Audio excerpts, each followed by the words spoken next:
Sometimes in life, we get asked the question, what are we made of?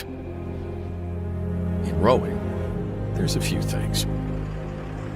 We're made of early mornings, unspoken commitment, and loyalty.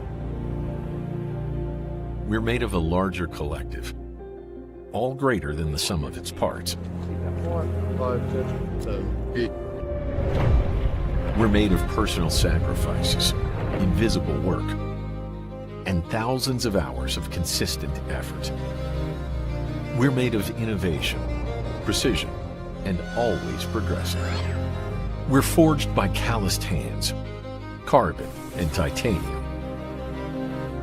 We're made of dreamers, makers, and believers.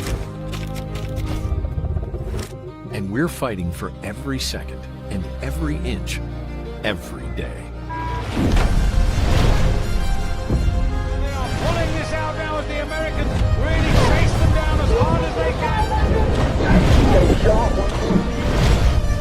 Coming towards the finish of the race now. Not many more than 10 strokes, and they are pulling this out. The crowd are on their feet here, and this looks as if it's going to be another victory. And it is. They retain their title. So, what is rowing made of? Simply put, rowing's made of us.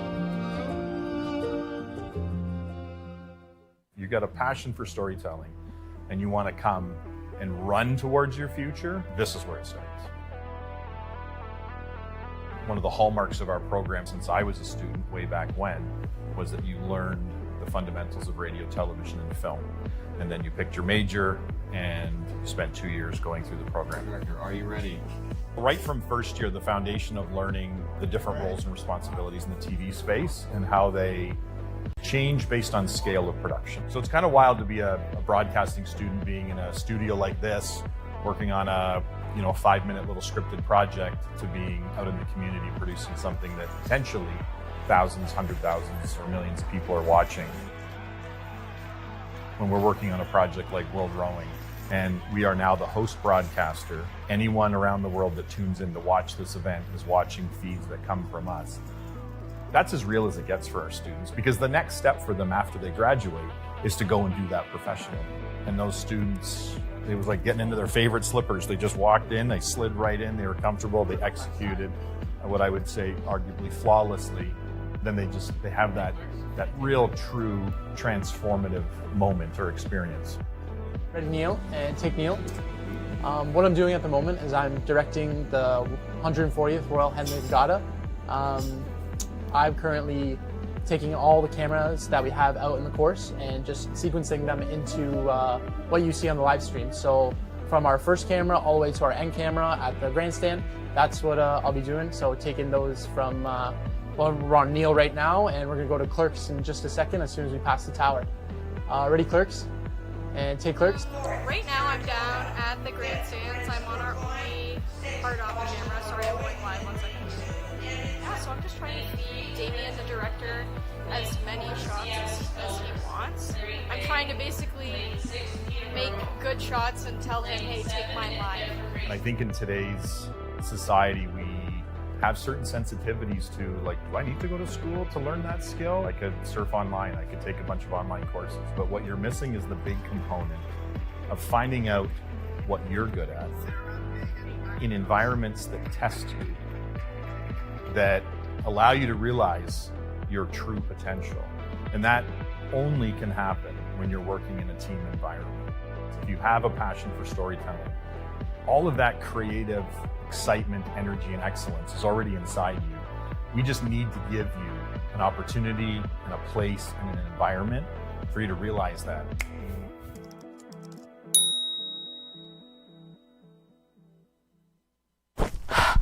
Do you hear that? Follow those guys, keep going. That's the sound of real-world experience. That's NC Life. Apply now and start this September. Visit niagaracollege.ca/apply.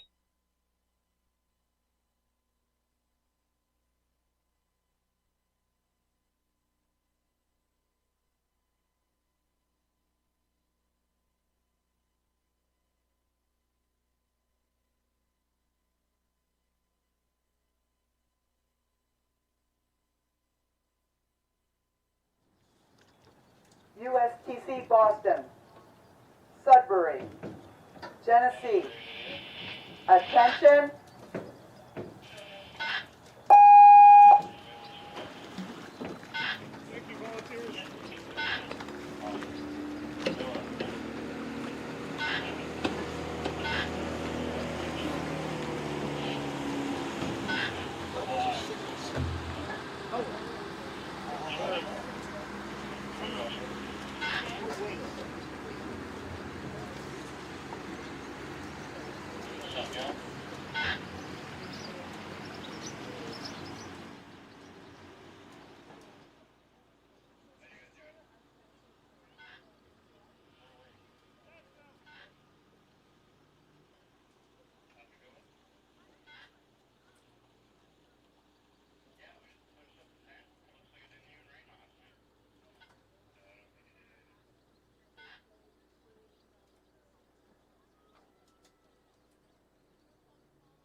from there. Back it up. Back in.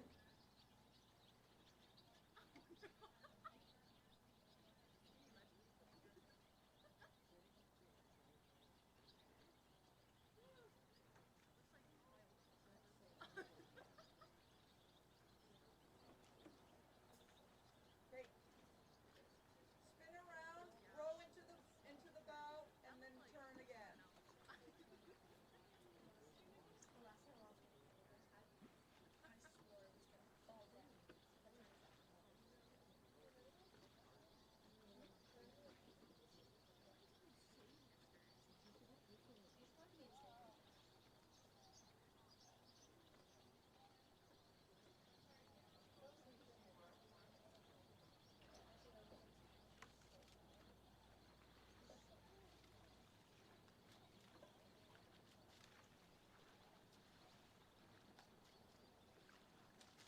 Get closer, and then turn, turn.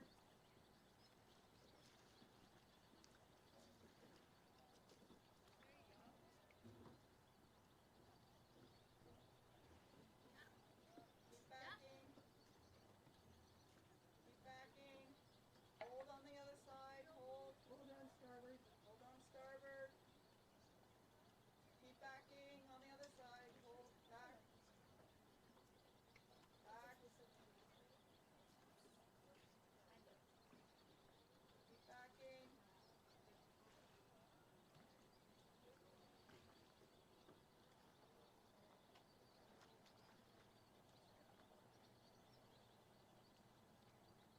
We'll give you one more chance. Let's go. Back it in, otherwise we have to start without you.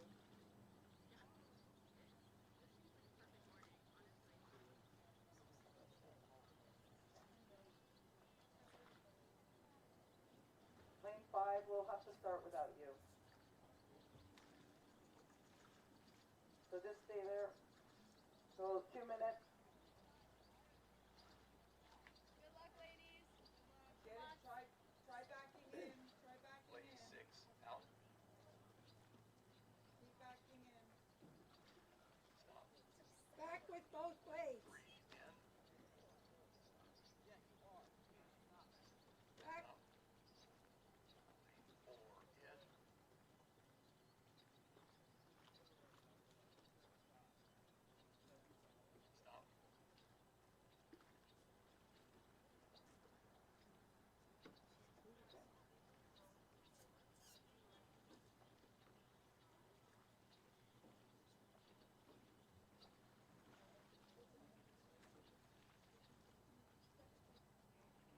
Stop.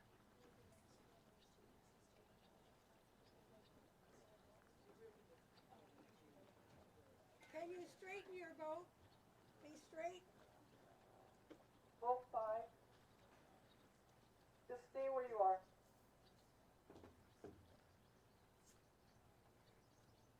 St. Catherine's Rowing Club Lane 3. RCA Para Lane 4. St. Catherine's Rowing Club Lane 6. Attention, red light.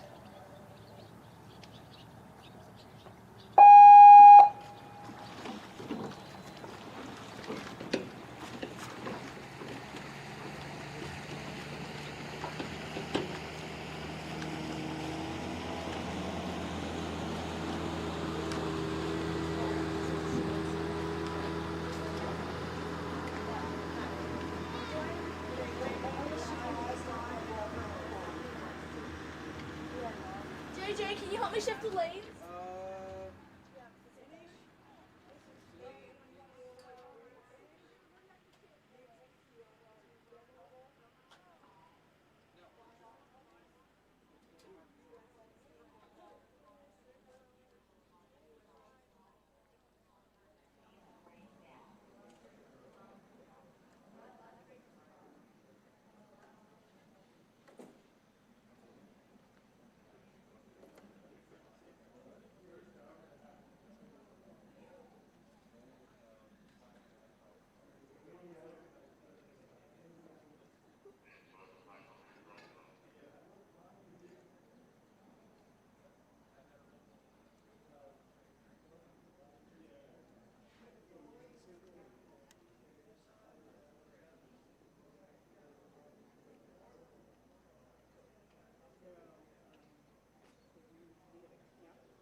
Just past 1500 meter mark, approaching the final is our women's PR3 single. Lane 3, St. Catherine's Rowing Club. Lane 4, RCA. Lane 5, Ridgewood. Lane 3, St. Catherine's Rowing Club, Eda. Lane 6, St. Catherine's Rowing Club, Abigail.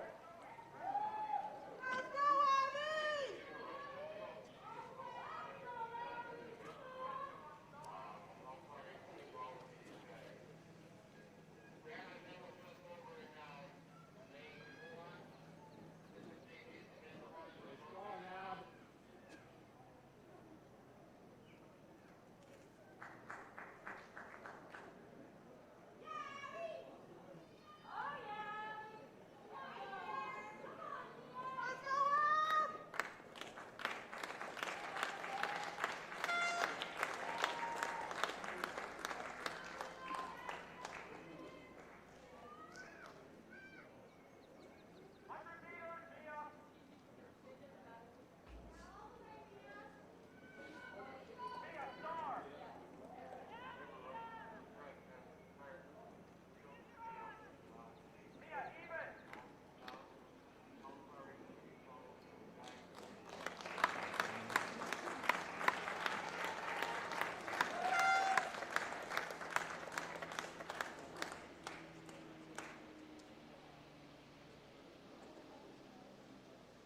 2 double.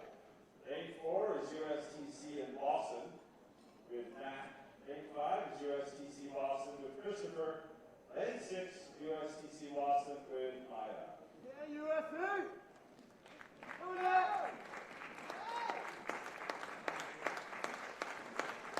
Yeah, Trent!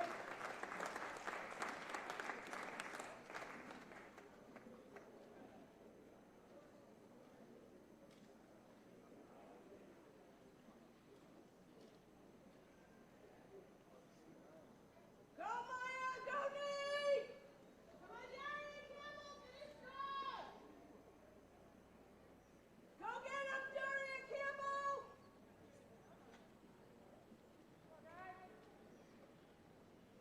Go, Daria!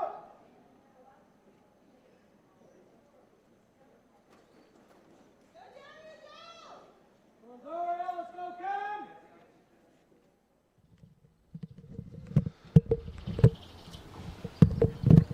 Stop. Lane 2 in. And just in front of us here, the women's under 19 quads racing for the G. Gannon Memorial Trophy. Lane 6 in. Stop. Lane 3 in. Stop.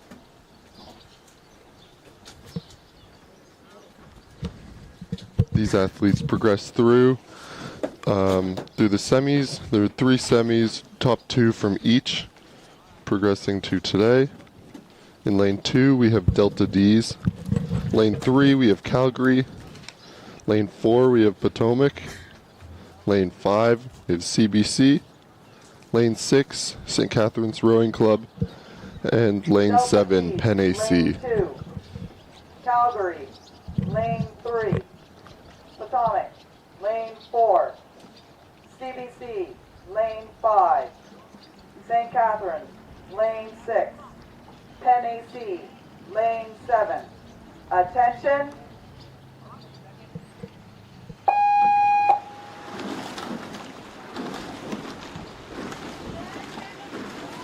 And they are off.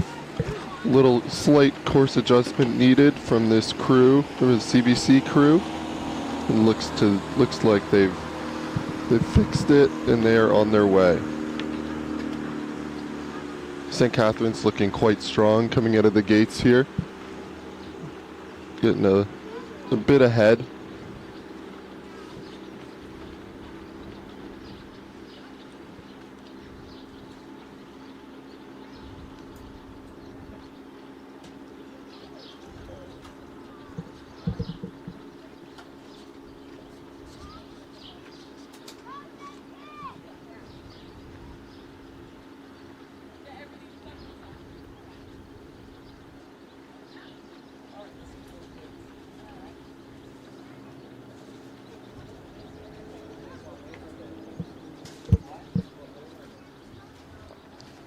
Potomac getting some touches on the buoy line here.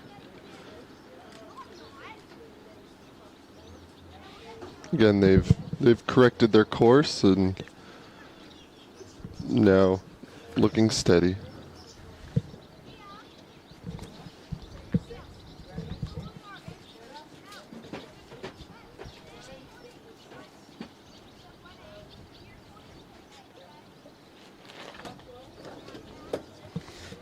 Looks like a great day for racing.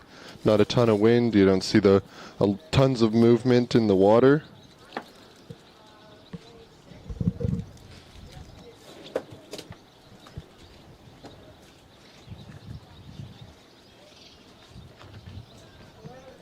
St. Catharines out at a 36-37 stroke rate. Moving through the 500.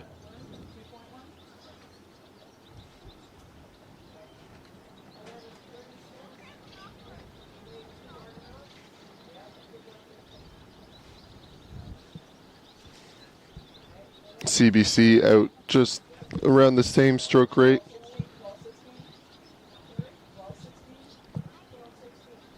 These two crews look to be building a bit of a gap here, coming through that 750 mark.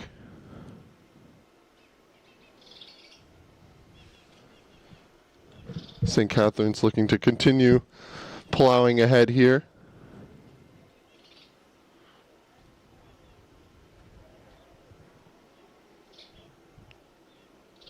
Up at a 38.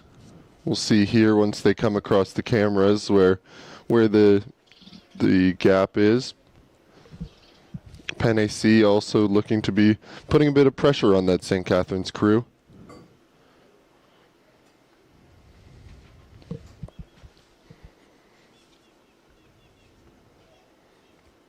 Oh, and here we see Pen AC just slightly out ahead now.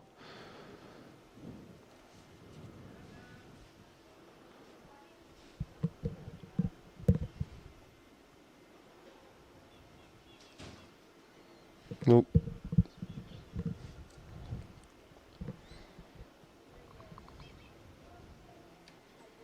Never mind. St. Catherine's strongly out ahead now. With Calgary really putting the pressure on.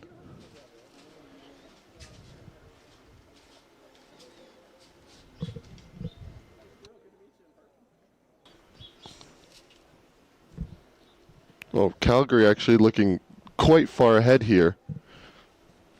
The camera angle was a bit skewed, but yeah, Calgary looking very strong.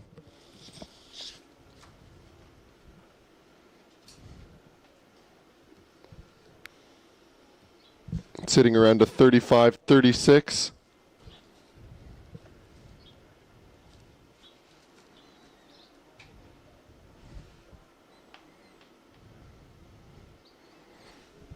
Creating a really big gap here.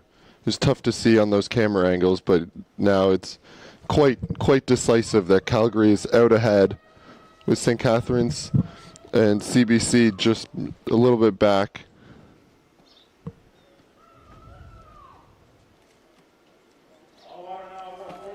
Here we see them coming through that the 1,500 meter pylon.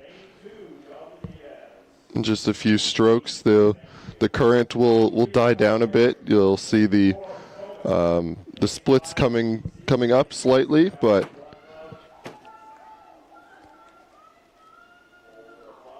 we'll then see some of these crews sprinting to the line.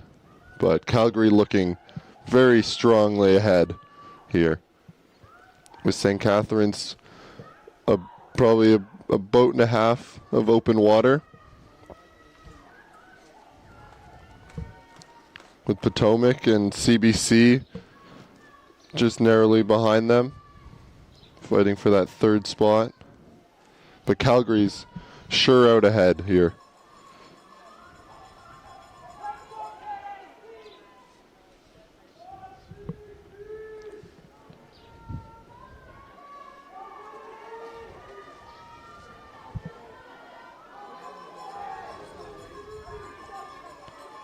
Calgary looking quite relaxed for being in that last 250 now. Holding on to that confidence of being pretty far ahead of the rest of the field. St. Catherine's bringing it up.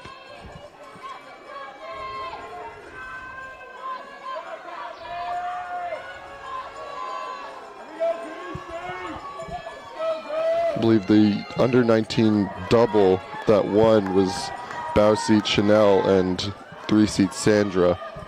So they had a crazy sprint to win their race just a few days ago. So we'll see if they can hold on to that. But Calgary very far out ahead here and crossing the line with about a length and a bit of open water. Excellent race from those athletes here, with St. Catherine's coming in second, Potomac just behind them, and CBC coming in fourth.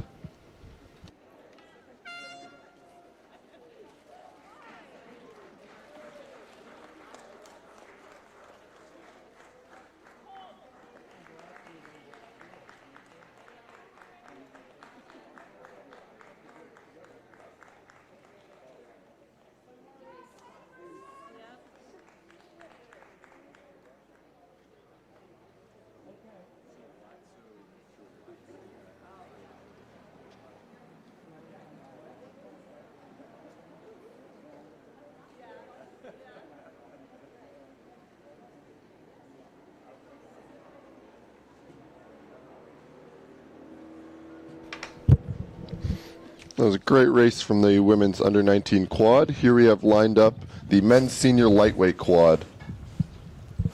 In lane 2, we have Delta D's, and I believe you row with Tomoki back at UBC? Yes.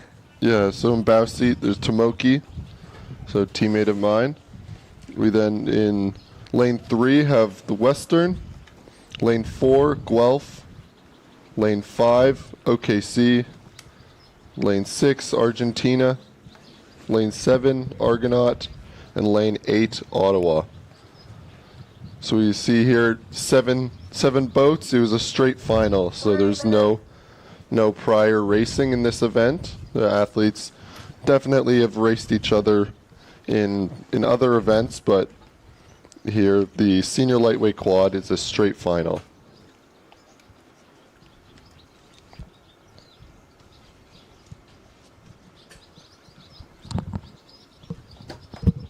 We have crews making their kind of last adjustments,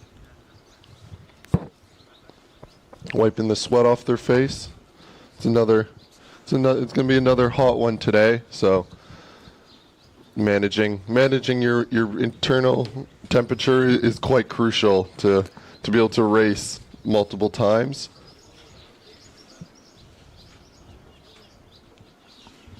The water's looking much, much better than yesterday where we were seeing a bit of white capping. So nice to see that big change. Yeah, we'll see if it dials up in the afternoon a little bit, but Definitely. For now it's looking very good. Not having to make any huge adjustments for the course. Yesterday you were seeing lots of minor taps just to keep you straight while you're sitting in the gates, but here it looks to not require that. We have the Argentinian athletes right here. Made quite the journey out here to race at Canadian Henley. So Yeah, and they've definitely been coming out in full force in both the women's and men's events, switching some sweeping and sculling back and forth, but it's been really cool to see them come out.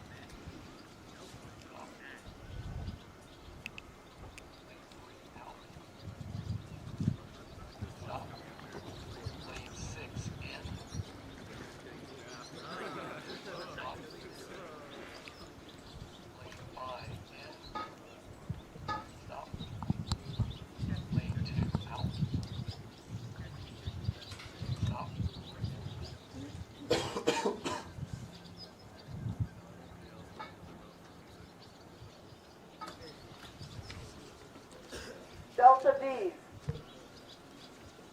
Western. you hear the umpires 12. making the last calls. OKC. Argentina. Argonaut. Ottawa. Attention. And they're off.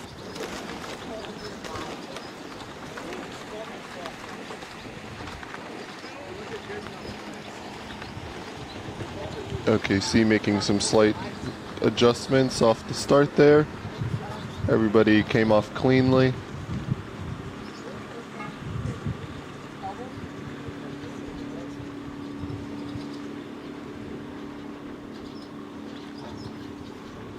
All crews looking quite strong. Argonaut looking to be potentially pushing out from the rest of the field.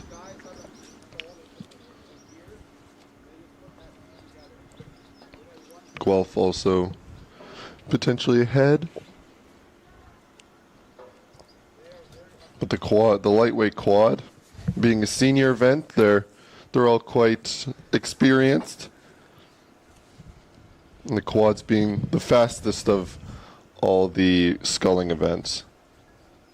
So having, I guess, 8 blades for 4 athletes, it's quite a lot sometimes, but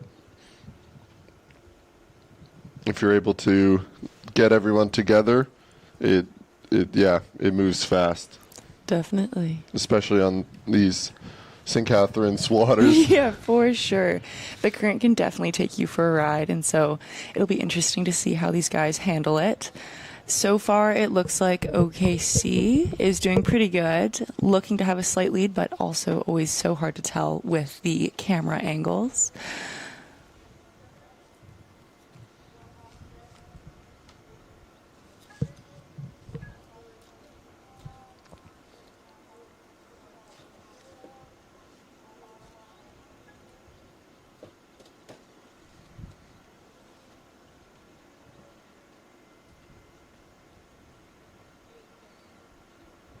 Argentina around a rate 36 to 38.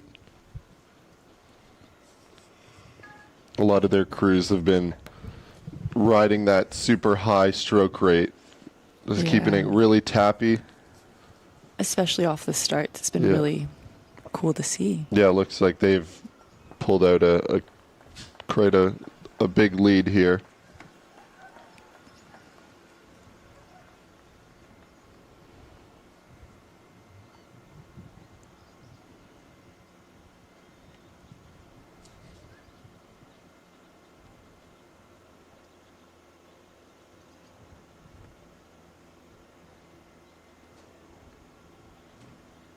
Yeah, sitting around a 38 to 40 here for the Argentinians.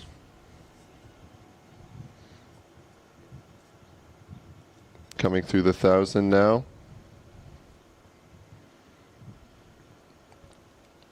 Yeah, having lots of open water. There's still quite a close race for second.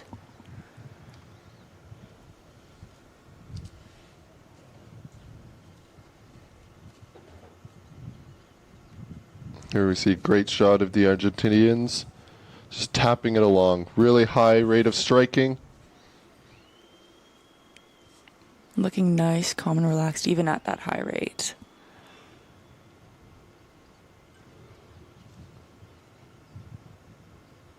It's always interesting to see the different race tactics that crews have. A lot of those are the Argentina boats have been riding that super high stroke rate. Others will kind of low and strong. Totally depends. Here we see the Western quad coming through.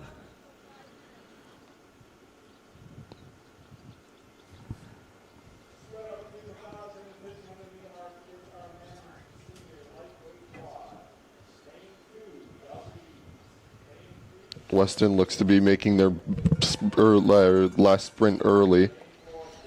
Trying to make some ground up on those Argentinians who've gotten out ahead.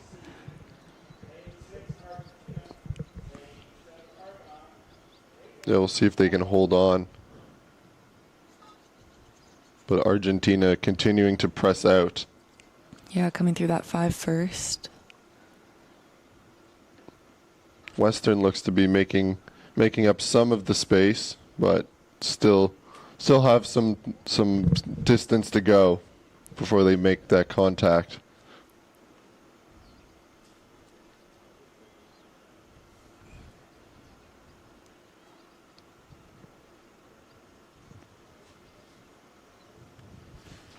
Weston looking really strong. The quad isn't really a boat that many Canadian universities will like. They don't. There's no racing opportunities really for this event. So a lot of it is training in doubles, racing in doubles throughout the school year, and then kind of bringing those crews together to make a quad. A few of those guys in the Western quad having raced, I believe, CUs in their light 4, so a little bit of a boat class change, but always super cool to see them excel in it. Argentina still holding on to that lead.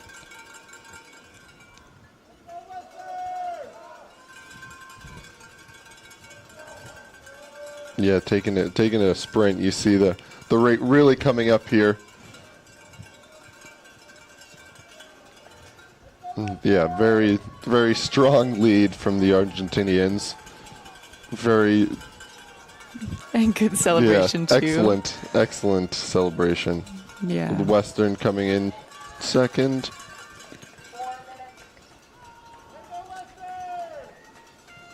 Guelph in third. And a very close race at the back.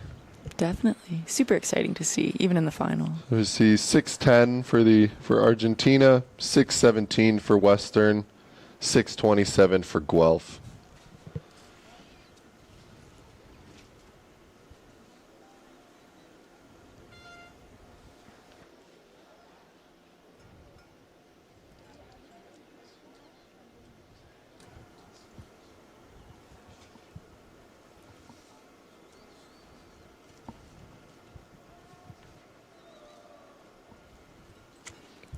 Alrighty, next up is the women's champ pair.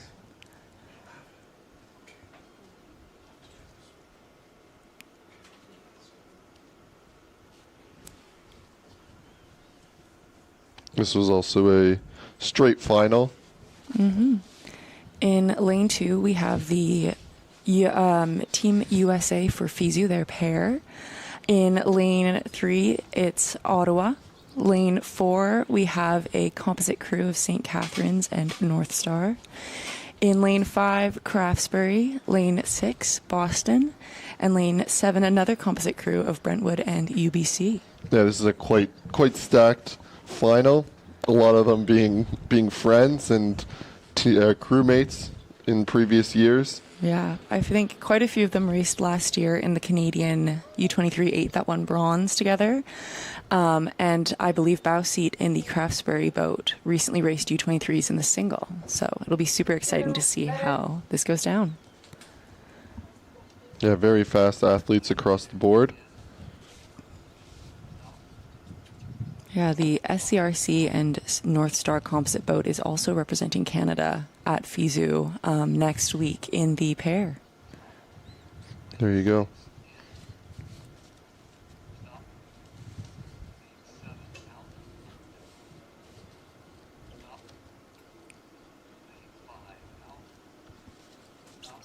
Yeah, I'm not sure if any of these crews have actually raced this week. So, like as a crew. Yeah, I think Gabby Warbeck, she took some time to swap a sweeping blade for some sculling blades and raced in the women's senior single. And I believe Rachel Weber raced a pair with another Ottawa girl. Yeah.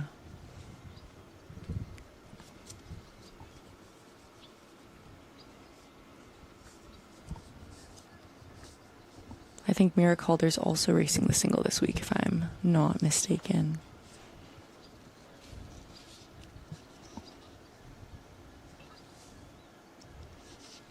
WUC, Ottawa, St. Catharines Star, Craftsbury, Boston Federation, Brentwood UBC.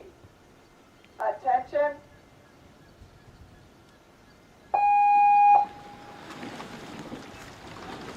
And they're off. Nice clean start from the boats. Craftsbury looking, again, a little bit of adjustments. Same with Boston, I believe. Yeah, lane 5. I don't know. Something with the current.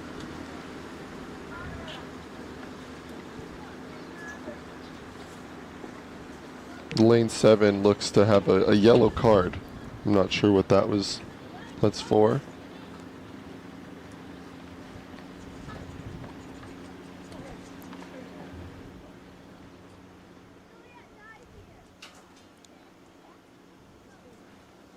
Looking like some of those boats are getting pulled over to their star buoys just a little bit. The current will do that for sure.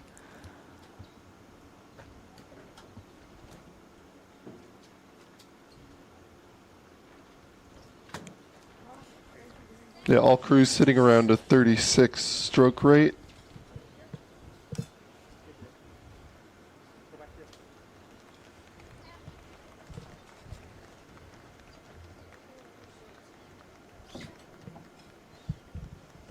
All very seasoned athletes. They know how to race. For sure. I mean, in lane 7, Gabby Warbeck was stroke seat for that U23 8 last summer, and so she definitely has some racing experience under her belt, and Mira raced with her and has gone to quite a few U23s, and so they definitely know how to bring it down the course for sure. think Rachel Weber in the Ottawa boat also actually raced a pair at U23s with Yeah. Sally Jones. So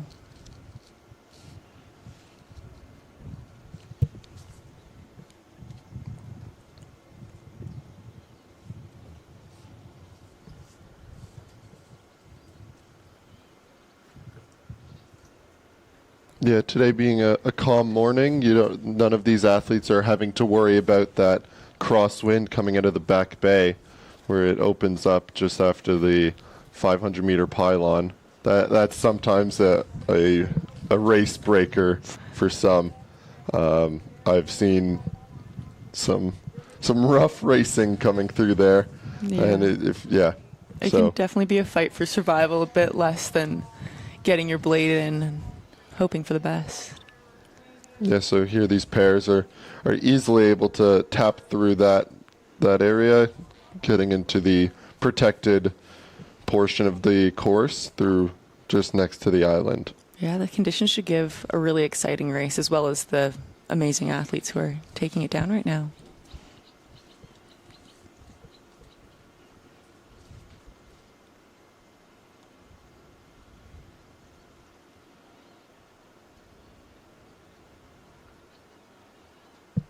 Looks to be very tight here. Yeah. Boston potentially being a little back from the rest of the field, but we'll see in a little bit where the field aligns. It's definitely exciting to see such close racing, especially in straight finals. Yes, this American FISU crew on our inside, looking very strong, just tapping it along. 36. All these crews looking to be making moves here just through the 1,000 meters. Yeah, the Ottawa and Boston crews looking to have dropped down just a little bit behind.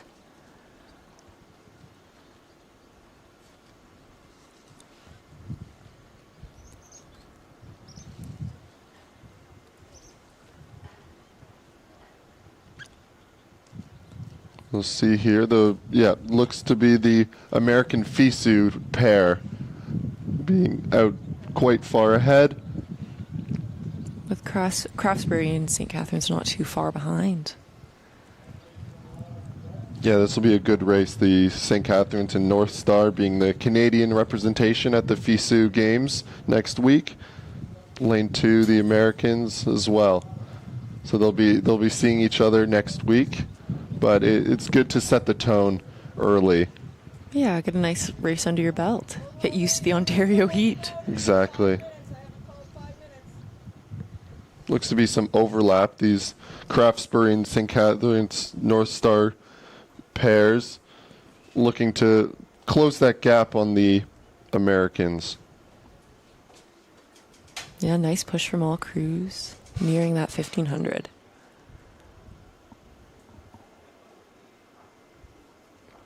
Hey, Craftsbury looking really smooth.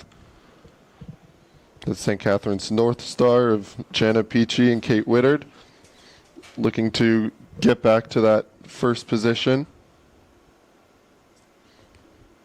Yeah, they're looking nice and relaxed.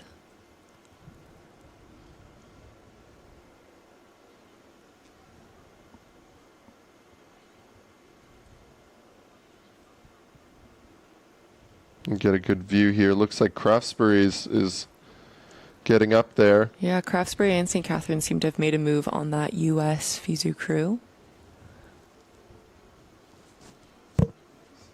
Craftsbury looking to be ahead now.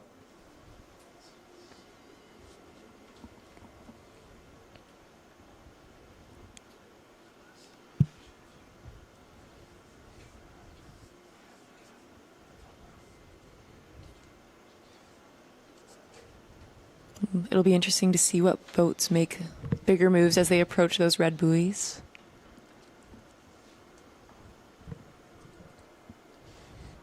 Yeah, not having seen any of these combinations race together, we'll don't really know which crews are sprinting crews, which crews are kind of get onto pace and hold it. So looks like Craftsbury is pushing out ahead. St. Catherine's North Star just behind. Following quite close. Yeah, that American FISU crew might be falling a bit back now. Craftsbury has been representing quite well at this regatta as well as previous Henleys. Yep, they come in and definitely show what's up. Yeah, Craftsbury looking quite far ahead, making pretty solid gap on this St. Catherine's North Star boat Yeah. in that last 250. Oh, hitting a buoy on the way back. There you go. Nice little celebration from the Craftsbury sweepers. The U.S. team coming third. And St. Catherine's and North Star, that Canadian FISU boat, in second. Just back from the Green Racing project. Exciting race from all crews for sure. Very exciting. And it'll be great to see the FISU pairs.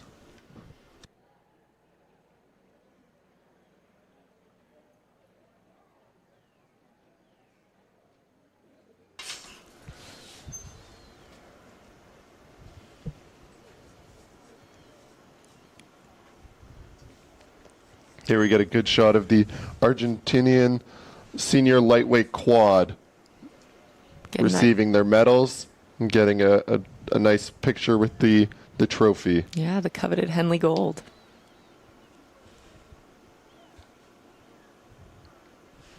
Winning Henley is a great way to end off the summer.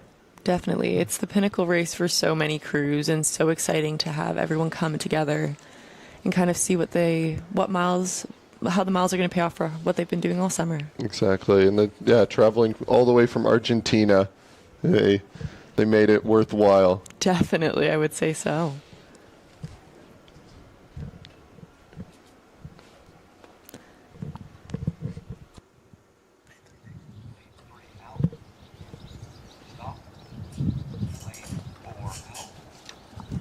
You know, the men's championship pair, in this event, there was actually enough entries for 2 heats. So top 3 from each heat progressed on to today's finals. So in lane 2, there's Craftsbury. Lane 3, Cambridge. Lane 4, Argentina. Lane 5, California. Lane 6, Hanlon.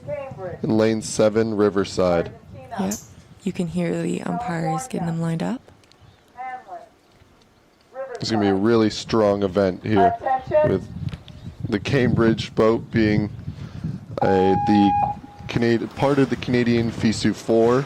Argentina, as always, being strong in all events. California, again, looking to continue their reign on this year's Canadian Henley, taking a handful of events already.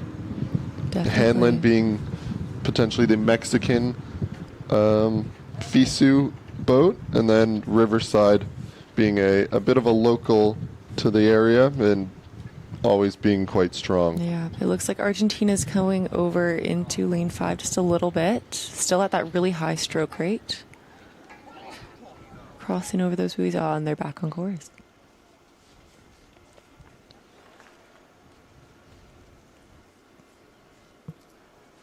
Yeah, the Cambridge pair, they've broken up into a few different pair combos this weekend, taking turns racing with each other. So it's been super cool to see what they've been able to put together. Argentina now crossing back over towards Cambridge.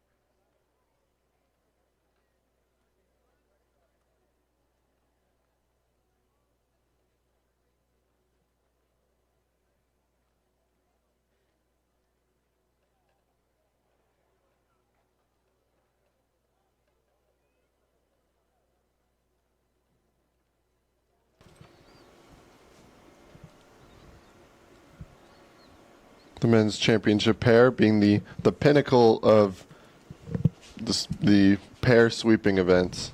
Yeah, with the men's champ 8s coming down later, so we might see some of these guys in those boats.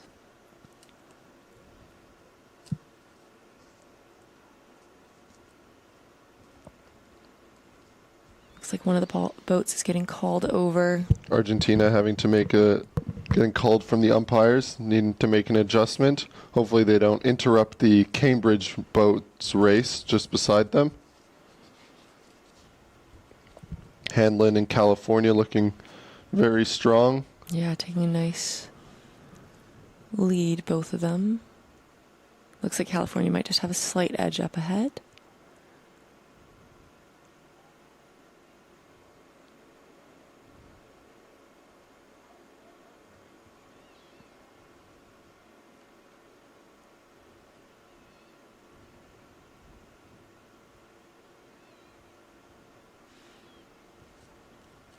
California again looking to continue their reign on the men's sweeping events. Looking really strong. Even slightly lower stroke rate, but really getting onto it. Yeah, still taking that nice lead. The Hanlon and Argentina crews up at a higher stroke rate.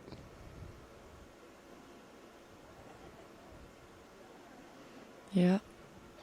Up in the 40s. Cambridge. Looking to pull back on that California boat. Yeah, make a bit of a move.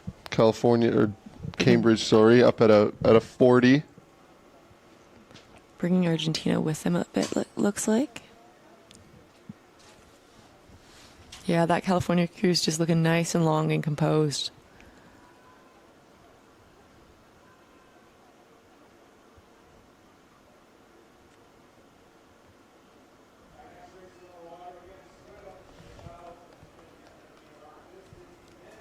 Argentina looking to hold on to that Cambridge crew.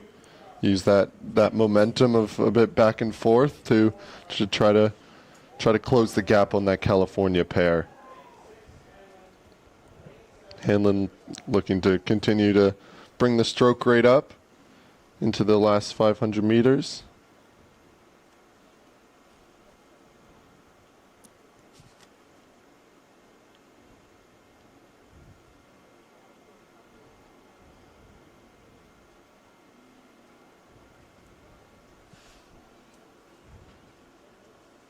Let's see if there's going to be a big sprint from this California pair, looking to stretch that gap on the rest of the field.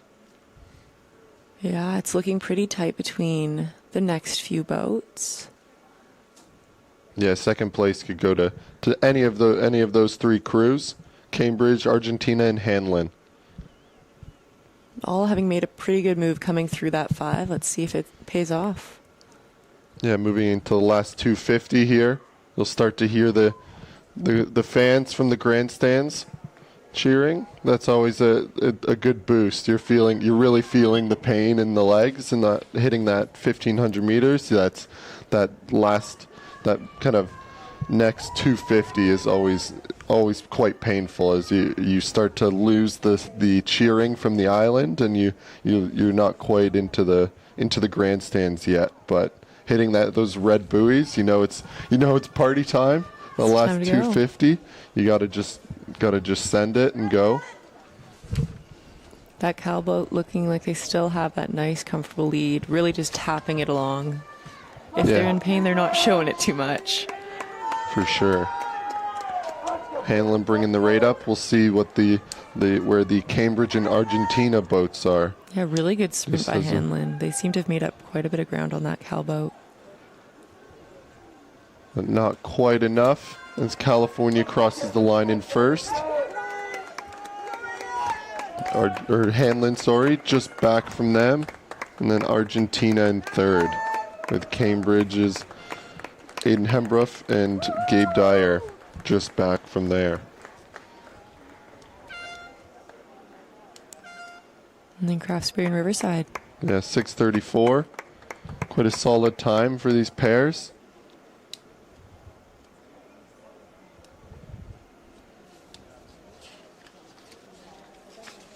Looks like a little bit of debris here in front of the Penn AC boat. Oh, they've got someone coming to get it. Volunteers coming to grab it.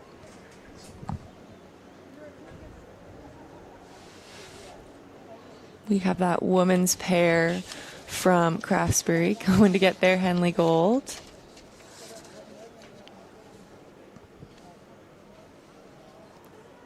Killian Mullen and Gina Palmer from Craftsbury for that women's champ pair.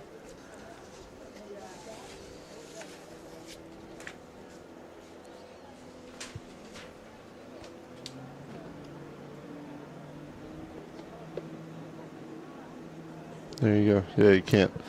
Gotta take the sunnies off for the picture. Excellent race from the pair. Alrighty, now we have the men's under 19 quad coming down, or about to come down.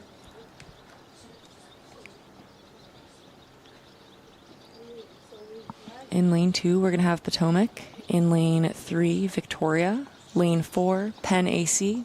Lane 5, Niagara. Lane 6, another Penn AC boat. And lane 7, Ridgewood.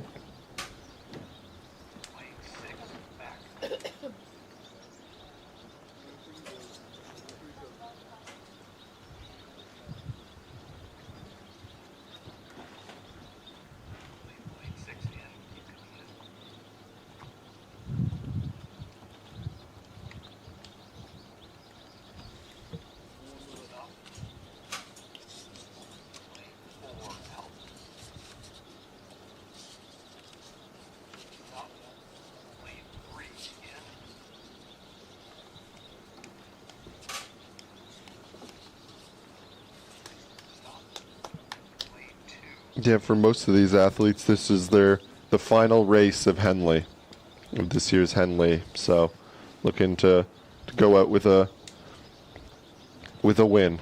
Yeah. So the two Penn AC boats looking to duke it out against each other. So it was exciting having multiple crews from the same club in those finals. Just shows the depth of that program. Yeah, for sure. And Victoria again, making some good progress in sculling. Mm-hmm. Like seeing a lot of Vic City representation in these junior sculling events. Yeah, well, Stroke Seat has done quite well at CSRAs the past few years, especially this year. Attention.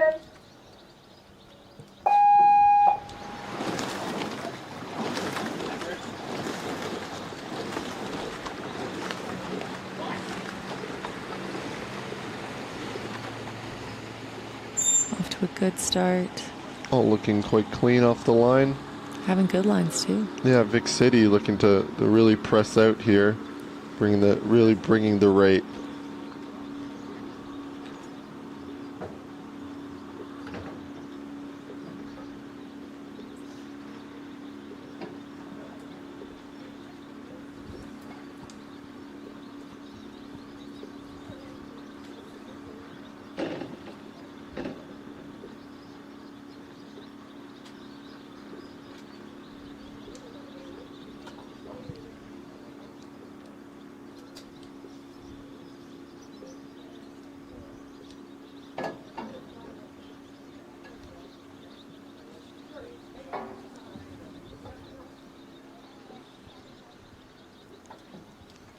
A little bit of swerving from some of these crews, but looks to still be a-okay. No. Yeah. The straight fours and straight quads can be a bit of a pain to steer sometimes, for sure. You don't have that coxie telling you what to do, and you're still going pretty fast. So. Yeah, having to manage just like actually rowing plus one of the athletes having either foot steering. Sometimes these junior quads have no steering and they just power steer, which can be beneficial sometimes.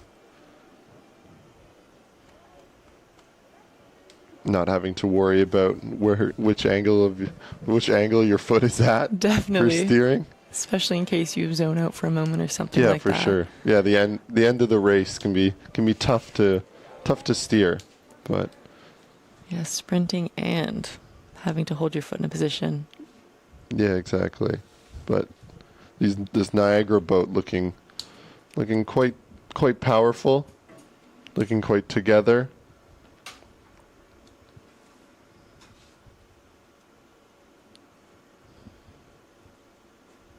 Yeah, that Victoria boat looking to stay with them pretty well too.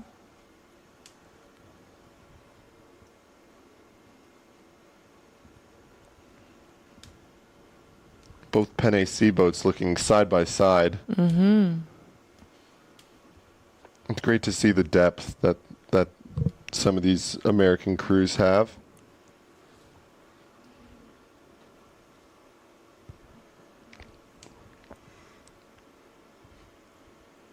Ridgewood looking quite dialed too. All the matching hats. Oh, obviously the same unis and blades and entries just all connecting. Yeah, a bit of a commanding force over in lane 7. With this, yeah, Penne Sea. You got Niagara. We have Ridgewood. It's looking to be super close.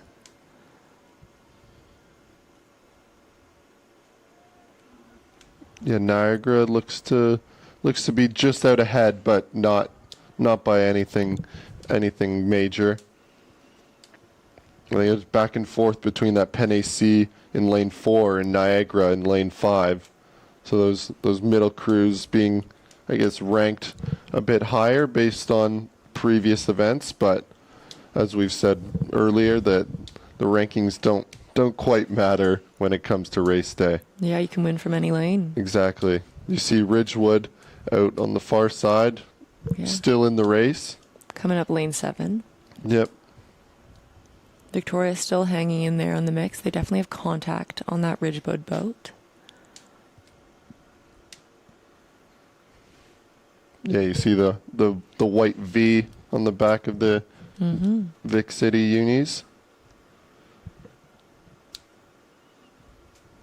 They've also traveled pretty far across the country.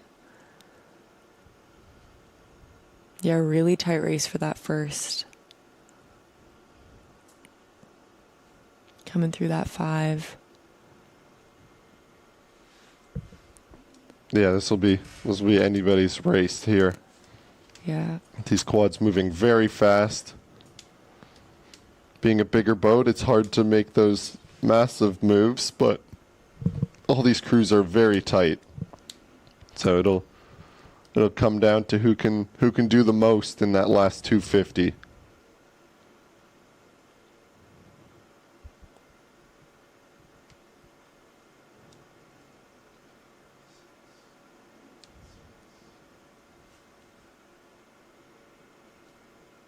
Definitely exciting race to see, especially in that U19 level.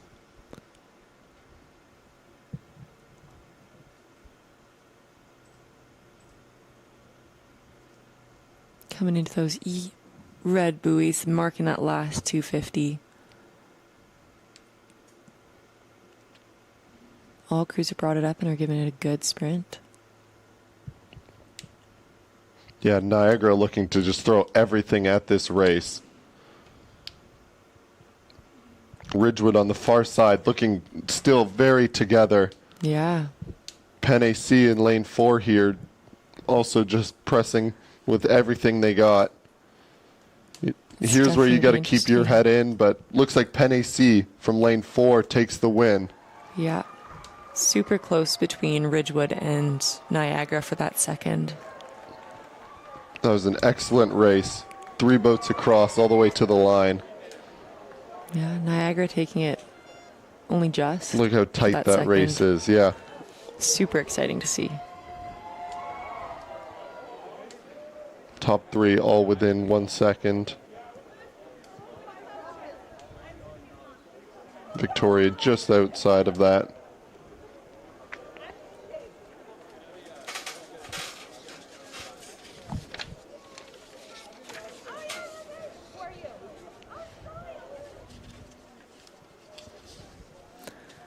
And back at the finish line, there's the men's champ pair going up to get their medals and their trophy. Yep, here we see Declan Fry and James Robinson. Yeah, from California. A great race from both of those guys. California to continue their domination in the men's sweep events. Yeah, they definitely do come in a strong force every year.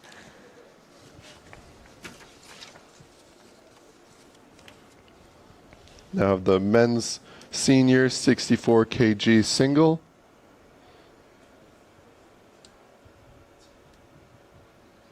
In lane 1, we have Great Bay, Joseph Vanasco.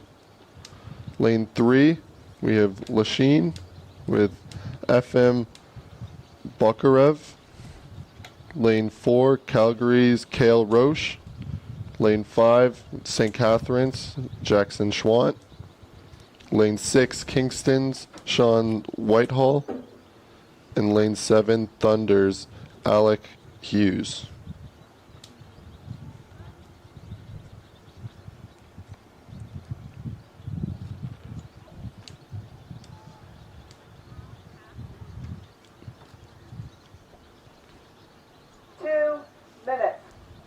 Calling that 2 minutes till the start. Yep.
Great Bay, Lachine, Calgary, All the St. crew's getting Catharines, ready to go.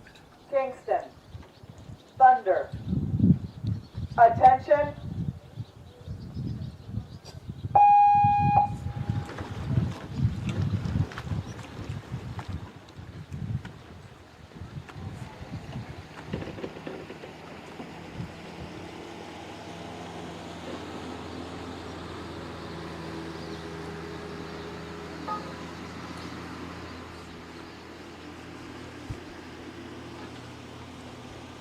And these singles are off.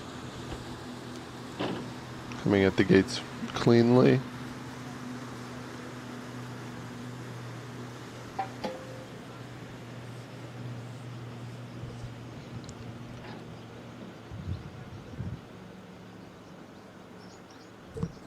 These athletes being in the 64 kg event, so on the lighter end of the lightweight athletes. Mm-hmm. But still very strong and dominant.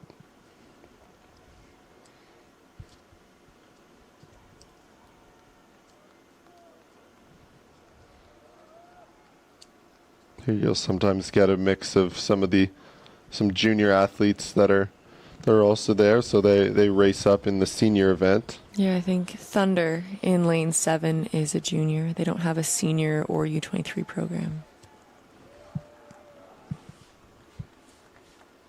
So it's a good way for some of the junior athletes to get a chance to race senior and see kind of where they stand.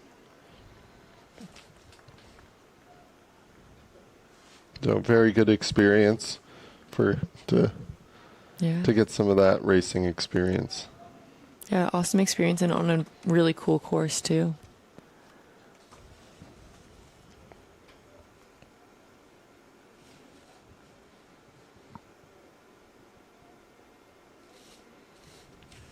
You'll see Alex Hughes on the left, kind of a bit of a lower rate, but really pressing it out. And then you see Jackson Schwant in lane 5, really kind of having a bit higher rate and just keeping it tappy.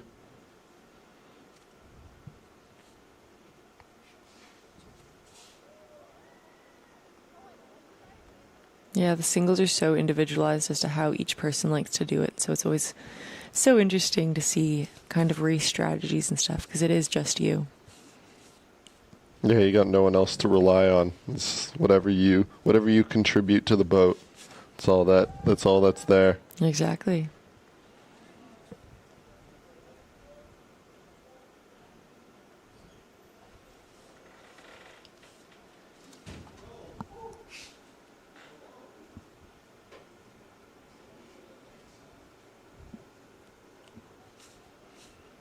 Yeah, approaching that 1,000. Yeah, these 3 athletes looking to duke it out. We'll see where the rest of the field lies as we get closer.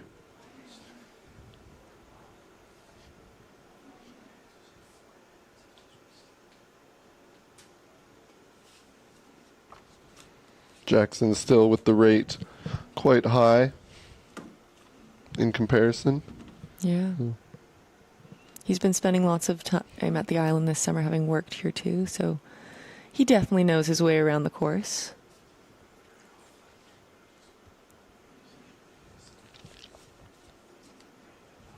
Yeah, really good representation from Alec Hughes and from Thunder, being a junior athlete, racing up with these senior athletes. Yeah, it's also so exciting to see him in the mix for sure.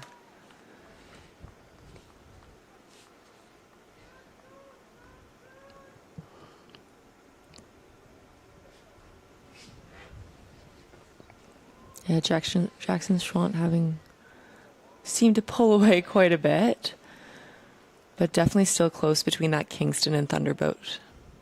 Yeah, and a bit of a race of his own right now. But it being singles, especially lightweight singles, you never know. Mm-hmm. Some of the sprints that we've seen throughout this week. You're never quite comfortable in any position.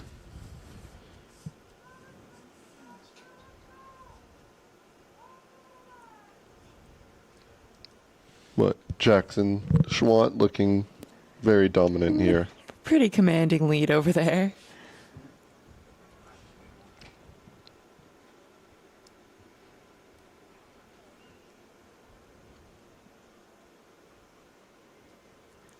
Looking to have brought the rate down maybe just a little bit, tapping it along, but not by much.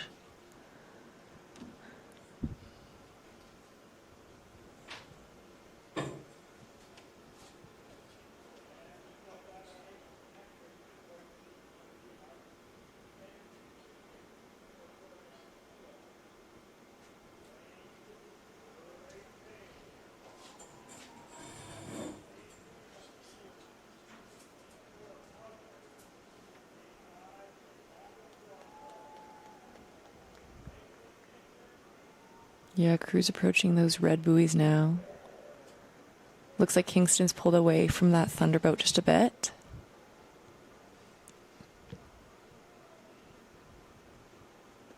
Yes. Jackson still has quite a good lead.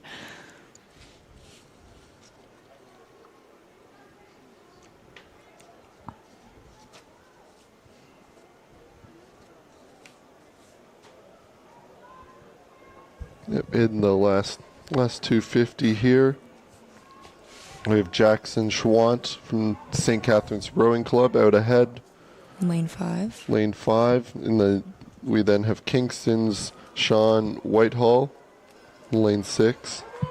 And Thunder's Alec Hughes in lane 7. Just back. Those two fighting for second currently. Yeah. Jackson out quite strongly ahead. All three having seemed to pull quite away from the rest of the field.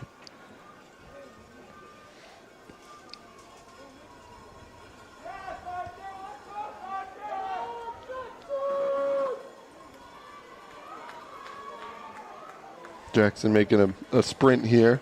It's great to see being there quite comfortably. Mm-hmm.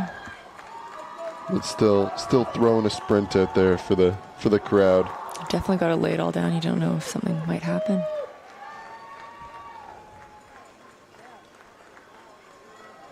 And there you go. Men's senior 64 kg single champion, Jackson Schwant. From St. Catharines.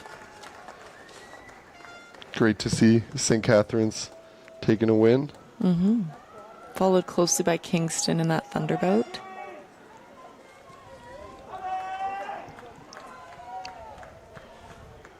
There you go. You see 7:30 from Jackson, 7:38 from Sean, and 7:45 for Alec from Thunder. Yeah, that Calgary boat coming across.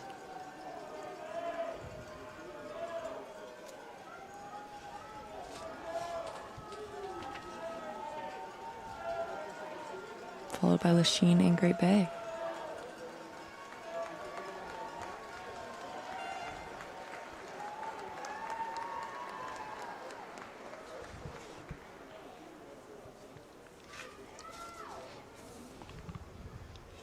Alrighty, next up is the women's senior quad.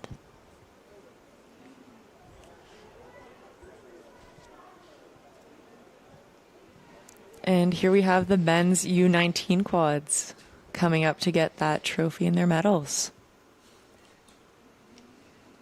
It was that Penn AC boat in lane 4.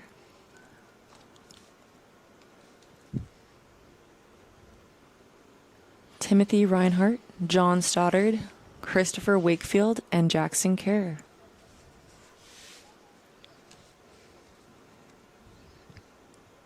Little headband looking stylish. Oh, yeah. Got to keep the hair out of the eyes somehow. Yeah, especially in this heat, keeping the sweat out.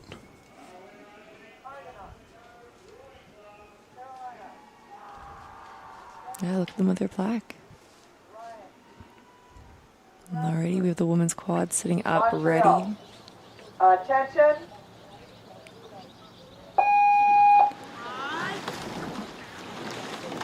Nice off the start. In lane 2, we have Argonaut. In lane 3, Carolina. Lane 4, Penn AC.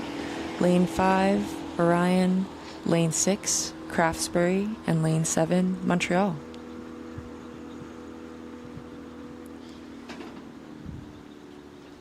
The bow pair of the Montreal quad is set to be the FISU women's double next week for Canada.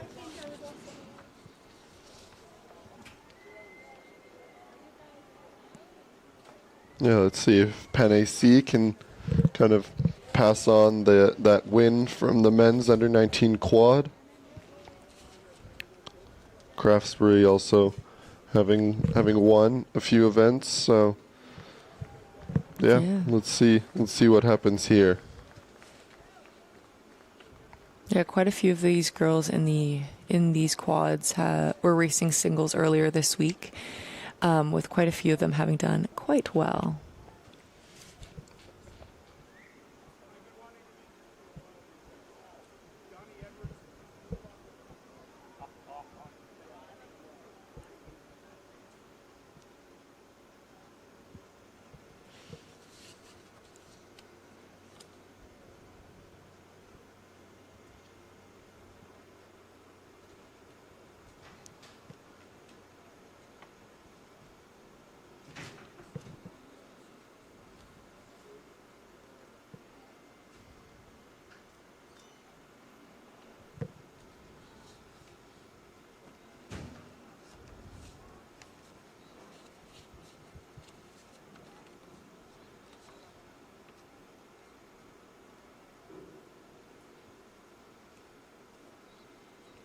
This Arion quad looking very strong.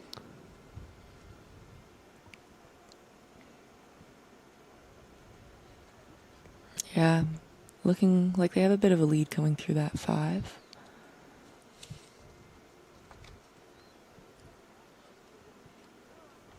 Looks like it'll be another close race, though. It's definitely hard to tell.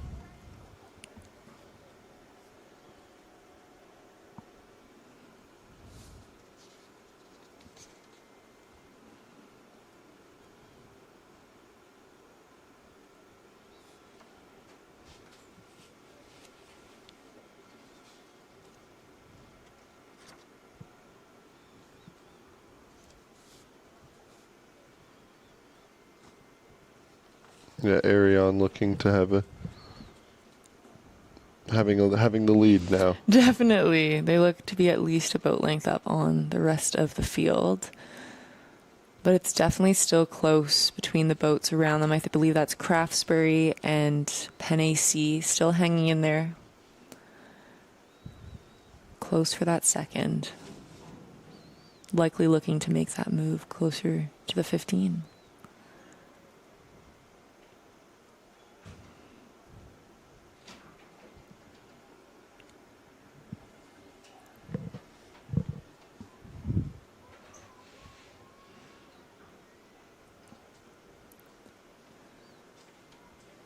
Yeah, that Penn-AC boat moving up with the Orion boat.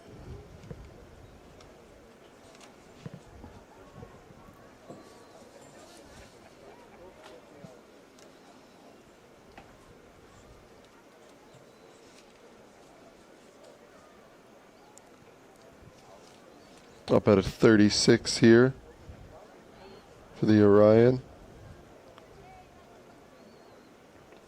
Continuing to press out. Yeah, they're looking nice and collected together. Really moving as one crew. That Penn-AC boat not too far behind, though.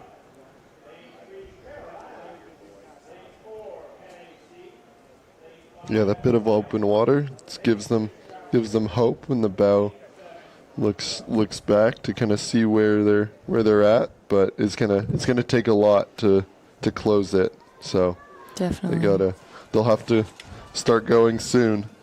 Yeah, that Orion boat will likely also be looking to push further and further out, trying to make that gap bigger while that Penn-AC boat works to close it.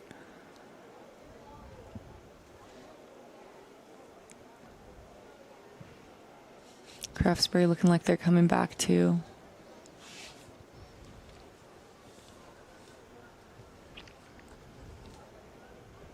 Arion looking to looks like they've opened the gap here. Definitely. They'll try to continue to spread it. Especially as they enter those red buoys for the last 250.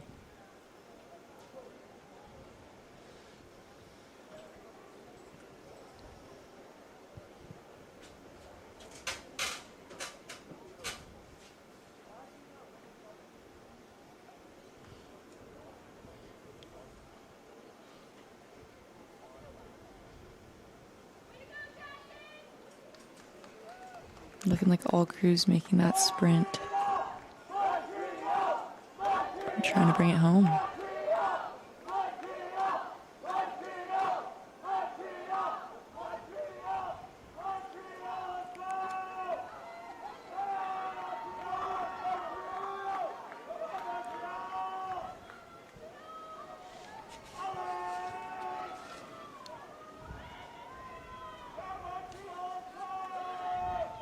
Lane 5 quad still holding that lead. Definitely. And they will take it here. Yeah, the other boats look to have come back a little bit, but not enough. Lane 5 Arion taking the women's senior quad. Yeah, Penn-AC followed not too far back from Penn-AC and Craftsbury.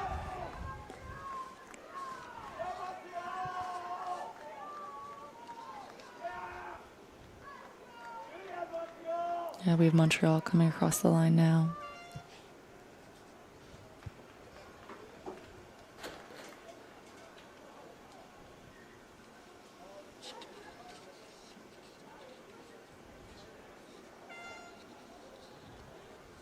Carolina and Argonaut.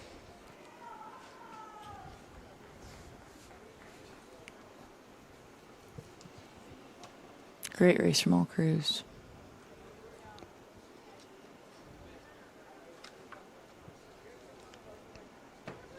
Here's Jackson Schwant receiving his medal and standing with his trophy. Yeah, for that men's senior 64 kilogram single.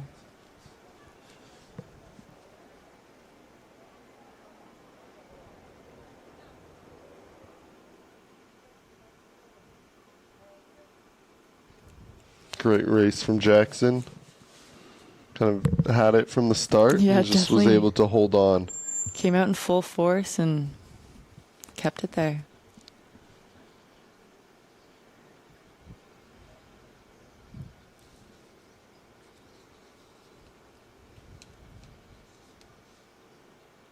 You see him breathing hard still. He really worked for that trophy and medal. Alrighty. Now we have the men's under 17 Coxed 4. In lane 2, PNRA Mercer. In lane 3, St. Catharines. Lane 4, Buffalo. Lane 5, Penn AC. Lane 6, Greenwich. And lane 7, Victoria.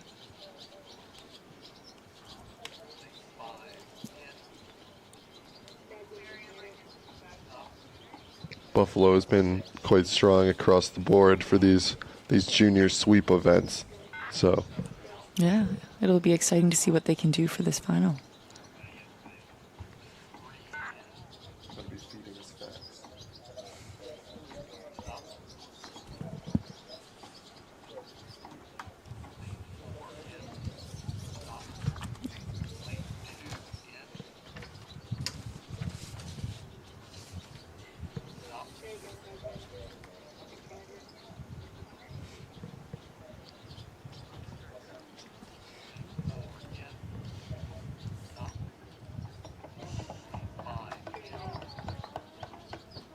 these boats have a coxswain sitting in the bow. Yeah. So the athletes don't have to worry about steering, which is nice. One less thing to worry about as an athlete. Yeah, and it's also one less person having to yell. Or I guess one more person, but Bousy doesn't have to think about making any calls, which would be super nice. Focus on the rowing.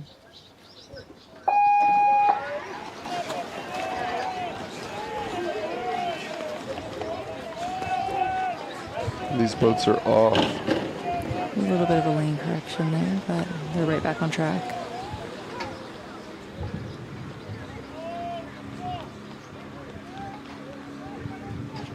All these boats looking really clean off out of the gates. Mm-hmm.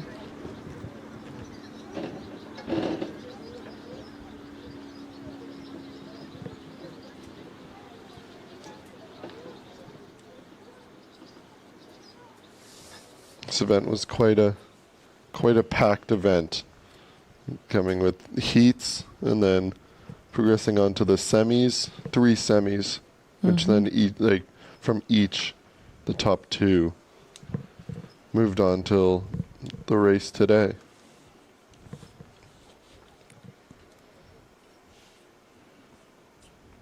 Some of these athletes this will be they're completing their first summer rowing. And to make it to a Henley final is very impressive. Yeah.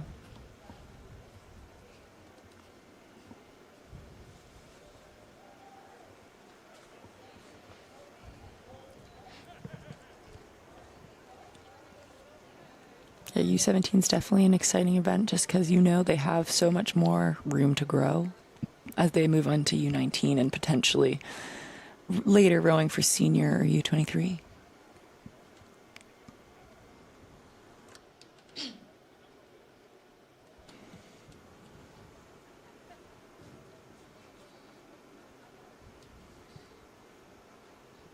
They're also just a fun group of athletes to be around. They're super eager to learn. They're so excited to be there. They're so excited to be there.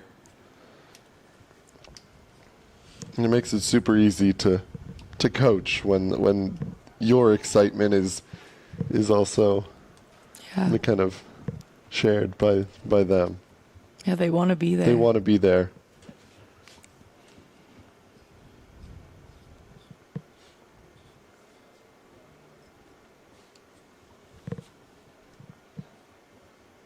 Yeah, approaching that 1,000.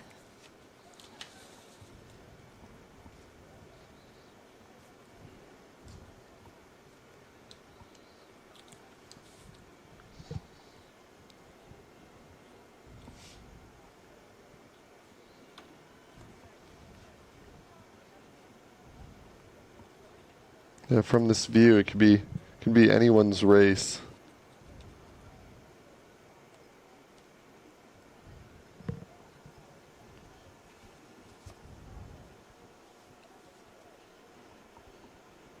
Yeah, it looks like it might be Greenwich out there holding the lead.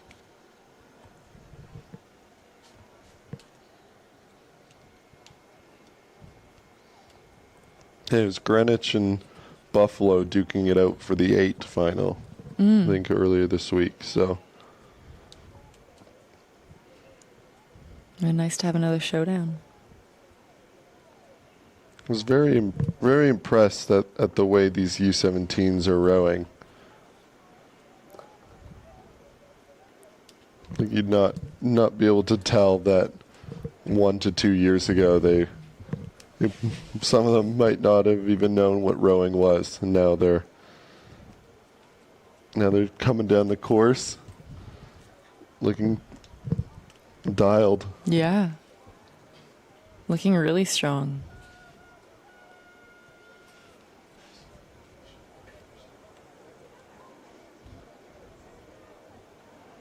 Two boats having pulled away just a bit. That Greenwich and Buffalo boat. Greenwich just out ahead. Buffalo not too far behind. It'll be exciting to see as they come through that 1,500.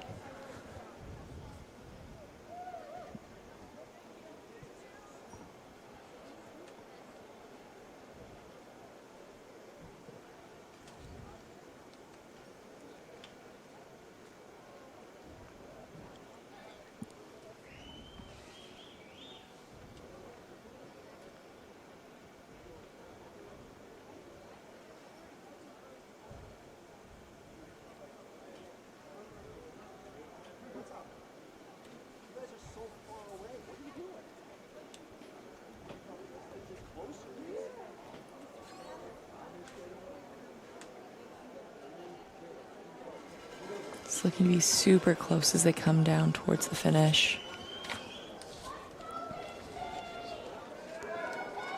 Yeah, lots of overlap between both these boats. Yeah, Buffalo looking like they're ready to make that move, bringing it up. Greenwich doing the same.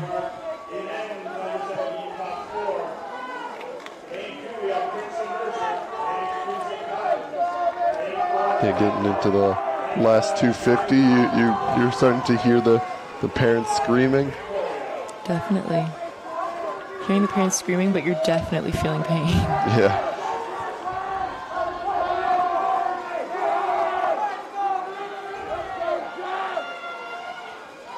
Both boats still looking quite composed. Good, strong sprints.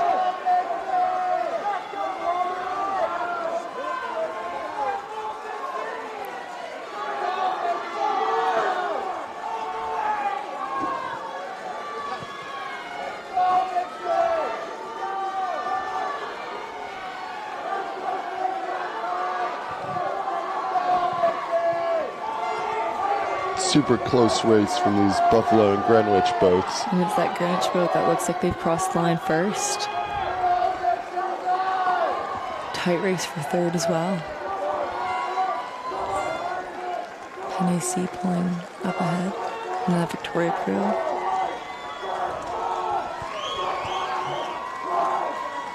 Followed by Mercer and St. Catharines.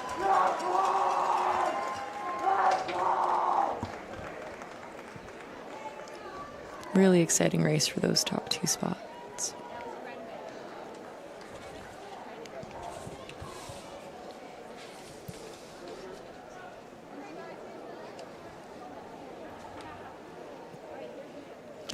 And we have the women's senior quad coming up to get that trophy, hoisting it up. It was the Orion crew of Zoe Benitez, Fallon DeWitt, Avery Erickson, and Anna Venditti. Yeah, you see the smiles on their faces. It's a good way to end the summer.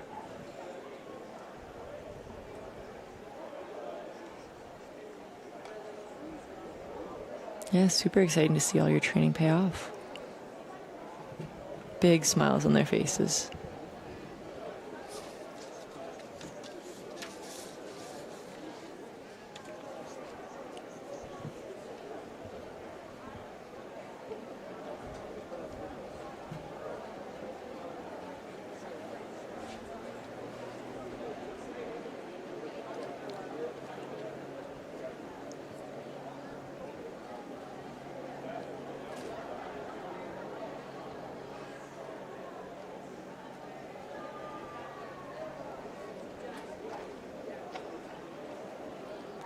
Alrighty, next event is the men's senior lightweight 8.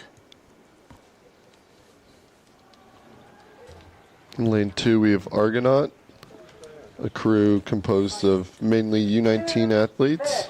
Lane 3, we have St. Catharines. Lane 4, we have Buffalo.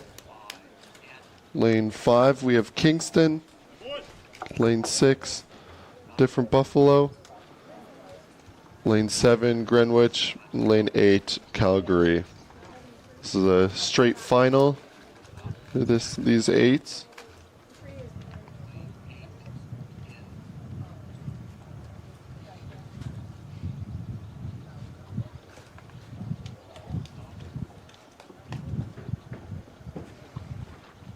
Kingston having Nigel, who won the U23 light single. Yeah, and Calgary has Louis Ferraro, who also won an event yesterday. The dash light single. Oh, yeah. And then Dennis and Alexander in 7 and stroke seats, winning the light pair. Yeah, and Dennis having actually been invited to beach sprint camp. Oh, wow. At the There you beginning go. of, the summer.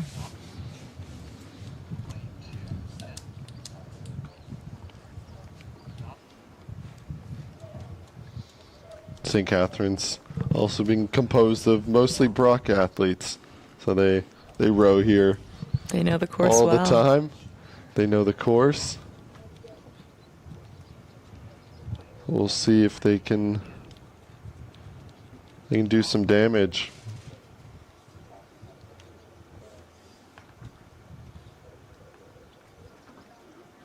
Yeah, they've been vlogging their summer, so it'll be exciting for their fans to see them come down There the you go. course. Buffalo Camp.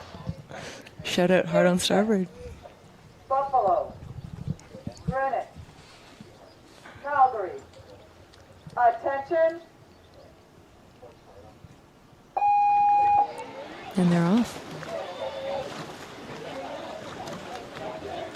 Looking like a nice start from all crews. Yeah, Kingston will be quite dominant. They have a really solid group of athletes here. Need to fix their steering a bit. Getting close to the buoy line there on their port side. St. Catharines with the home course advantage.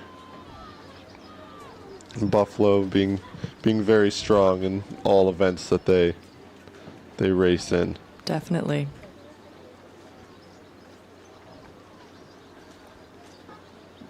Calgary could be a sneaky entry too, as they look to be up there in the race. Calgary tends to do quite well at Henley, finaling a lot of their boats. And bringing home a lot of gold in those lightweight events.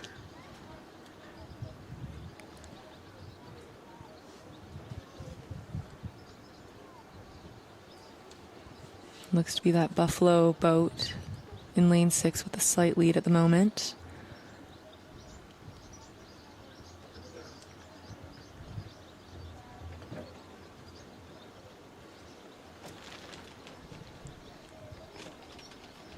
Kingston with a lot of Queens rowers. Queens has been pretty strong in their lightweights. Definitely, their lightweight men usually perform quite well at CUs.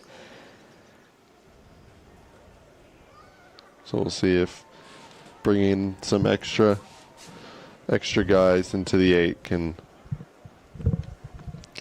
continue that. Yeah, those performances. Prepare them for that OUA's lightweight 8. Buffalo in the all black unis on that far side, looking to be out ahead. Looking to have taken, quite a nice lead. Kingston being up there with them as well.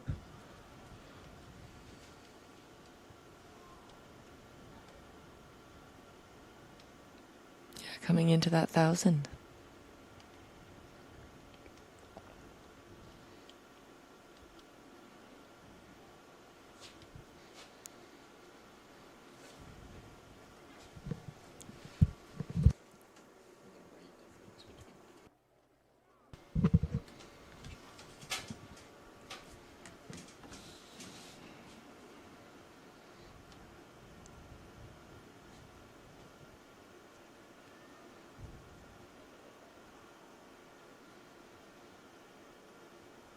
You see quite the rate difference between these Buffalo and Kingston crews. Kingston being up in the 40s, Buffalo being around a 38.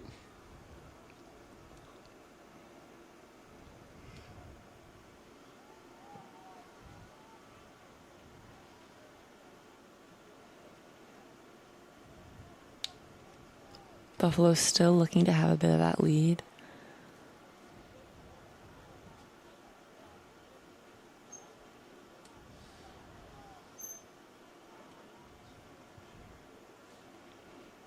Kingston not letting them go as they come through that 1250 and head towards the 1500. Yeah, the 8 is a very quick race. You gotta be able to start sprinting now. Kingston will have to start making their move now if they want to get onto that podium today. Yeah. Well, the Buffalo camp boat looking like they're coming up on that Kingston boat, making their move, taking some seats.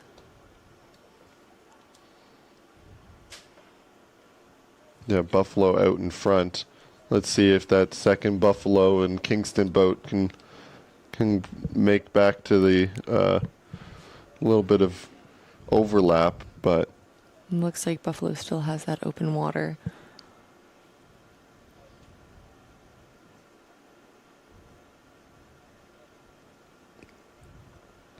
Buffalo's still at that 38, haven't quite moved to their sprint yet, but they're feeling quite comfortable with the gap they have. Let's see if they can extend it or if these other crews can close it. Yeah, it'll be super interesting to see, especially with Kingston and the second Buffalo crew not too far behind.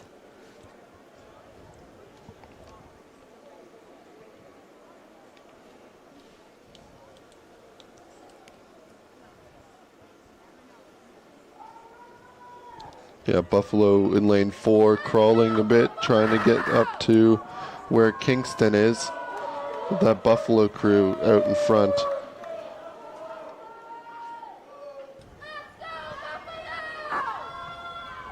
Yeah, looking nice and composed as they head towards that finish tower. Brought it up to a 40. Let's see if they have another step into that sprint. Extending the gap. A decent margin now. Buffalo comes across the line.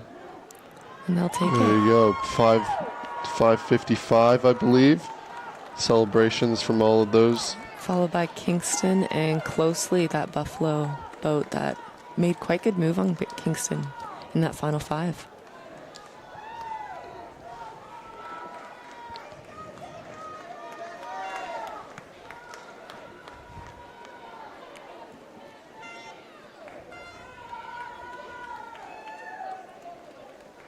Yeah, SCRC coming in 4th, and Calgary, Argonaut, and Greenwich.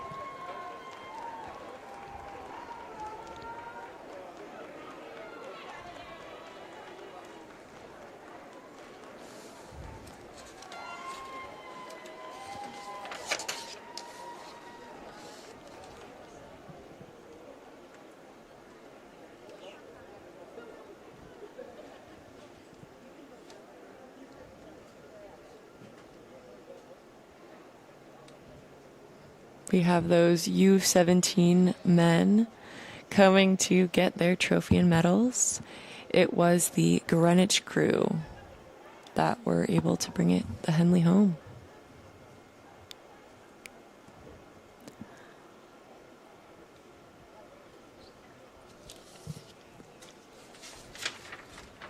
Coxie Carolyn Stowe, and then Kai Wisniewski, Everett Andrews, Christopher Pomara, Daniel Lisboa de Kahuna de Freitas.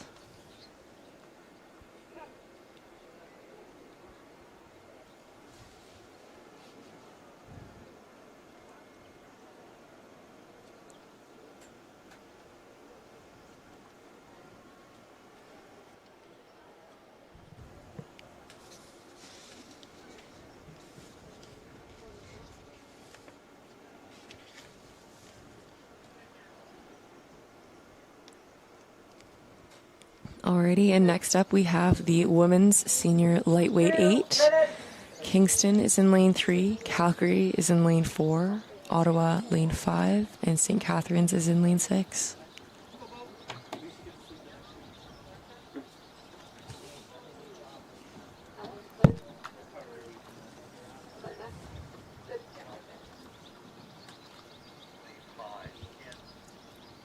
Looks like St. Catharines looks like they've scratched.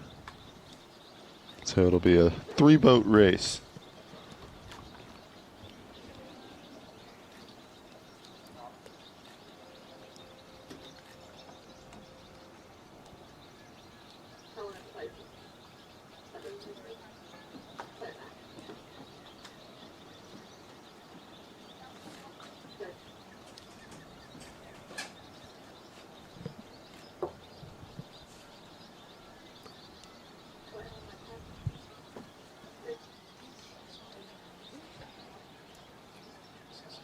Kingston, Calgary, Ottawa. Attention.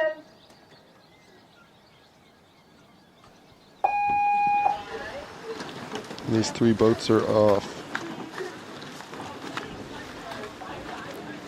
Hopefully no collision here. We're good. It looks like Ottawa's on top of it.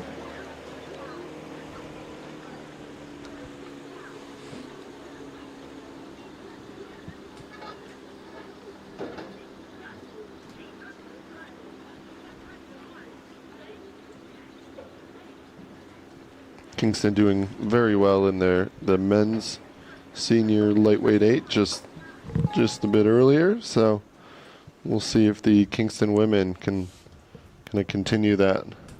Yeah. Calgary out in front right now. Stroke pair of that Calgary boat having won Henley Gold earlier this week in the lightweight women's pair.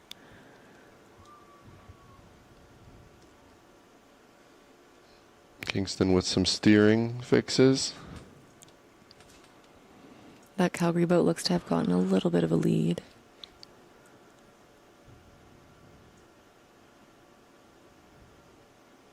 Ottawa and Kingston still holding close.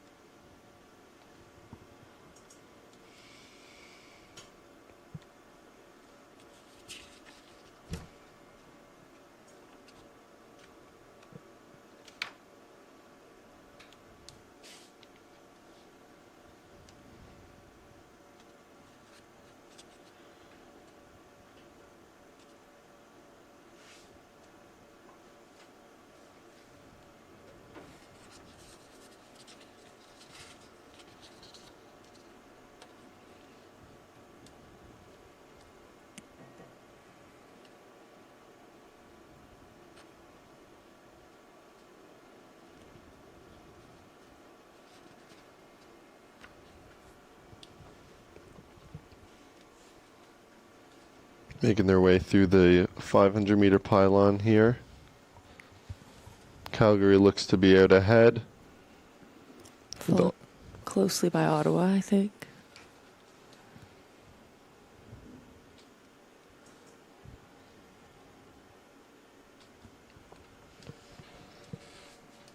At the start, we saw Calgary coming out pretty straight, where the other crews were making some slight course adjustments, which might not impact it directly, but it adds up. Definitely. So it's important to have a straight course.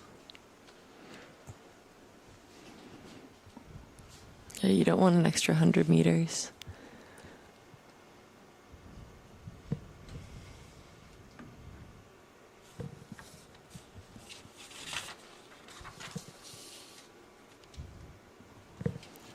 Yeah, Calgary making a bit more of a commanding lead now.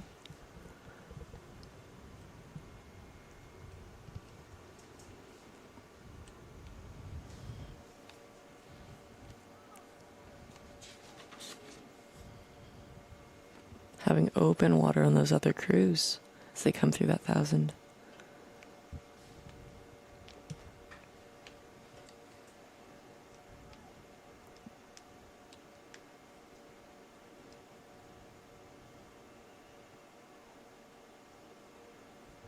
Yeah, these other crews will be really going for it to try to put a dent on that gap that Calgary has created for themselves.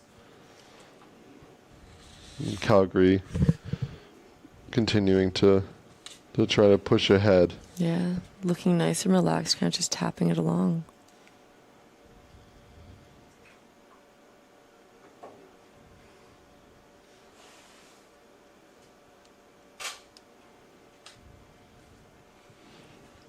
Yeah, they've definitely opened up some water between them and the Ottawa and Kingston crews.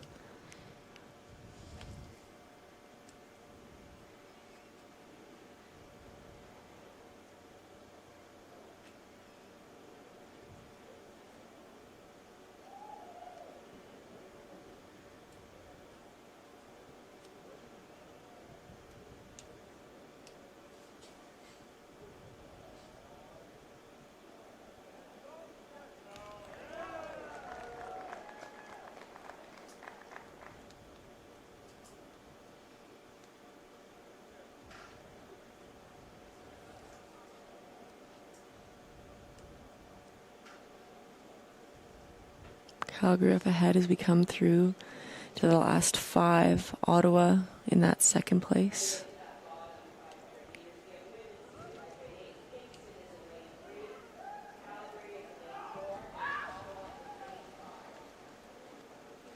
Yeah, looking nice and strong.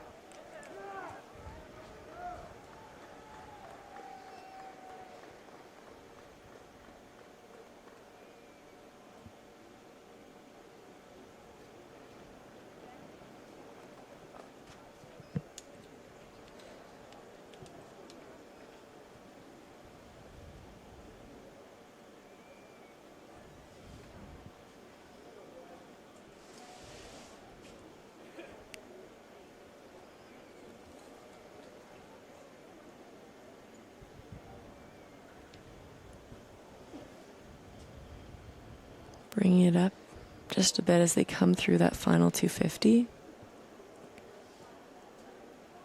Still holding on to that nice lead.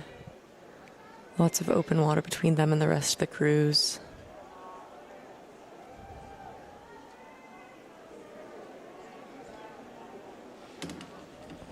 Sitting at a 36 rate, coming through that last 100 meters or so. Yeah, not having to do too much of a sprint. They're pretty comfortable in their lead.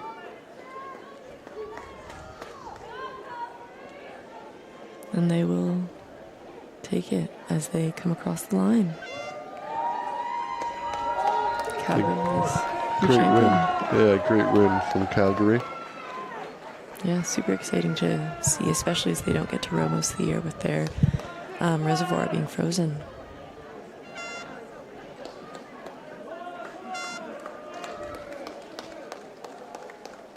Yeah, Ottawa coming in that second, and then Kingston.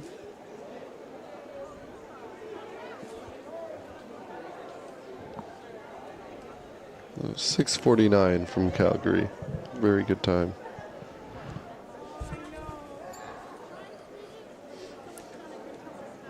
Alrighty, and we have that senior men's lightweight 8 coming up from Buffalo.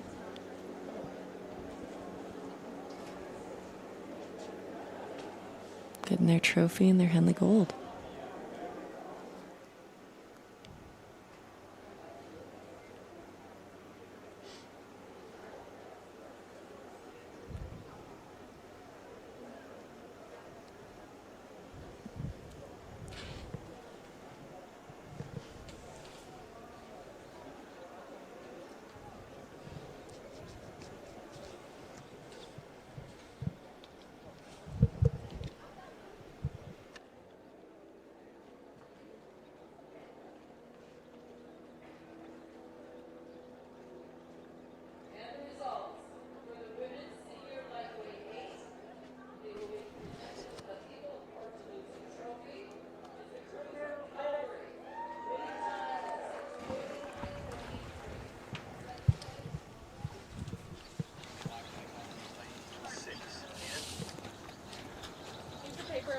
Now we have the men's under 23 4. In lane 2, we have UVic. Lane 3, Wisconsin. Lane 4, Riverside. Lane 5, BU men. Lane 6, California. And lane 7, Buffalo.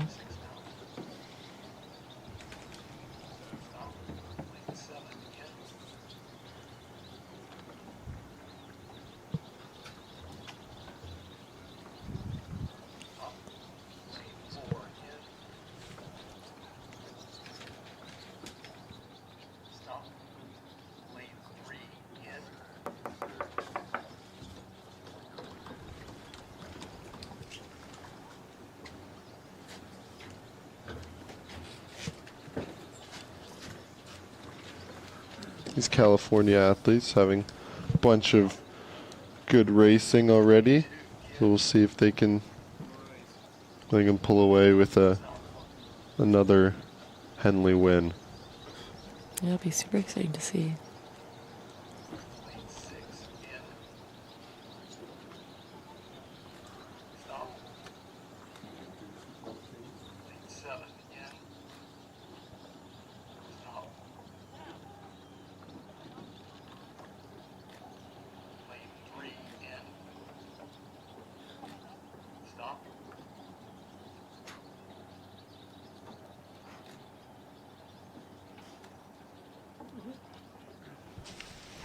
UVic, Wisconsin. The umpires Riverside. getting them lined BU up. men, California, Buffalo. Yeah, they'll be looking at the lights, Attention. waiting to go. And they're off. Nice start from all crews. All these crews are going to have a certain pedigree of rowing. They're all U23 athletes in the final. Oh, looks to be a clash there. And hands are up. Between lane 3 and 4. Yeah. Wisconsin and Riverside. Oh. I think they've halted the race. They'll be turning back into the gates. There might be some yellow cards handed out here. It looks like both the crews went into the buoy lines and clashed into each other. Didn't seem like one crew went into the other's lane. Yeah, they're getting turned around here, heading back up to the start.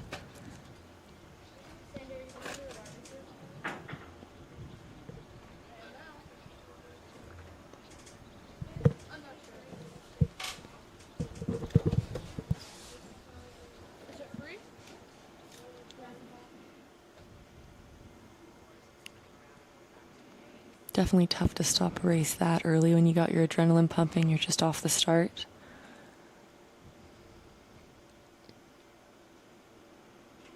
But we'll see these guys bring it down again.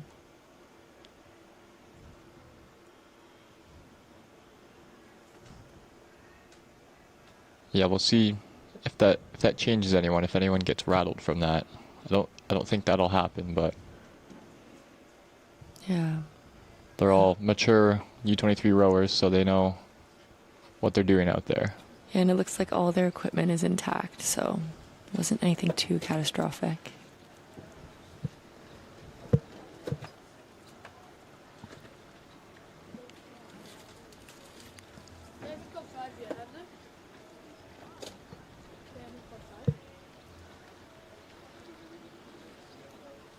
Yeah, we'll see if this Wisconsin boat and the Riverside boat will be handed yellow cards.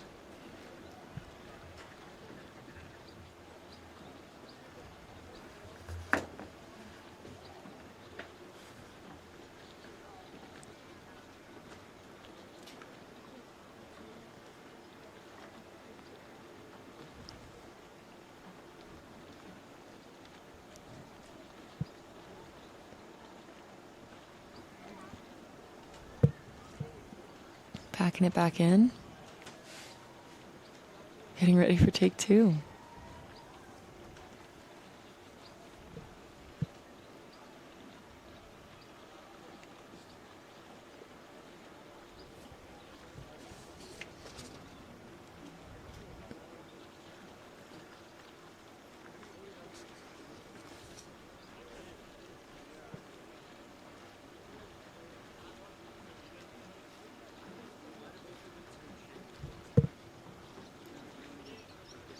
Yeah, I think they'll try and get a quick start off here so that they can get on to the next event.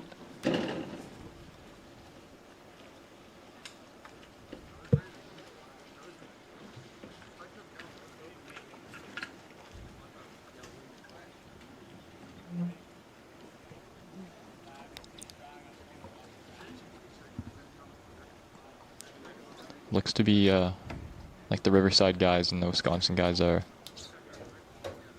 maybe talking to each other. Hopefully saying nothing too bad, but they'll be headed back in the boat and ready to go. Yeah, but like you were saying earlier, hopefully none of them are rattled, but this should be good.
So the umpire on the side, they have the white flag up, meaning that the start tower can now start the racers. Sorry, Riverside, you were issued a yellow card, just to make sure you understand that. Sounds like Riverside was issued a yellow card for earlier. Wisconsin, Riverside, BU men, California, Buffalo, attention.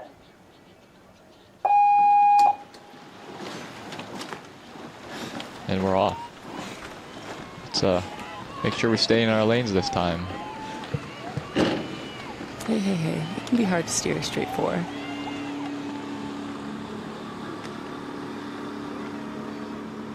Yeah, looks like that crew in lane 6, or lane 5, the BU men seem to be off pretty fast. And same with that U Vic 4 in lane 2.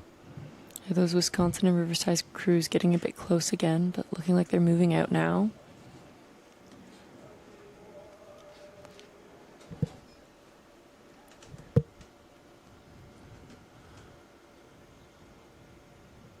Yeah, so all these crews are going to be getting into their rhythm just finishing the first 250. They'll be settling into their base pace and around a 36, 38.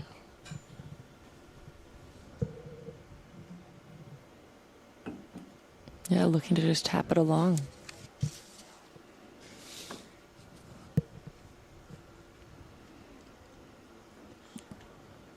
Yeah, it seems like the Riverside crew is still steering quite far to port side.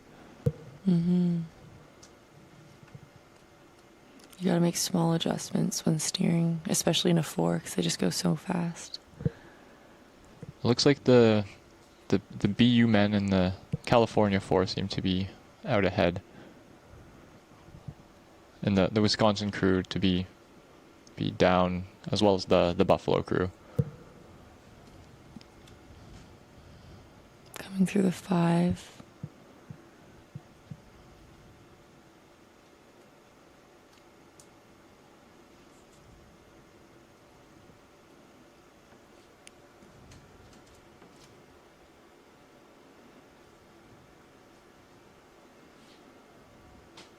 One thing about a straight 4 is you have to be very technical. In an 8, you have more set in the boat, where you can put in more power and not have to care about tech as much. Mm-hmm. But, in the straight 4, you have to think about supporting the rest of your crew. Yeah, a bit more technically inclined. Looks like the California and the BU crew BU men have pulled out ahead. The California guys looking really simple, rowing very simple, Yeah. whereas the BU men look quite aggressive. The stroke seat really putting in the work there, and the California just tapping it along. Yeah.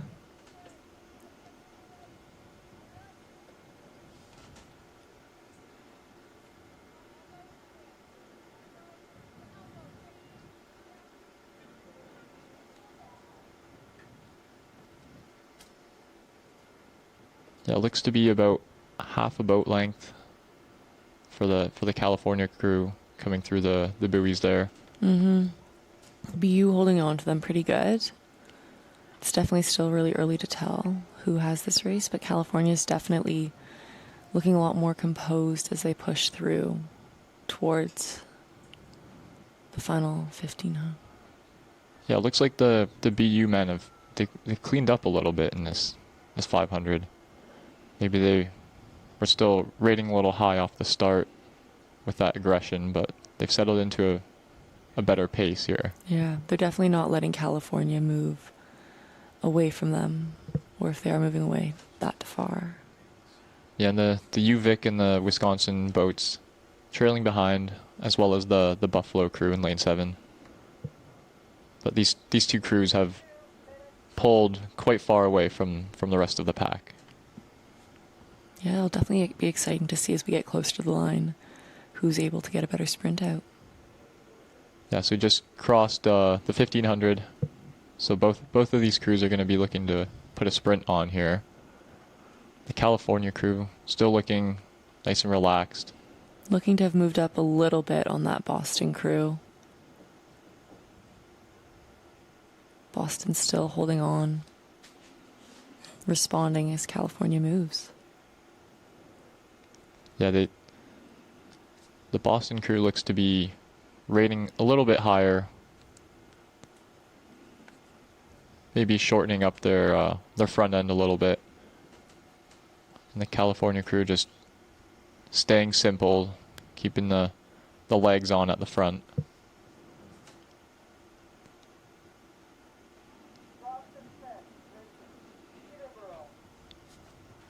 Those bow seats are going to be looking over, making some calls on the other crew, or some internal calls to make sure that they stay ahead in the California crew and try and catch the other boat in the BU men's crew. Yeah, looking to make a move on each other. The next race has gone off already. The women's under 23-4. They're I guess the umpires are trying to stay on track here. Looks like the California crew has kept that gap all the way to the end. Maybe took one more seat from the 1K. Yeah. Great racing from both crews. Boston held on to them for the whole race, making good moves. Yeah, and that Wisconsin crew in third. Then Buffalo. And then UVic and Riverside. Yeah.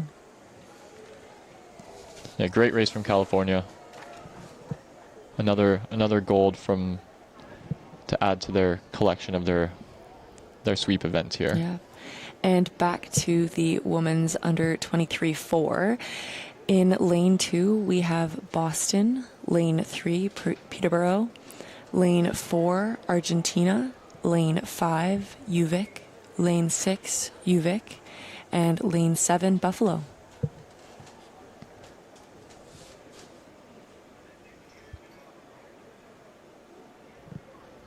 Yeah, so these UVic girls have they won the under 23-8 yesterday. Yeah. And I guess they split into 2 4s. So we'll see which 4 will come out on top between those two, and then the overall winner here. Yeah, they'll definitely have good momentum coming in from that 8. Be feeling good.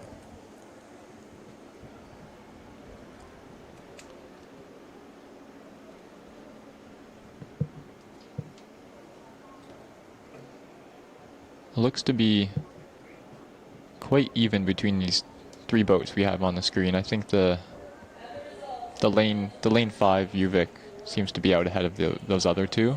Mm-hmm. They just look a little bit cleaner than the other 2 crews that are on the screen.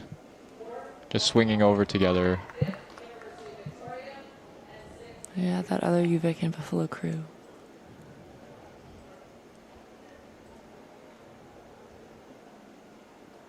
We'll see, once we can see the rest of the field, we'll get an idea of where everyone's sitting right now.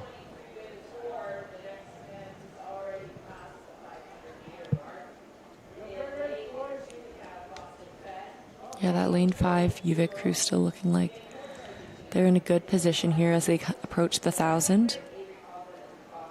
Argentina still hanging on there. Yeah, I think the Argentina crew might have contact here with the UVic boat. Yeah. But they seem to be out in front right now.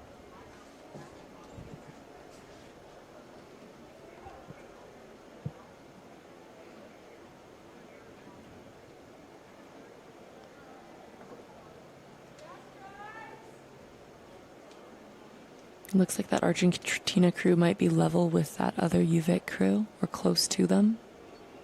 But it's that lane 5 UVic crew that's kind of taken that lead and put some open water between them and everyone else. Yeah, this is a very big gap to have at the 1K in a Henley final. Yeah, especially in such a competitive event like the U23-4. Yeah, seems like there's 2 or 3 crews fighting for that second place position. And this UVic boat is looking to stay out front, just command the race, and bring home that Henley gold. They've got about 750 meters left, so not too many strokes left, and they'll be standing on the podium. Yeah. That Argentina crew coming back, having made a move through that UVic boat.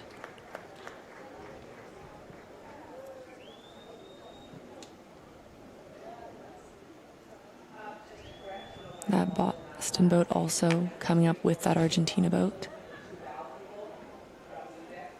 We'll see if this Argentina crew can put on a big sprint.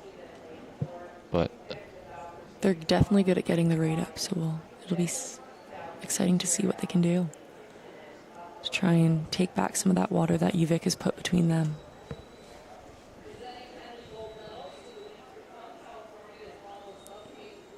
Yeah, coming into the last 5 here, I think this UVic crew they'll do a bit of a finish, but they'll want to stay clean and just complete the race and get that Henley gold. I think it looks like a definite win as long as this UVic crew stays clean. Yeah, Argentina not too far behind, but the UVic crews definitely put a lot of water, probably a bit too much for them to come back for.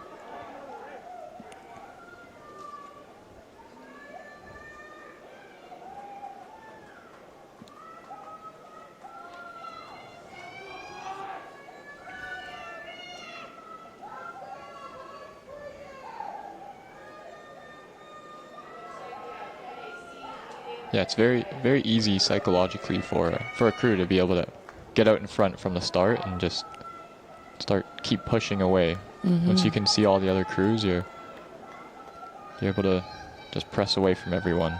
And I think that's what the race plan was here. That's exactly what they've done. And they've done it well.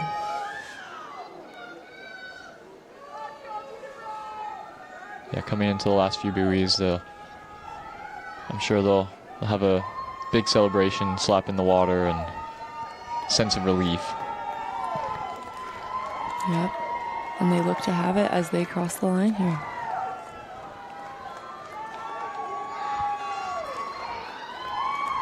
U23 Women's 4 champs, followed closely by Argentina and that Boston crew.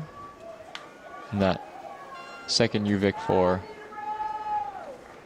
Peterborough and then Buffalo.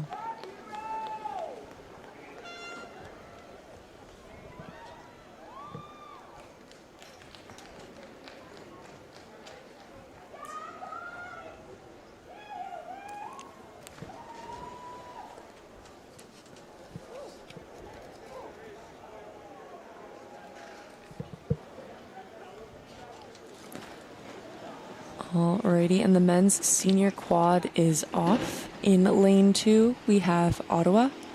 Lane 3, Montreal. Lane 4, California. Lane 5, Penn AC. Lane 6, Conshohocken. And lane 7, Calgary. Yeah, so the seem to be off to a quick start in the middle lanes here. Shout out to Vaughn in the Calgary boat. He's a teammate of mine. He's been commentating this week as well. Yes. Yeah, looks to be that Penn AC crew out ahead.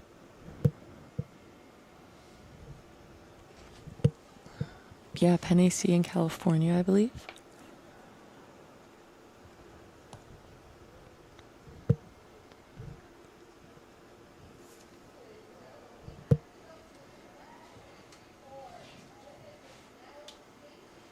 Yeah, the quads are going to be a quick race on the Henley here, with the tail current and as well as the just the bigger boats. They tend to go very fast here in the first 1500 for sure.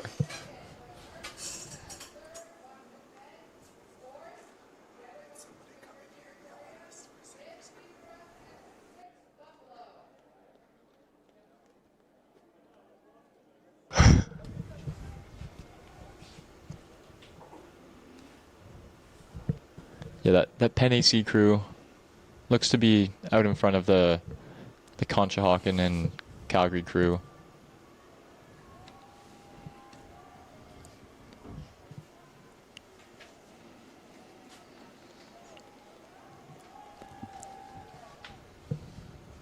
All crews looking pretty composed as they come through at 750.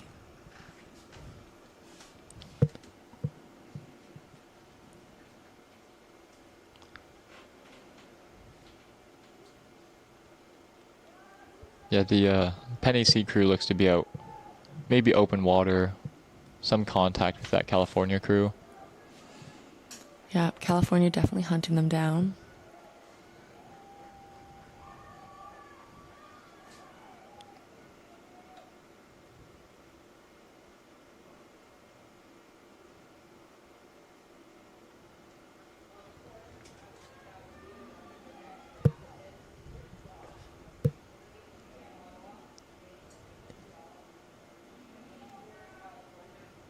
Yeah, through that 1K, the Penn AC crew looks to be out ahead. It's quite hard for these bigger boats to make up a difference, especially when you only have half a race left. So the California crew is going to have to put in some big work here to make up that distance. Yeah, both crews having done quite a good job at getting lots of open water between them and the rest of the field.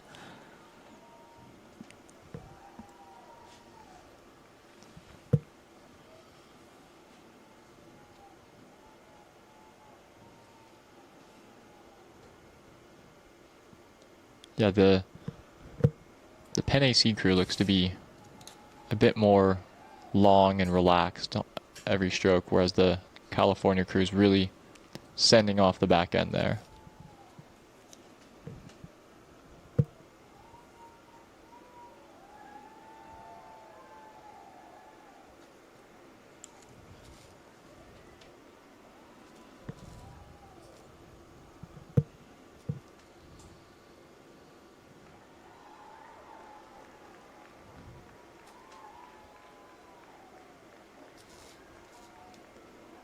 Yeah, here, coming into the last 5, this Penn AC crew looks to be taking it home.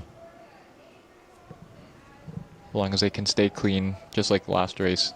Just staying clean and relaxed and getting ready if there's a big move that the other boat is going to make. Yeah, Penn AC is definitely strong. Really just tapping it.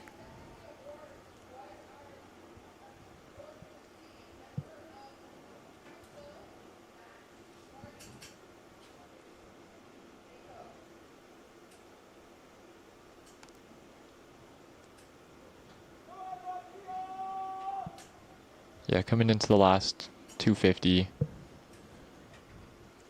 they'll hear all the cheers from the stands and be able to see friends and family on the dock to get their medal and trophy. Great race by Penn AC here as they approach the line. Very dominant. It looks like they've pulled away from that California crew really even more. Opened the gap, yeah. Yeah. Might about a 10-second gap. Yeah, they're... California crew coming in second. I'm sure the Penn AC coaches will be very pleased with them after that big win over California.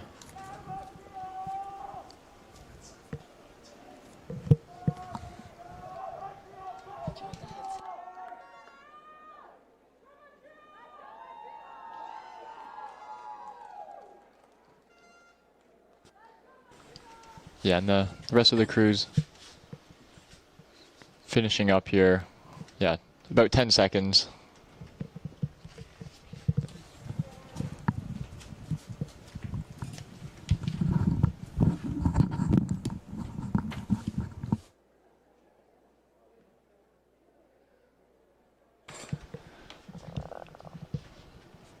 All right, the next race here, we have the medal ceremony for the U23 Women's 4, UVic.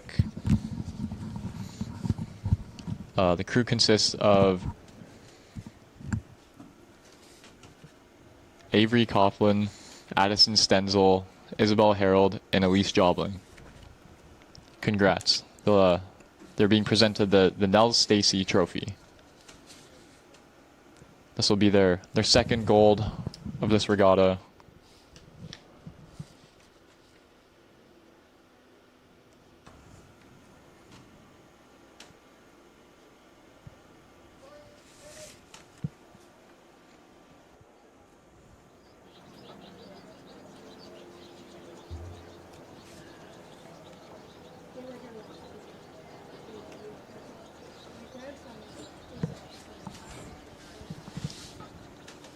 Okay, here back at the start line, we have the women's championship single.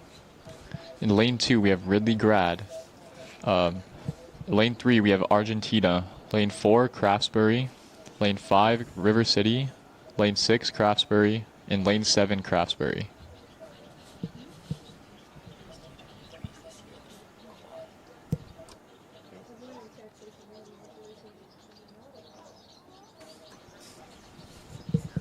Yeah, so we have the champ single. All of these athletes are going to be very, very fast, and some of them representing their national teams. 2 minutes. Paige Wheeler in the Lane 6 Craftsbury crew. She has won the senior single and the senior pair.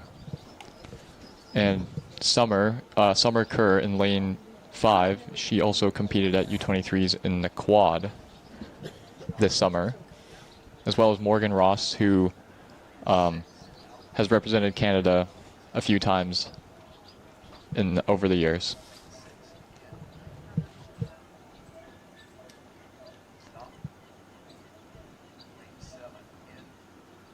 So yeah, half this event is a Craftsbury green racing project.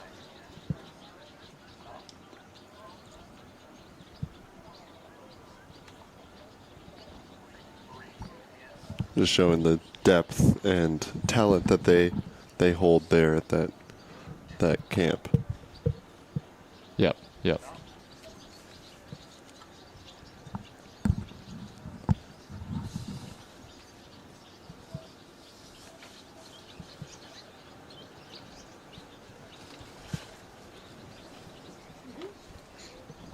Ridley Grass, Argentina, Craftsbury, River City, Craftsbury Lane 6, Craftsbury Lane 7. You see hear the last calls from the umpire. Hear the beep.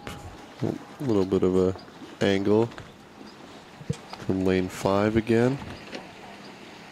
It seems to be lane 5 every time. I don't know what's happening. Yeah, I'm not sure. They're on the buoy line right now, so the umpire might be going over to push them back into the middle of their lane there.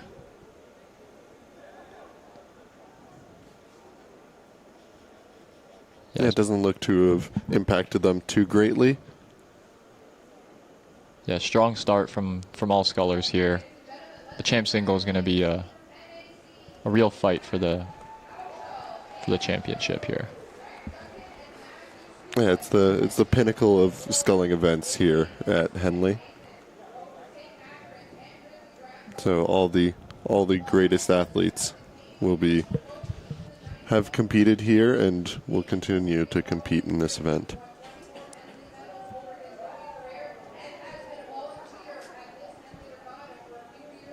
Yeah, some of these scullers are getting ready for the FISU Championship next week in London, Ontario. So they'll be getting tuned up over the week through the champ single or some of the other events. And this is the ultimate test to see where they sit amongst everyone.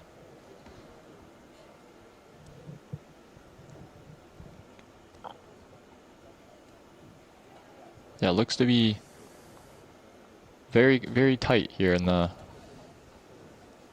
field, so we'll see who can pull ahead.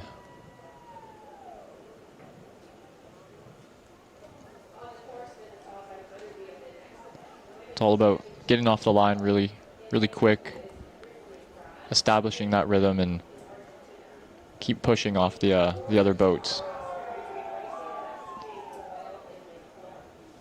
And then when you get to that last 5 and get ready for that sprint.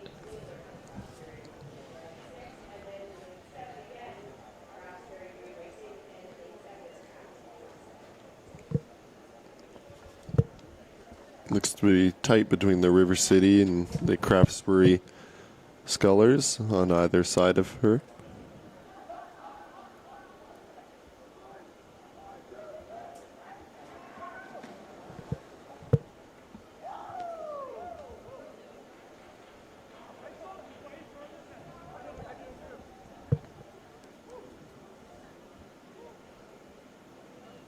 Yeah, it looks to be that lane 6 Craftsbury, Paige Wheeler out in front.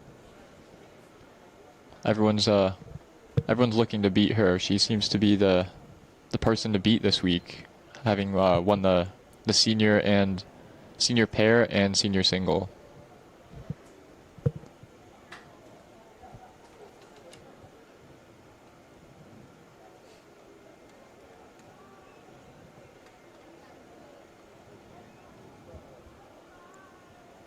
Paige tapping down the course at a 36. Yeah, very clean, relaxed, and long. Being very patient at the catch. Getting the blades in and then getting the legs on.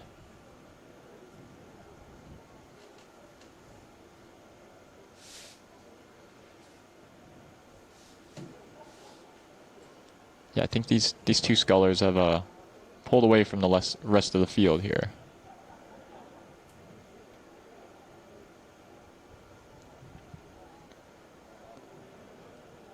I think it's going to come down to a sprint here in that last 5. If you can sit on a boat, then you can walk through them, especially in a smaller boat. Yeah, it'll be great to see where Morgan sits amongst these two scullers. Being in lane 2, it's tough to read where they're at. But we'll see here once we align with the buoys. But it does look like Paige and Sumner have pulled away. Morgan having a bit of overlap with the River City sculler.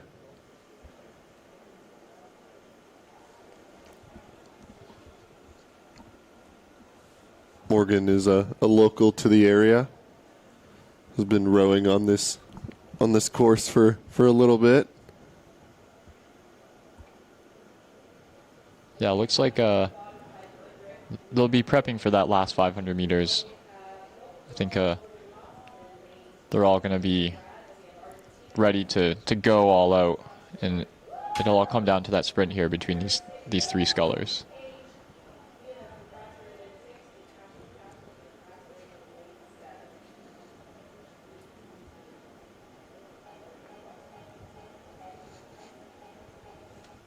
Yeah, just getting through the 1,500 meter pylon here. Yeah, it looks like Sumner's starting to bring up the rate here and get a little bit more aggressive on the drive. Yeah, they're holding the same gap as they did coming through that 1250 mark. Let's see what kind of sprints come out of this.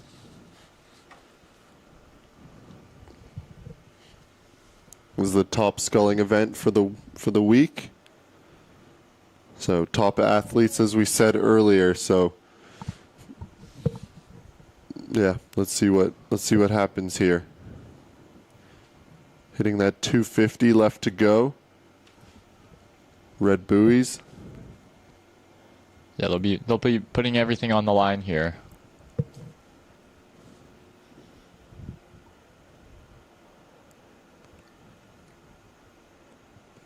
I think it really comes down to whoever wants it more here. Yeah, definitely.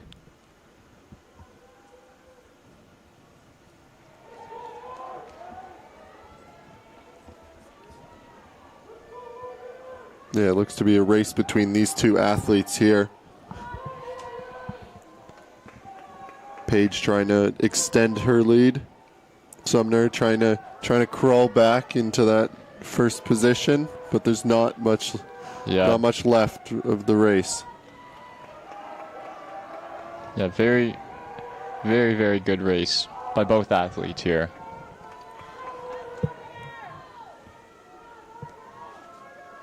Looks to be Paige taking the win here. 3rd medal of the day, or the week, sorry. Yeah, great race there, great race. Very impressive to see. Being adaptable between sweeping and sculling. Not many people can do it at a high level. So great to see winning in both. Yeah, it's very impressive.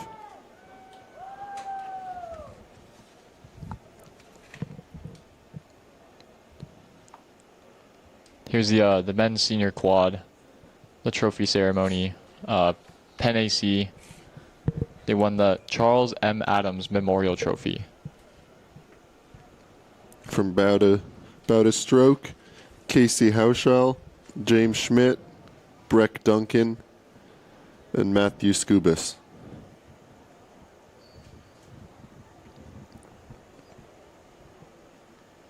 Excellent race from all four of those lads. California giving them a bit of a challenge, but they're able to take it.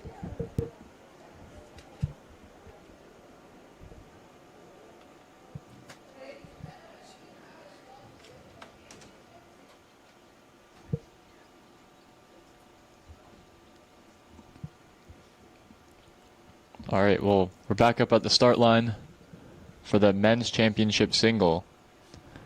In lane 2, we have Argentina. Lane 3, we have Sarasota. Lane 4, Argentina.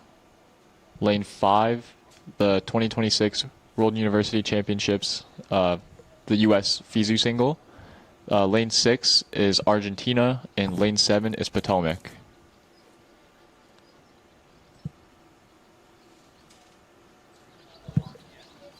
Three Argentinian scholars in this race. Very impressive.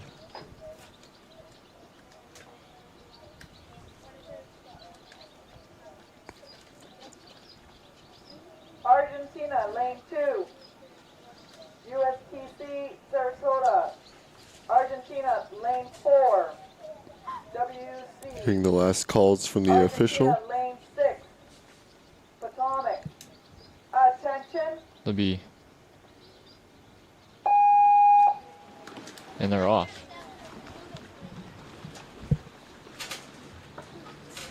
The Argentinian scholar, lane 4, very high rate off the start. Looks to be a smaller guy, so he'll be able to jack up the rate off the start there.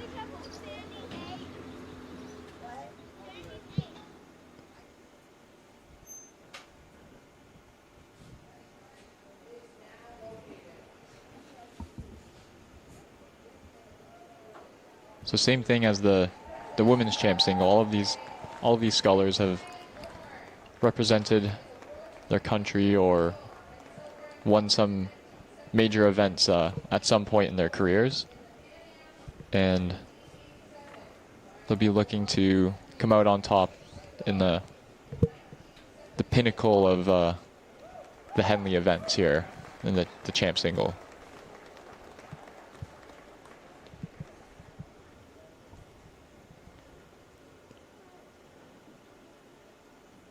Looks to be a pretty even field here in that first 5.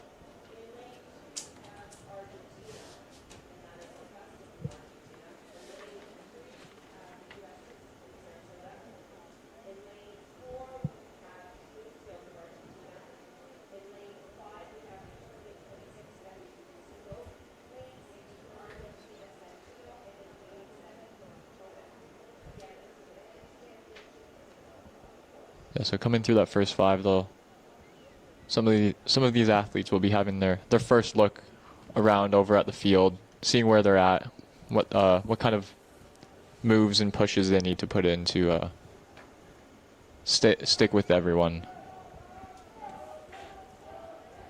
They'll start to settle into their pace for that middle 1K and really just breathe it out, stay relaxed.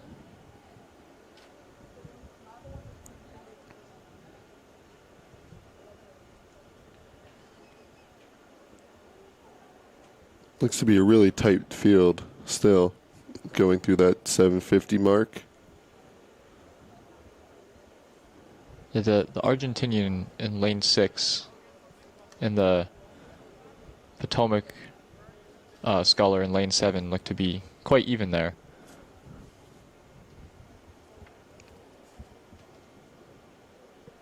think the Argentinian in lane 6, he keeps looking over into the lower lane numbers. I think there might be a sculler over there who's starting to push away from the field.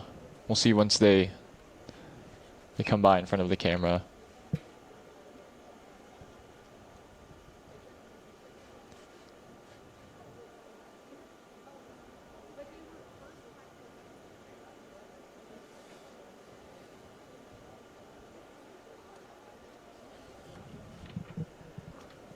Ladies and gentlemen, you would like to believe that over 500 volunteers have come together to make sure this regatta. Yeah, it looks to be still contact through these 3 boats here. Potomac looks to be ahead of the Argentinian, as well as some of the other scullers. The Sarasota, USTC Sarasota, Evan Falstrup looks to be out ahead here as we get a better angle. And, lane 2 Argentina.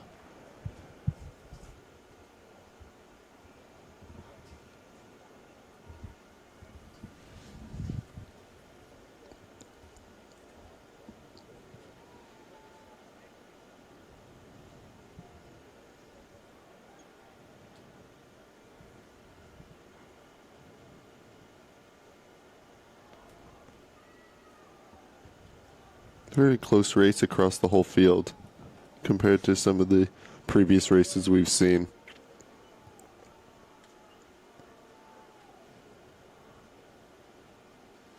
But Evan in lane 3 still out in front. It was tough to see kind of in the earlier parts of the race, but it's looking quite strong there. But we'll see what the Argentinians can pull in this last 500 meters.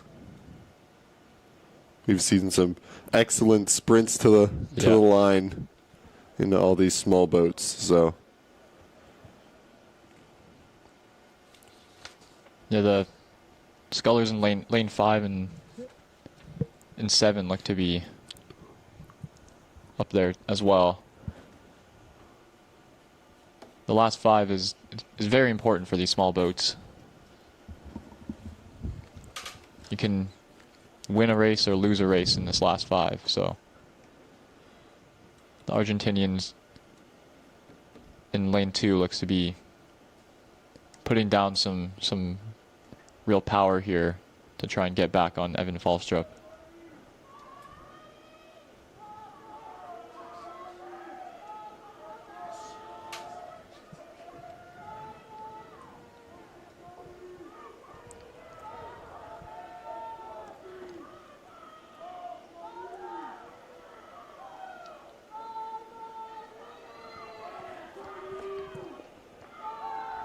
yeah, let's see if Evan in lane 3 can hold on to the gap he's created for himself.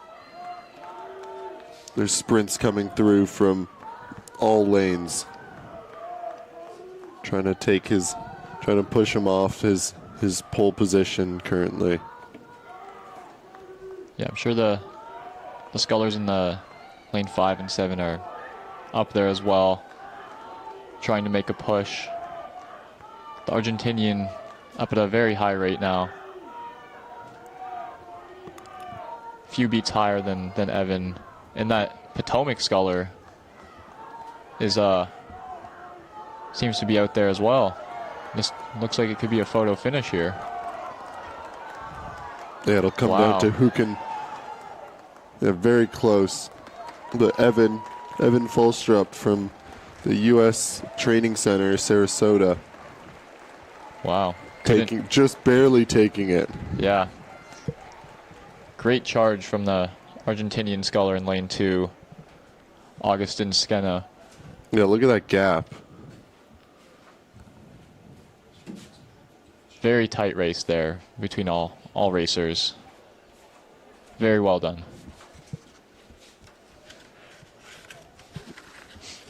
Here's Paige Wheeler receiving her 3rd Henley Gold of the week in the champ single. It's the Muir Challenge Cup.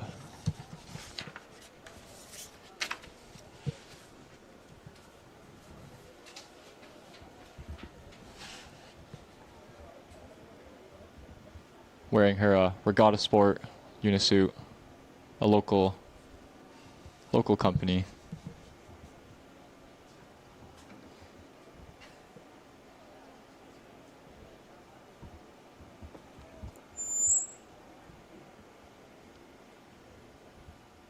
Okay, up next we have the women's under 19-8.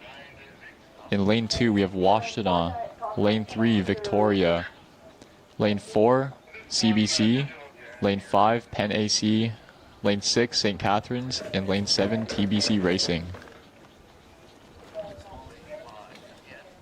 Yeah, most of these athletes will be moving on to university, so trying to get one last crack at a U19 Henley win, especially from that St. Catharines crew. There was two girls in the St. Catharines crew, won the under 19 double, Sandra and Chanel. Yeah, that was an excellent race. They were sitting in lane 2, couldn't really see them throughout the race, but then it came to the finish line camera and they pulled through. They were a bit back throughout the race, but just kept climbing, didn't give up, and crossed the line in first. Yeah, so these the boats in the middle lanes will have the fastest times, or won their semis yesterday. So we're looking at Cambridge and Penn AC in lanes 4 and 5, as well as the locals, St. Catharines.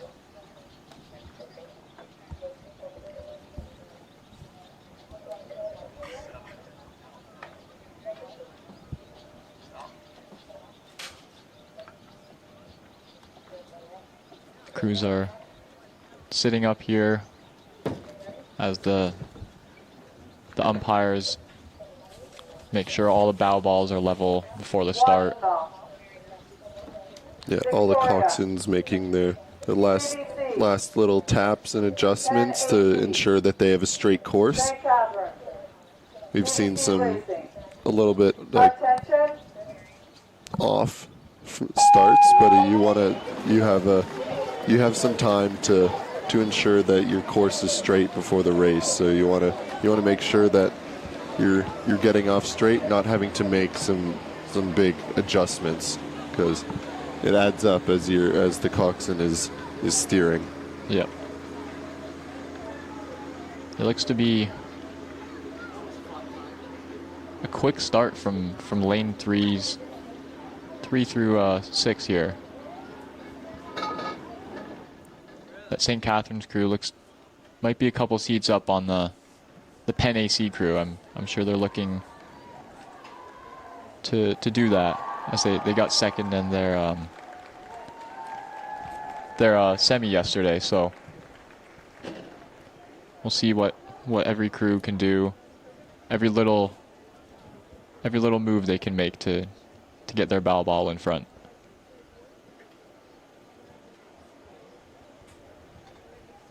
Yeah, the CBC crew looks to be out in front of the Penn AC and the Victoria crew.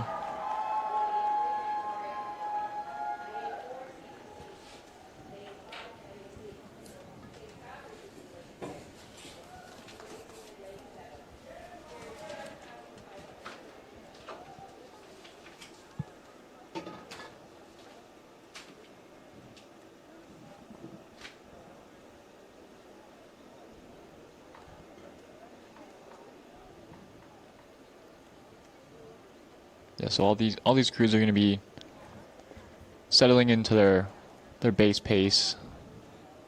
Just a nice, strong, high rate rhythm.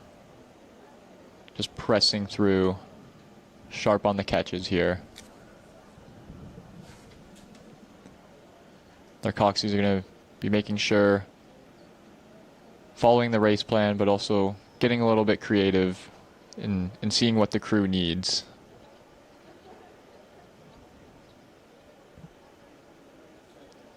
Yeah, that Cambridge crew, I think they seem to be, they look up on the Penn AC crew here. It's hard to tell from the angle, and as we learned from last race, you never know what's going on in lane 2 and 3.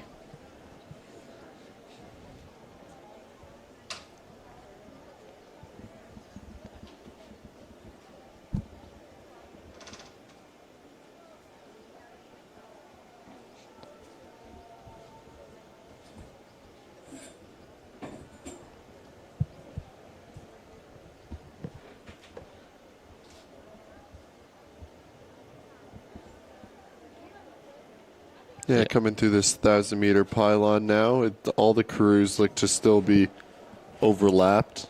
It means the race is still loud. You don't want to be.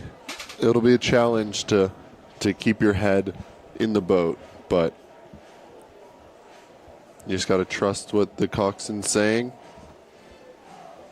and just keep pulling. It's a fast race. Goes by very fast, so keeping your head in the tunnel, just tunnel vision, and staying in time with your crew. So CBC looks to be far ahead now. Yeah, it looks like they have a bucket rig there in the 6 and 7 seat.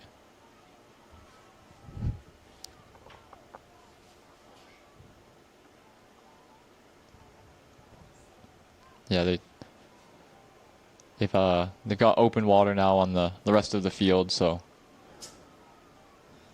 they'll be looking to just stay clean and ward off any of the pushes from the other crews here.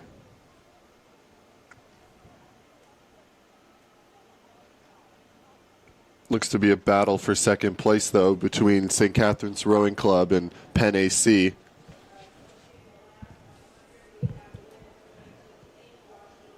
Very tight race. It'll be tough to make the jump back to CBC, but you never know. But yeah, really pushing to get to that second place position. Both boats are going to give it everything they got.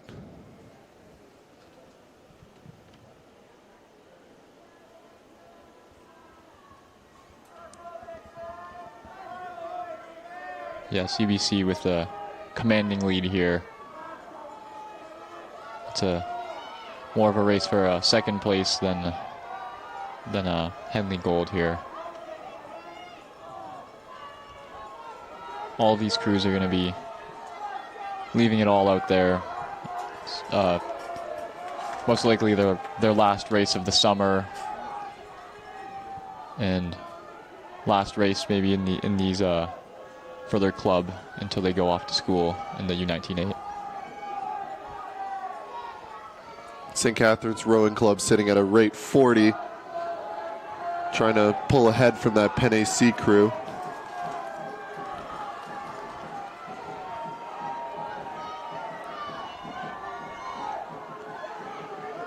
Yeah, Cambridge here, still with the commanding lead. They'll stay clean to the line and look to cross safely. The St. Catharines crew in Penn AC, very, very close here. They'll be pitching in their last moves, putting in those last strokes. St. Catharines really upping the rate here.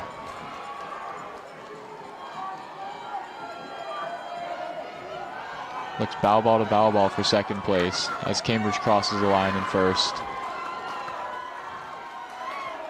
Penn AC looks to be second, with St. Catharines just back from them. Yeah, great race from all the crews there. From CBC, dominant race. Yeah, just back from St. Catharines. Yeah, it's good to see some Canadian crews in this event. Normally there's only one one crew, and it's usually St. Catharines, and good to see another Canadian crew.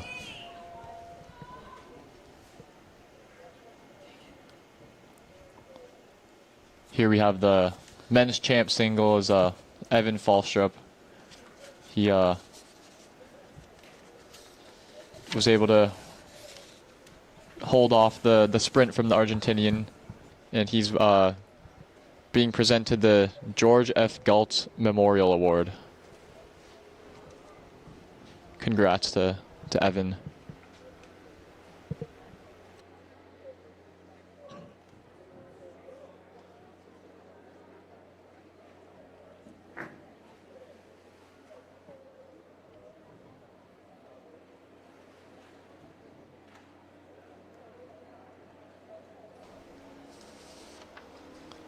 Yeah, here we are back at the start line for the women's under 17 single. In lane 2 we have Dawn, lane 3 Elizabeth City, lane 4 GMS, lane 5 Elizabeth City, lane 6 Ridgewood, and lane 7 Hudson.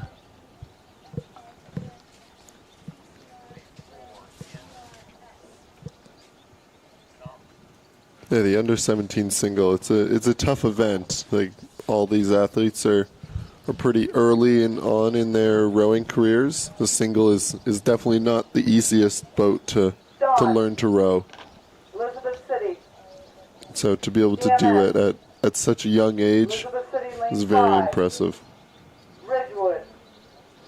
Yeah, there'll be some of the best U17 rowers at their clubs, and their coaches entrust them with going fast in the single, so, and taking on that responsibility. So let's have a good race here.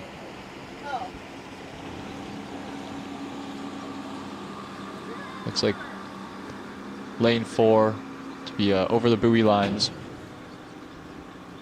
but they know what they need to do to get back in the center of their lane.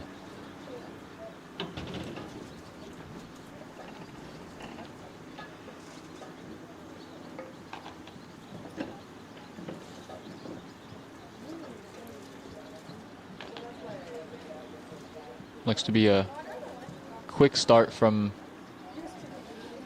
all lanes here. It's hard to tell from this angle what the field, who's out in front and whatnot.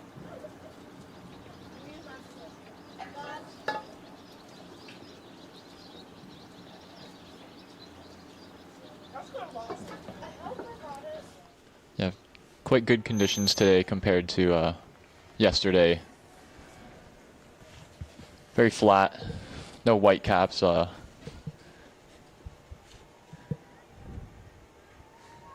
perfect for these early rowers in the single.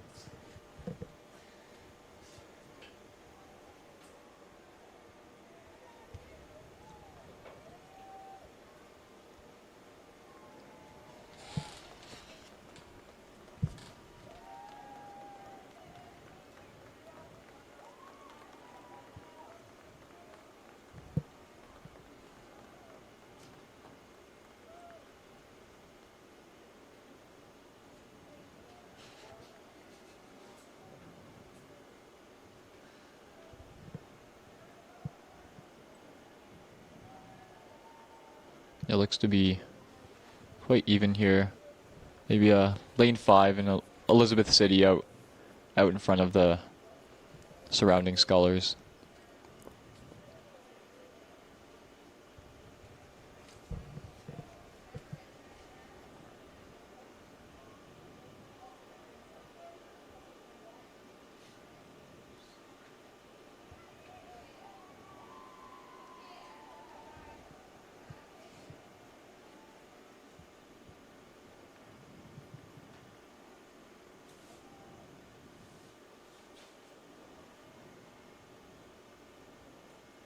They'll be looking to put some moves in here on the other boats as they approach the 750 and the 1K. The 1K is really where a lot of crews like to put in a big push to move away from the other boats.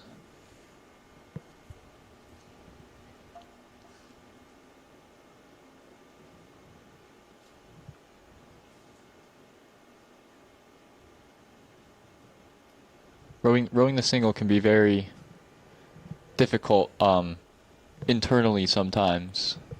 You don't have a bow seat or a coxswain giving you calls, so you have to make up your mind and really go for it. And I think that's a very important thing to have as a U17 sculler, is if you're going to go for it or making up your mind.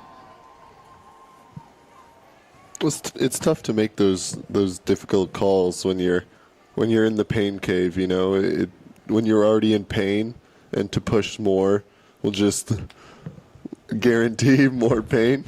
Yeah. It's a hard thing to comprehend when you're early in your rowing career. Mm-hmm. Looks to be Dawn Rowing Club out in front. They're looking quite clean, nice and relaxed, just pushing it along.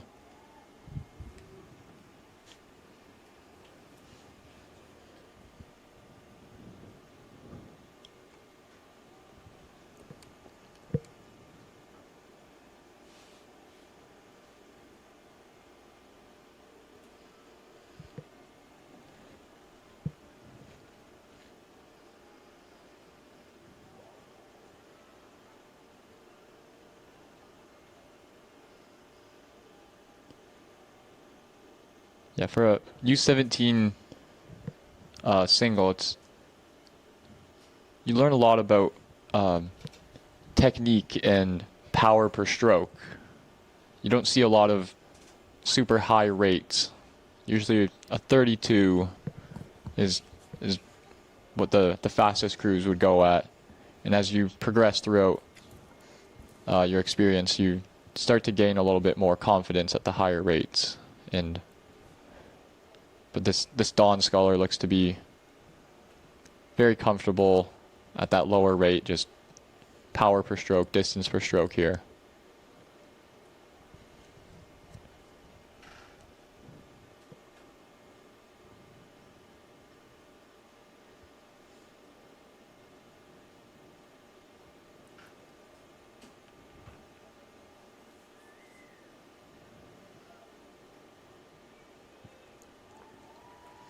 Looking really clean. You know, getting good blade clearance off the water. Yeah, that Dawn rower is looking over at the other sculler, making sure that they're able to hold off any moves that are coming, but seems to be quite a lead here that they'll be comfortable going into that last 250, not have to put on too much of a show here.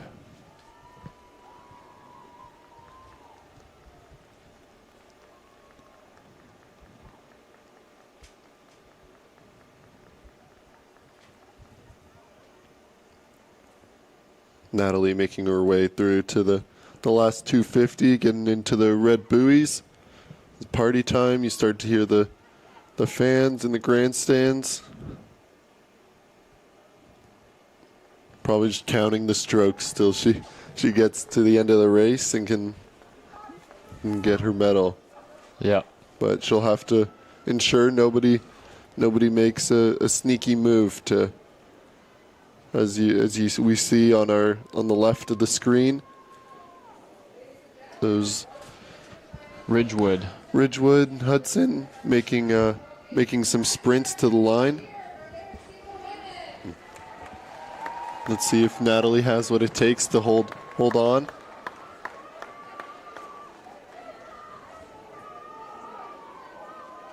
Yeah, she'll just want to stay relaxed and maybe put on a little bit of a sprint here to ensure that victory over the other sculler. Very impressive to come from the outside. Yeah, normally lane 2 isn't the the fastest going into the final. So it's a very, very good job by Natalie here, and proving everyone wrong. Yeah, congrats. Excellent race, Natalie. You see, she's pretty tired now. As long as she doesn't flip. We've had a few of those this week.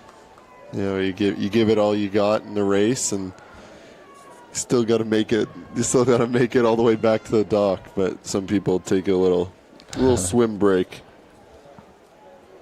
But very dominant race there from Natalie. Good, nearly 6-second gap to the next closest athlete. Yeah, very, very well done. Here we have the women's under 19.8 medal ceremony. Cambridge Boat Club of Massachusetts. They'll be receiving the Harris/Fisher Award, or trophy. Congrats to them.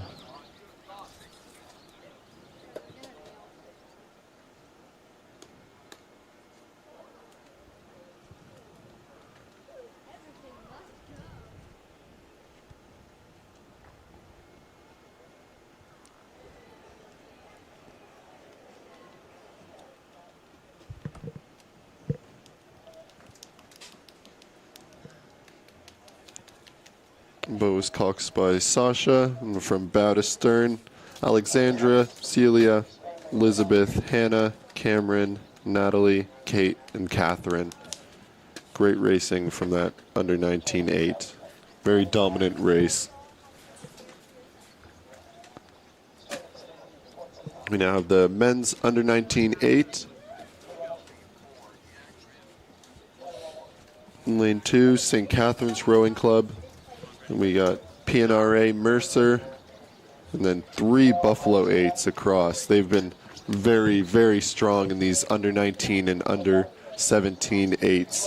Having 3 8s make it to the under 19 final is very, very impressive. Just shows the depth that they have at this program. And then in lane 7 we have Penn AC. Yeah, very, very dominant. The Buffalo Rowing Club is pretty new.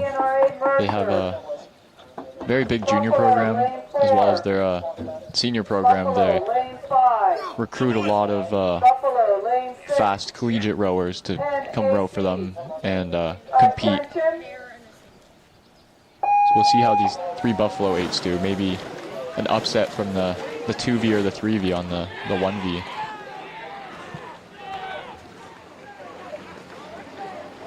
Yeah, it looks like that lane 5 Buffalo crew. Very quick start. Not sure if that's the yelling from the crews or from the sidelines.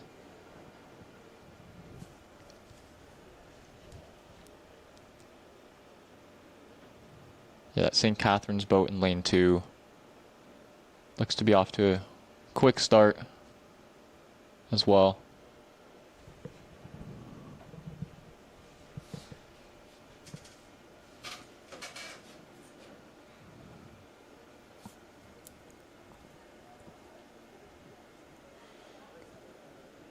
Yeah, a lot of those St. Catherine's athletes I got the opportunity to do some coaching for, or with, I guess, last summer. So it'll be good to see where they end up in this race. Bunch of hardworking young men.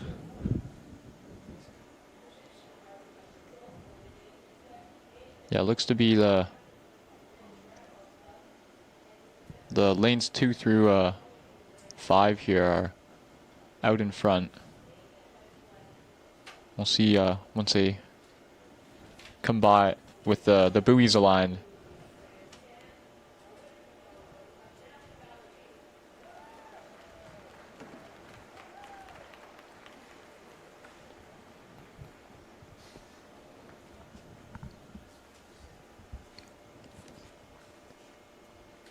Yeah, it's really good to see some home club representation here. Yeah, for sure, especially in the under 19-8.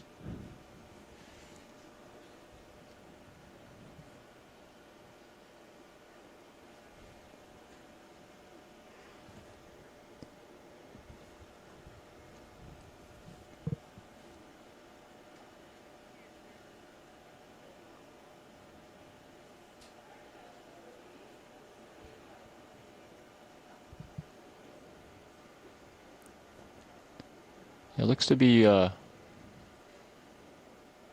Buffalo crew in lane 4 to be out ahead here in their black USP, I believe.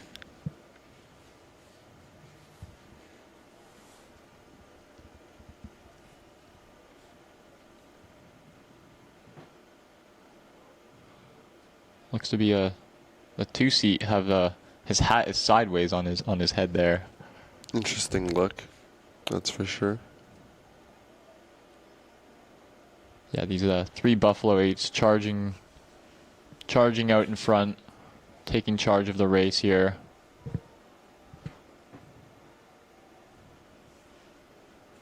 That Buffalo lane 5 though, still having contact with the lane 4 crew.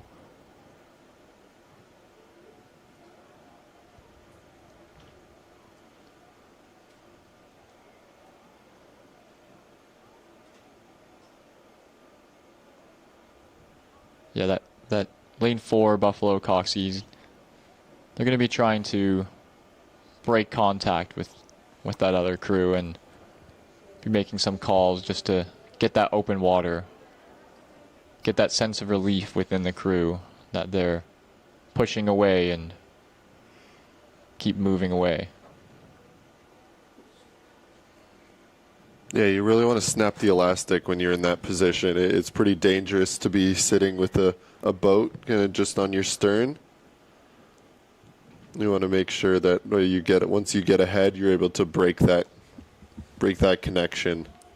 Don't give the other crew any hope, especially when it's another crew from your club. You want to make sure you go back to the trailer loading, knowing that you were dominating. Yeah, you don't want to give that bow seat of the other crew any sense of hope that they can see the Coxie, and I think that lane 5 crew is holding on really well to that lane 4 crew, who seems to be dominating the race here. Yeah, Coxie Joseph Coffeyman from Buffalo in lane 5, definitely getting his boys to not give up. You know, keeping them in the race here. He should be the one that's making the calls to where the other crews are. Yeah, it could be hard being the Coxie of the second boat, trying to keep up with the 1V, so he's doing a really great job. And the Coxie of the first boat, William, is doing a great job of just staying ahead, keeping his crew composed and into that line. Great race from Buffalo, from all 3 8s. 1, 2, 3. And Penn AC coming in 4th. And we'll see the St. Catharines and Mercer crossing line. 5:44 though. Oh wow, it's very, very close at the finish. Very fast for a U19-8, 5:44. For sure.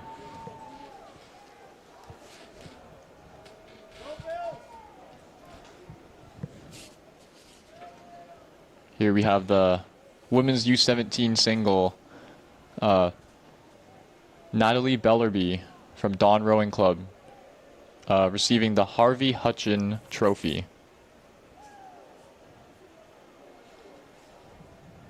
Excellent race from Natalie. Yeah, very, very well done.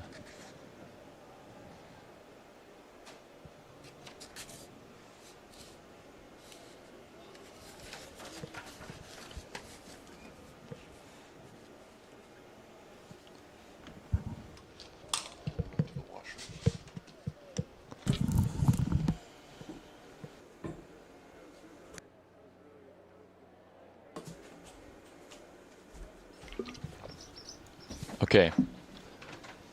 Back up at the start line for the women's senior lightweight quad.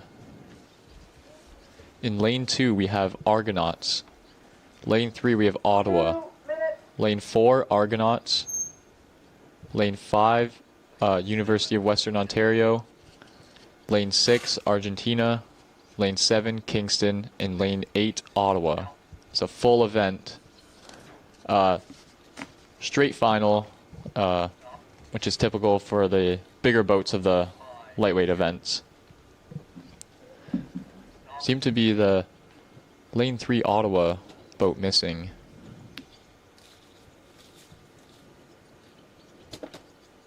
And the lane 4 scratch from Argonauts, and I guess the lane 2 Argonauts boat isn't there. Western, Argentina, Kingston, Ottawa. Attention. And they're off.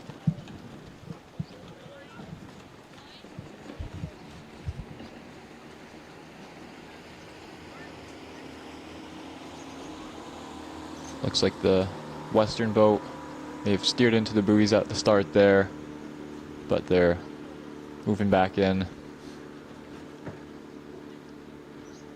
The two of the scullers from the Western boat won the senior lightweight double, Sydney and Molly. And some of the Ottawa girls have been seen in the finals of some lightweight events.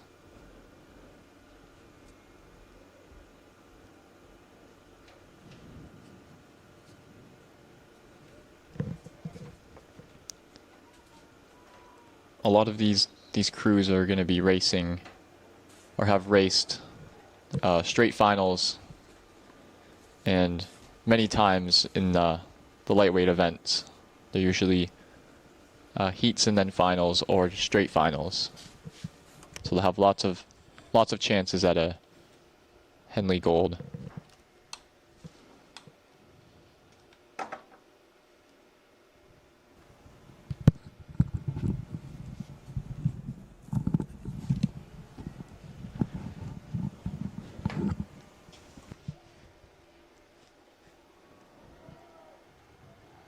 Yeah, it looks to be the Argentinian crew and Ottawa lane 8 out in front of the Kingston boat. And they look to be leading the Western boat as well. We'll see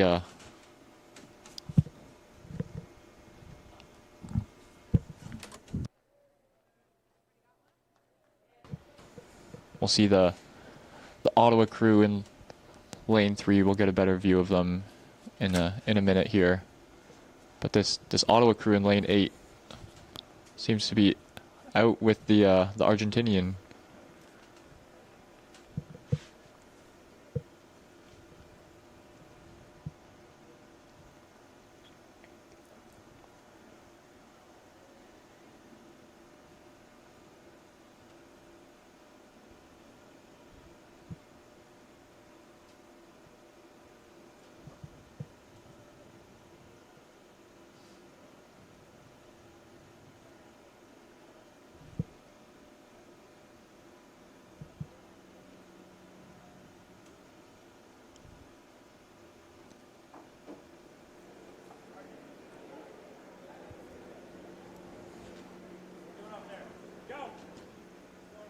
It seems to be quite close between these 3 crews. As we get a better angle here, that Western crew looks to be in contact with the Argentina crew. Oh, it looks like Argentina crew caught a crab there. The 3-seat. Good recovery though. And the Western crew is going to capitalize on that, as well as the Ottawa crew. Yeah, as the crew that that catches the crab, you want to get right back to your rhythm as soon as possible. And for the other crews, once you've realized that another crew was slowing down a little bit, you want to jump on it right away and not let it slide. You want to punish them. Yep. Yep. Looks like Western did a good job at taking advantage of that. Yeah, the Western crew and the Ottawa crew look quite even here. The Argentinian crew is going to look to push back. They still have about 2 seats down. The Ottawa crew crossing that buoy just ahead of the Western crew. So a very tight race going into the bottom 500 of this race. Yeah, let's see if Western can hold that momentum that they got from kind of scratching past the Argentinians.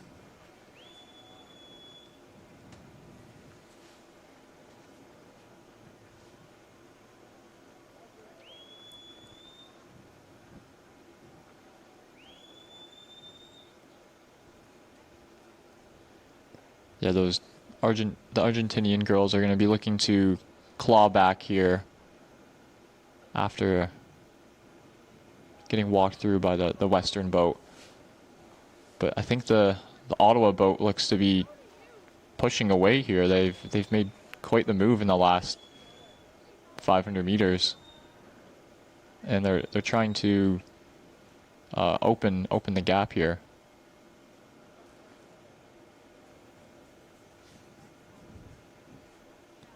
All 4 of these crews looking very solid, very clean at the catch.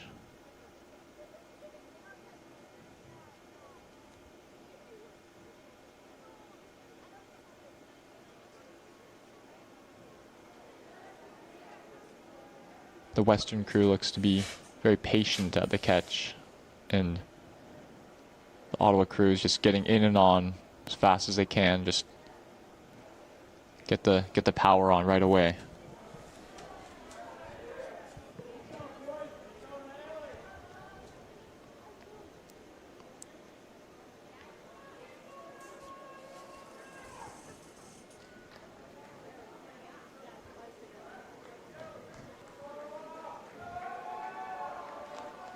Yeah, I think the Ottawa quad is in lane 8, has pulled away here from the rest of the field, and they'll be taking a Henley Gold home.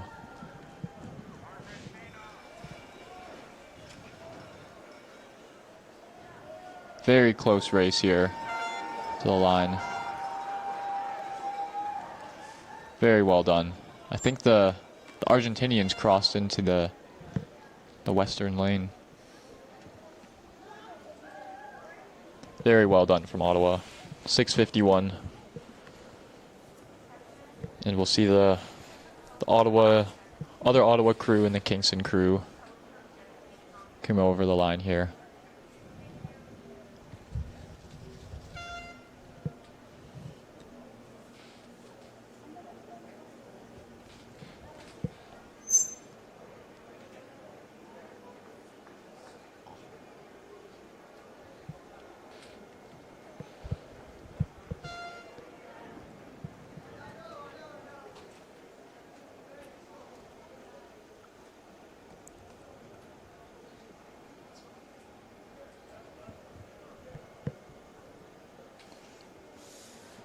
Good race across the board.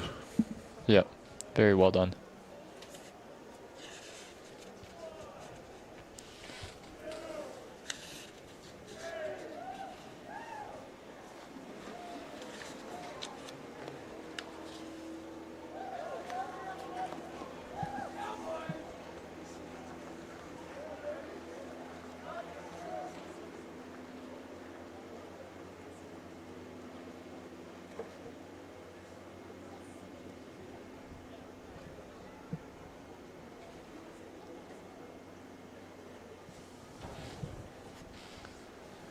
Here we have the replay of the Buffalo Rowing Club Under 19 Men's 8 trophy ceremony.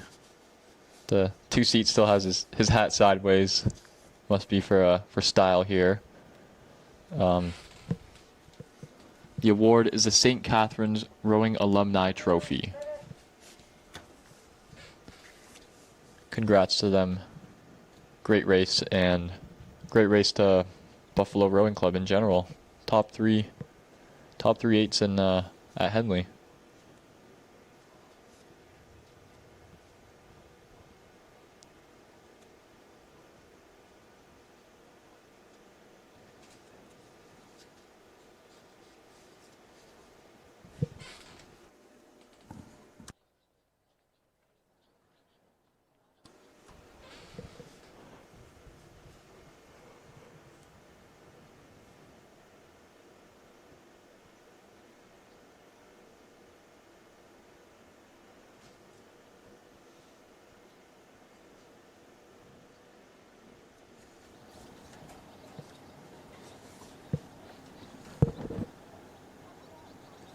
Here we have at the start line the men's under 23 lightweight pair. Wisconsin. We have Wisconsin, Kingston, Kingston, Hanlon, and UVic. Kingston, lane 5. Hanlon. UVic. Attention. Yeah, so there's a few guys in here who have already won a Henley Gold. Nigel in the U23 lightweight single, he won gold, and he's racing with Leo, as well as Dennis Ovdienko. He won the senior lightweight pair, so he'll be looking to get another Henley Gold in the pairs event here. And the DeLuca brothers in lane 6 from Hanlon.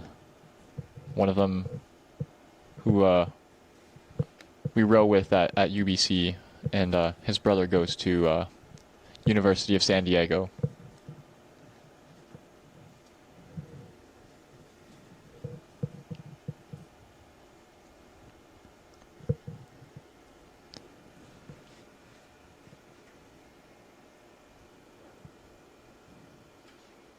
Off to a clean start, no issues with foot steering. All of these crews are quite experienced together.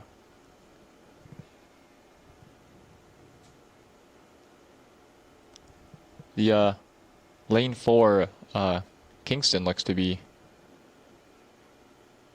pushing out ahead of the rest of the field. That's Nigel and Leo.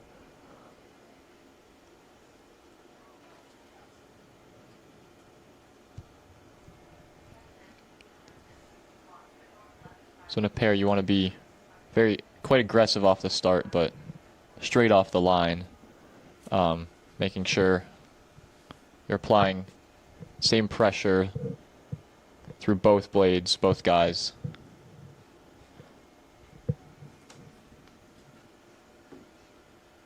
That UVic boat in lane 7 looks to be out in front there. Some marshalling going on by the umpires, steering corrections.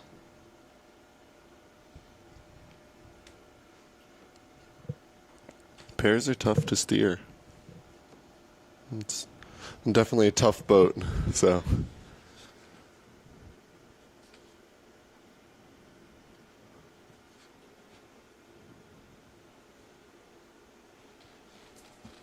Yeah, I think this UVic crew looks to be out in front here.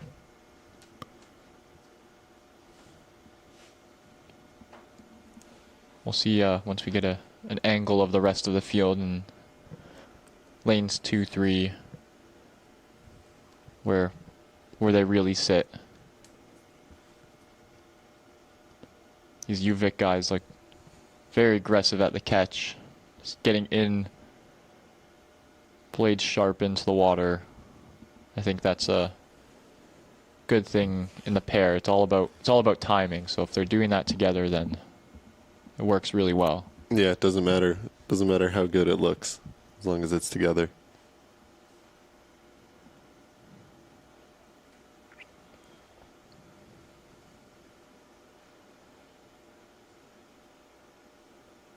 I think the Kingston crews are looking very strong as well. The Kingston boys they're sprinters though. They'll always have something to give at the end of the race. So I'm not counting them out. It looks like they're halfway, like a halfway of contact on the UVic crew. Yeah. So let's see what happens. Half a boat is not a lot. You want to be open water by this point if you're looking to win. Yeah, the Kingston crews are able to race off of each other. UVic kind of out pretty far to the starboard side, so they're not able to really push off of someone. They're having to very isolated. Yeah. Yes. Yeah. So that lane 4 Kingston or lane 5 Kingston crew, Liam Shapland and James Cuff. They're leading the other crew of Nigel and Leo, and that UVic crew off to the side, out in front as well. It's a very strong field here. All of these guys rode lightweight all throughout the year. In the fall, they're racing for their schools at Queens or at UVic, so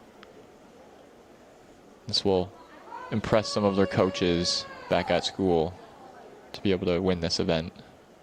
I think that UVic crew has pulled away here. They've open water now, just driving it home. The stroke seat of the UVic crew looks like he's putting it all on the line there. Yeah, he's got his head down, trying to hold on for dear life here. Yeah, that Kingston crew in lane 5 are looking tall and confident to push through that UVic crew, so we'll see what it comes down to. Yeah, let's see if they can sprint through them. Getting into the last 250 here, the red buoys. The UVic guys doing what they have to do to hold on.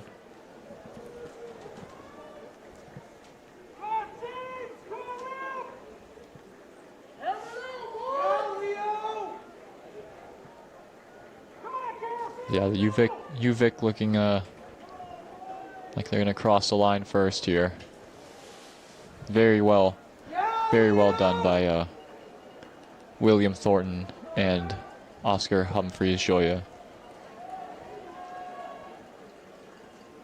And the 2 Kingston crews trailing behind as well. Very well done by UVic.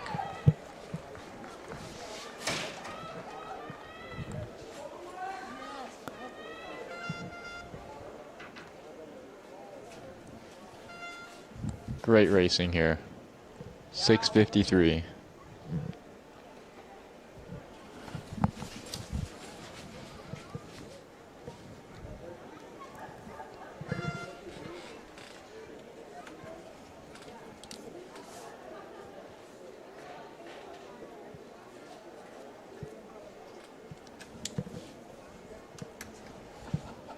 And here we have the medal ceremony for the women's senior lightweight quad. They are being presented the Silver Fox Trophy. Congrats to Hannah Kavanaugh, Maya Tudor, Rebecca Cachetto, and Rosemary O'Brien. Very well done.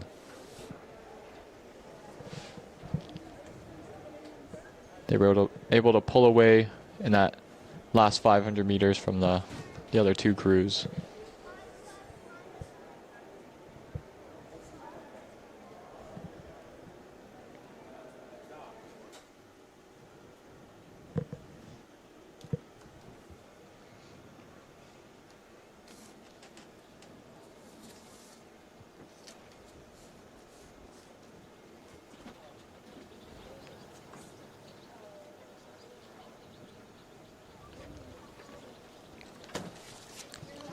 Lining up is the women's under 23 single. So in lane 2 we have Arian, lane 3 Arian, lane 4 Craftsbury, lane 5 Potomac, lane 6 Boston Fed, lane 7 Pegasus.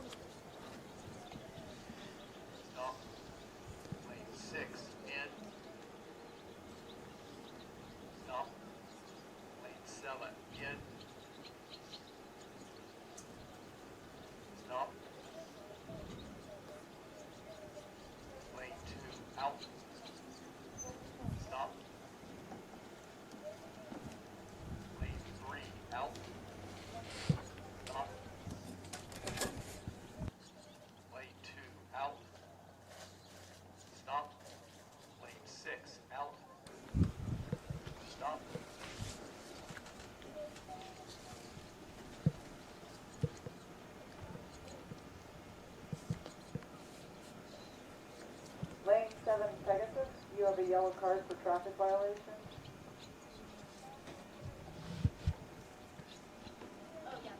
Orion lane 2. Orion lane 3. Craftsbury representing very well in these small boats on the women's side. Pegasus.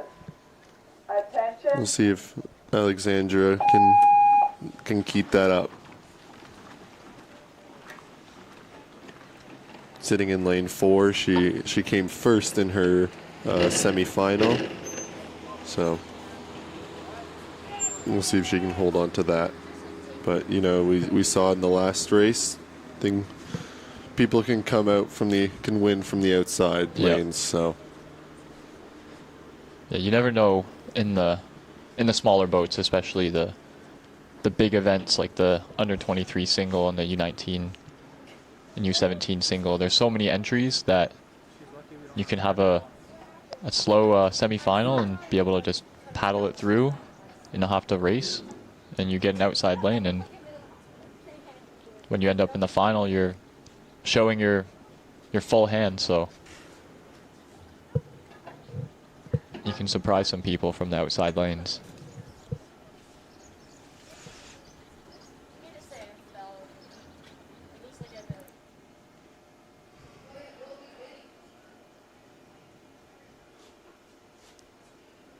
Yeah, the Potomac Sculler in lane 5 flew off the start there, so we'll see if she can hold off the rest of the field.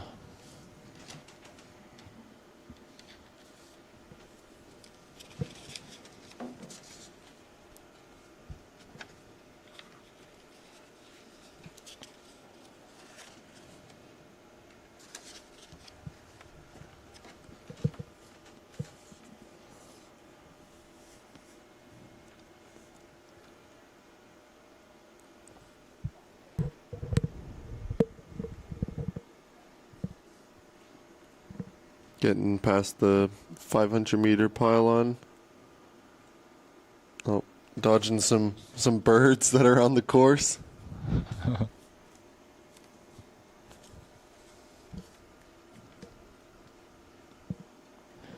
Yeah, this is really where they're going to be settling into their rhythm for that middle 1K, middle 750 of the race, and then really just staying long and strong, breathing through every stroke, maybe counting some strokes here.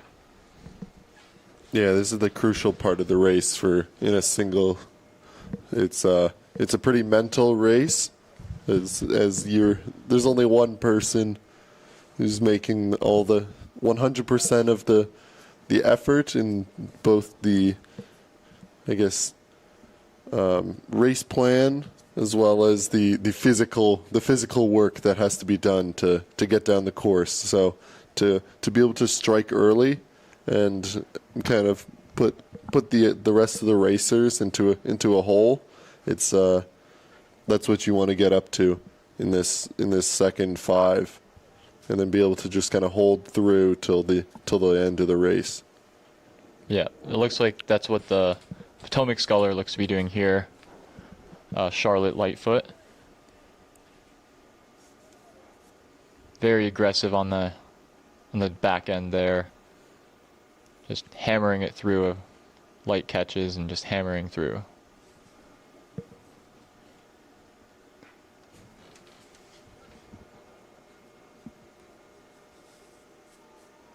It was Charlotte and Ava using comp blades, which is...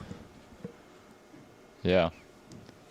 I've seen it a bit more throughout the last 2 years. I know the Canadian FISU double, men's double uses comp blades. Oh, really? Okay. Yeah, Charlotte looks to be dominating this race here, but you never know what's happening in those lower number lanes. But can't get too comfortable, especially in a Henley final.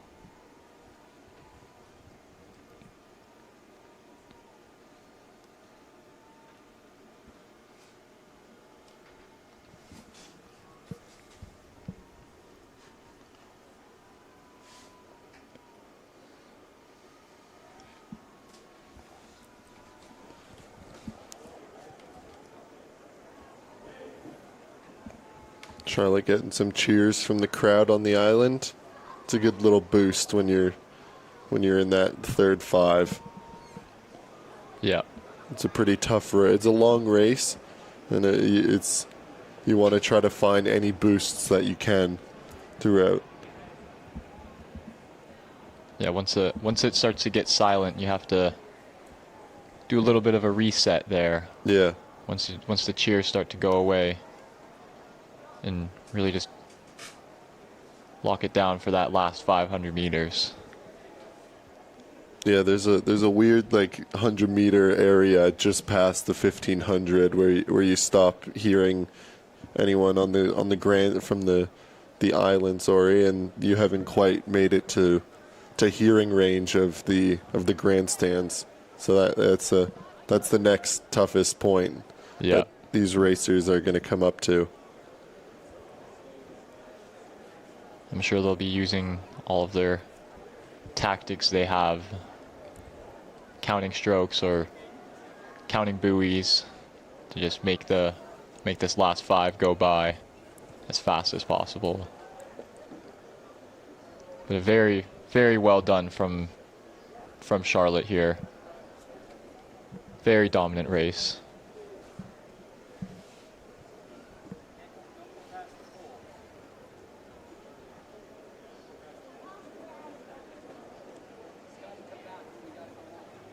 Yeah, textbook race, just kind of get out and keep holding on.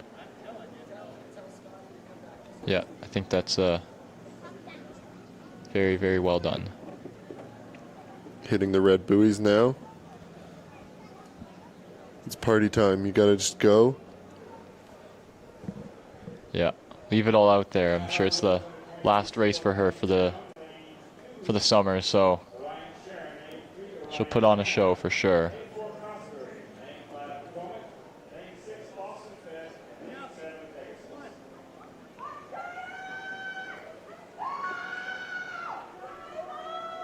I think this time could be faster than the champ single.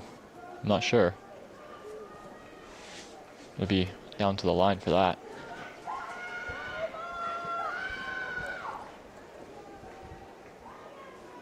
Hearing more cheers for Charlotte as she gets close to the finish line here.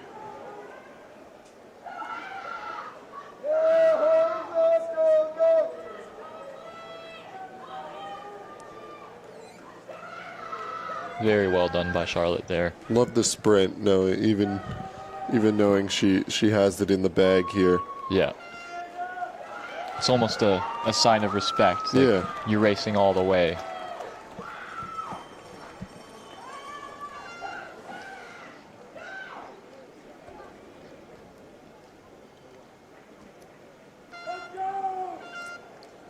Yeah, great race from all racers, all scullers here. Very well done. Dominant win, 9 seconds by Charlotte there.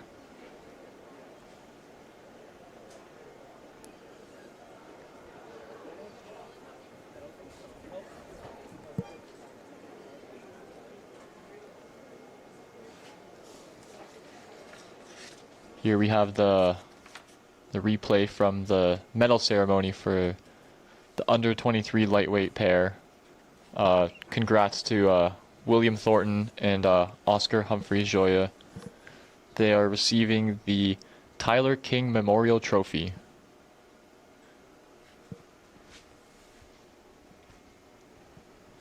A lot of these trophies are donated by members of the rowing community or in honor of past rowers or coaches.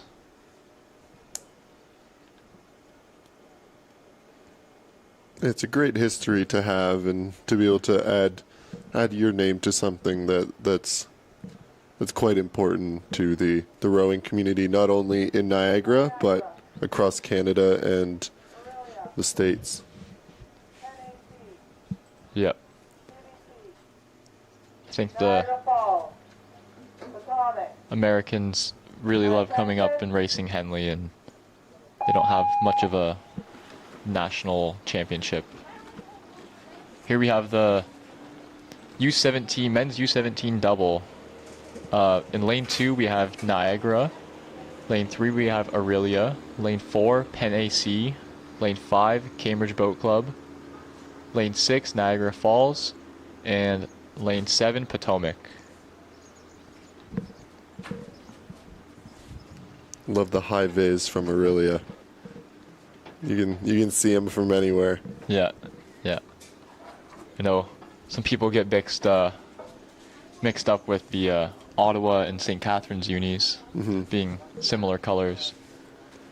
So it's nice to have a unisuit that's highly visible. Yes.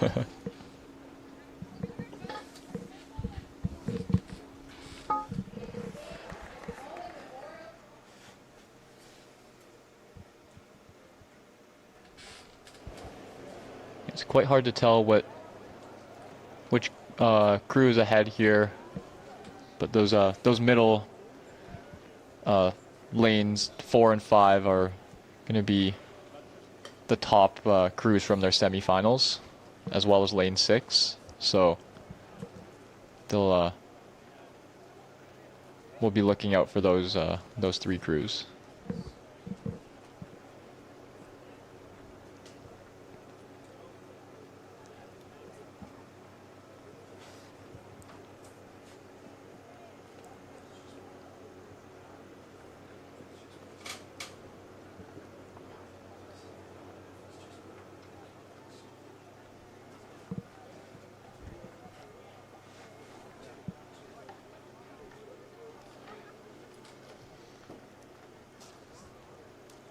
Yeah, I think the Aurelia crew, the Pecarola brothers, they've been rowing for 3 or 4 years now, and they're still a U17 crew. So, oh wow, I've seen them around at some regattas, like their names. Very impressive. Yeah, it looks like that. I think the Niagara Falls crew is out in front.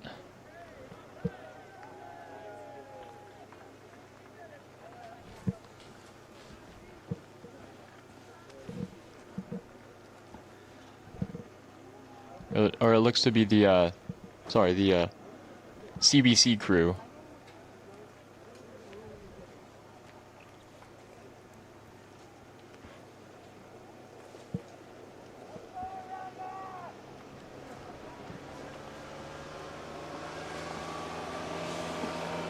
Yeah, we'll get a better shot once they come across the screen, but 1,000 meter mark is that's where you start to really feel it. Feel the legs. Yeah. Getting a bit heavy. That's where you make the decision if you're gonna go or if you're gonna fall off. Yeah.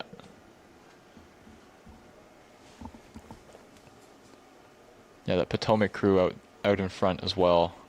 But I think this Cambridge boat looks to be pretty comfortable.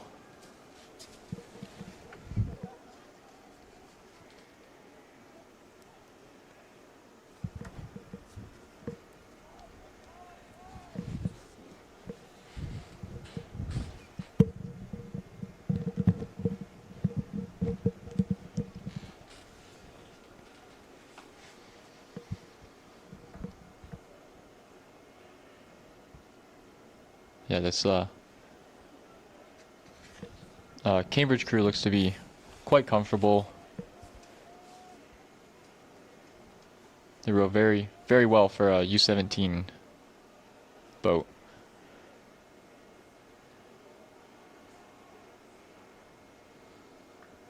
I'm sure their coach will be pleased with they take home this Henley gold, as well as their rowing, their technique on the water.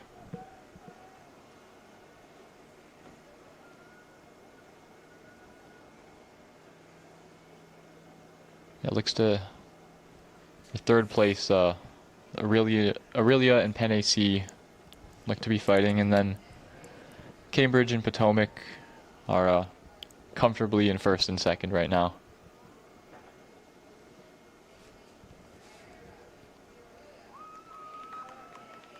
Yeah, I learned to row in a double, but I did not look like this. That's for sure. You see, very talented athletes here. Yeah, especially coming from a big club like Cambridge. They only send their top crews. I think they must do some type of time trial or something to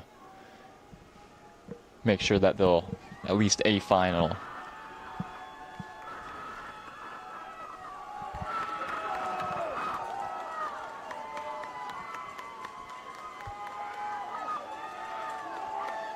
Very, very clean by this Cambridge crew. They're sure they'll bring it up for this last 250 as they're coming into the red buoys here.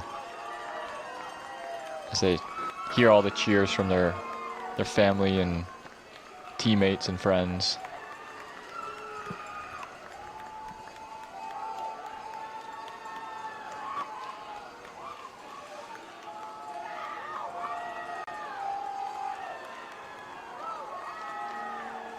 Yeah, sometimes you can't even hear the individual cheering, it's just noise. Yeah. When you're in such a pain cave here. Well, you get to that point, any noise is better than no noise.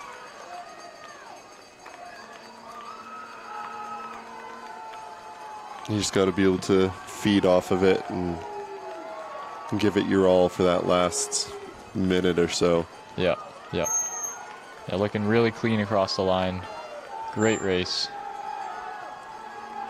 from Jack Thompson and Ellery Borgard.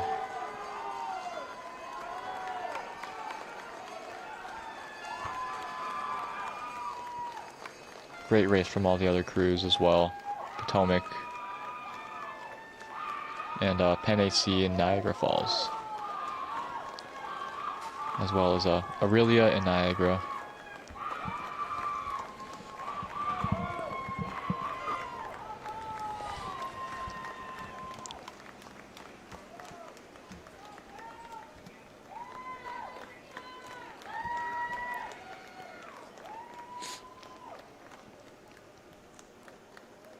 And here we have the medal ceremony from the women's under 23 single, Charlotte Lightfoot from Potomac Boat Club.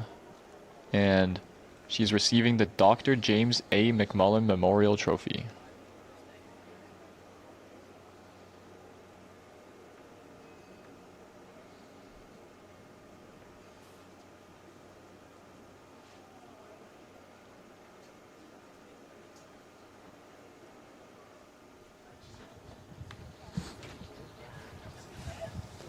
Lining up is the women's under 23 lightweight 4.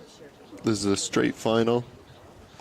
Have a few scratches, so there'll be some empty lanes. But starting in lane 2, Niagara Falls. We then have Calgary. St. Catharines Rowing Club in lane 4 is scratched, as we see. Kingston in lane 5. Guelph in lane 6 scratched. And then in lane 7 is UVic. Lane 8 is Greenwich. Lane 7 in.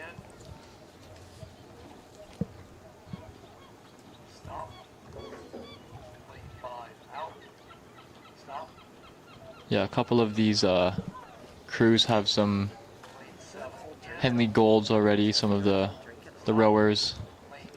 Cecile Ferraro and Haley Buchanan won the senior lightweight pair, as well as Elena Masite.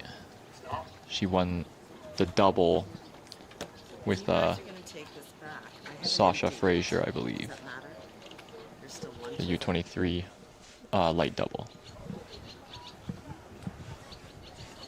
Niagara Falls.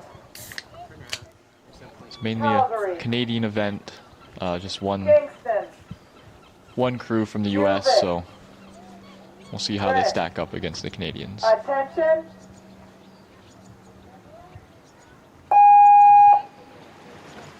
And they're off.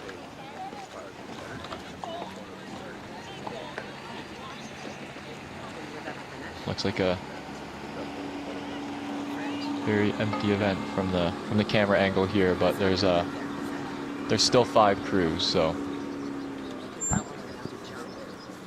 Yeah, Kingston will feel pretty isolated in that inside lane, which is usually not the case. Usually you're getting hugged from both sides, but here we got two boats on either side, and then a bit of a void in that lane 4 and 6. I can really mess with the head, like not having a crew right next to you. Yeah. It's like you try not to look out of the boat. That'll sometimes mess with the rhythm, or just like it creates a bit of extra stress. But yeah, like not being able to really see those boats in your peripheral vision, it kind of forces you to look out and become curious to where those other boats are. Yeah. Yeah, I think the first 250 they'll be more internal, and then as they settle into their pace, I'm sure the bow seat or another crew member will be looking out of the boat.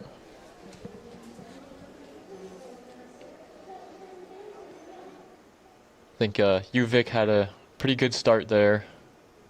They seem to be up on the Greenwich crew. We'll see how the other Canadian crews are doing.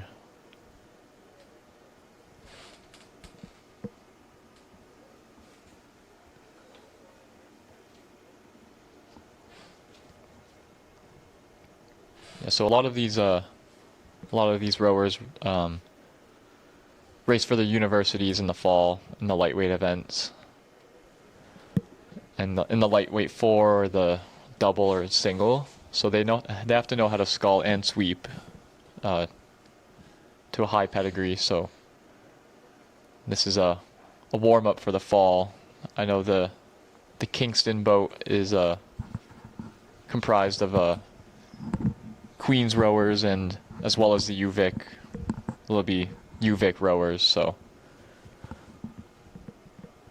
this is kind of a tester for them.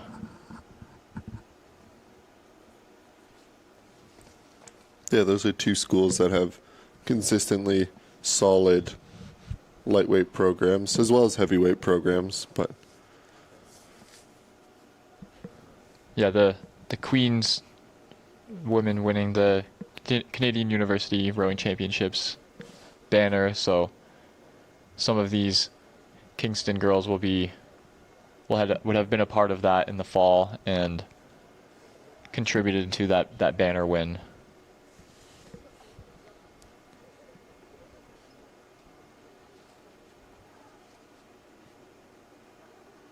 Yeah, I think the Calgary and the UVic crew are out ahead of the rest of the field here. Looks to be a 2-boat race.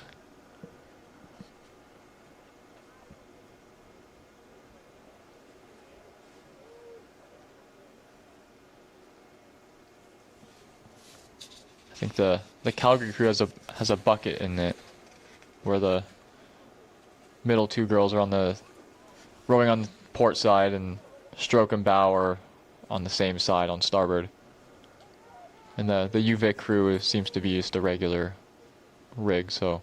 Boring rig. some may say.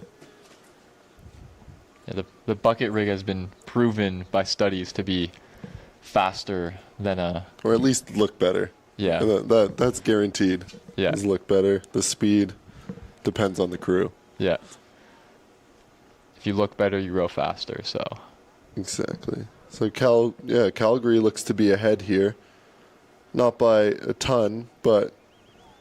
Maybe 2 or 3 seats, I guess. Stern deck on bow deck, I think. Yeah, for sure. Looks like that. And Power of the bucket. Yeah. There you go.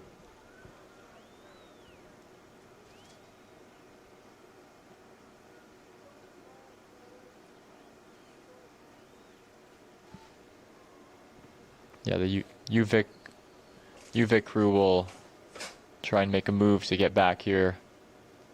Yeah, I don't doubt they have a... They're definitely going to be sprinting here. Yeah. They're not going to make it comfortable for the Calgary crew.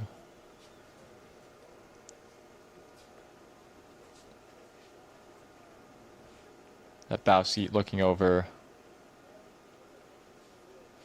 seeing where the Calgary crew is at. Looks like Calgary has pulled away a little bit more here. Are they? I think UVic's ahead UVic's here. ahead now. Maybe something happened in the Calgary crew. I'm not sure. Or UVic had a very strong move. Tough to read the buoy lines sometimes, but yeah, UVic looks to be ahead here. We'll see once we get closer to the finish line who's going to take it. Yeah, it's very, very far to look over, having lane 3 and lane 7 in a neck and neck race, but yeah, UVic looks to be very dominant here.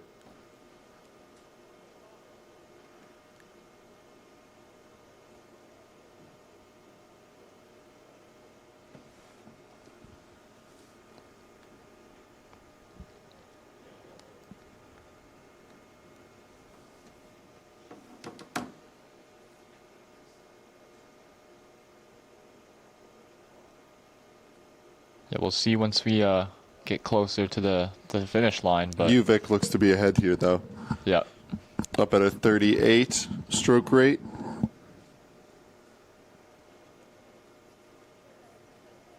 Yeah, this wide gap, having 2 scratched boats in the middle. It's tough to read the field, but UVic looks to be ahead here.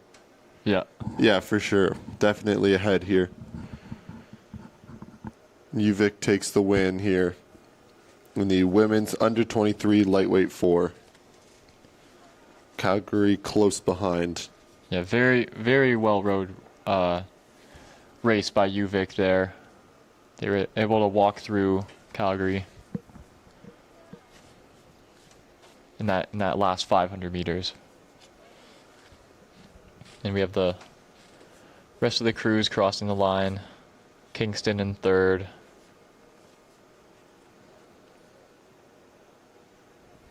And Niagara Falls in 4th here.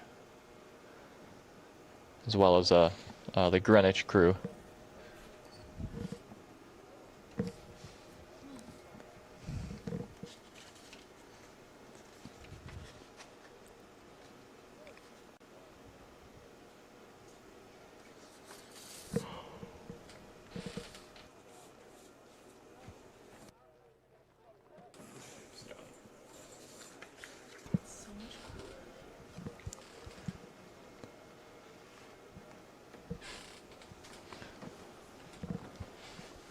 Here we have the CBC crew receiving the trophy for the men's under 17 double.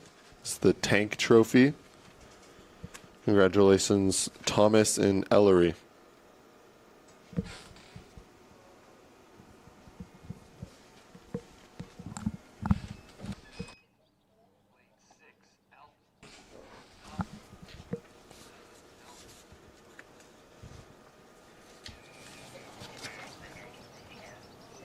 All right, have the second last event of the day, the Women's Championship 8.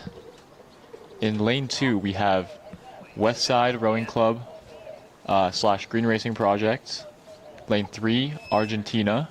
Lane 4, Brock. Lane 5, St. Catharines.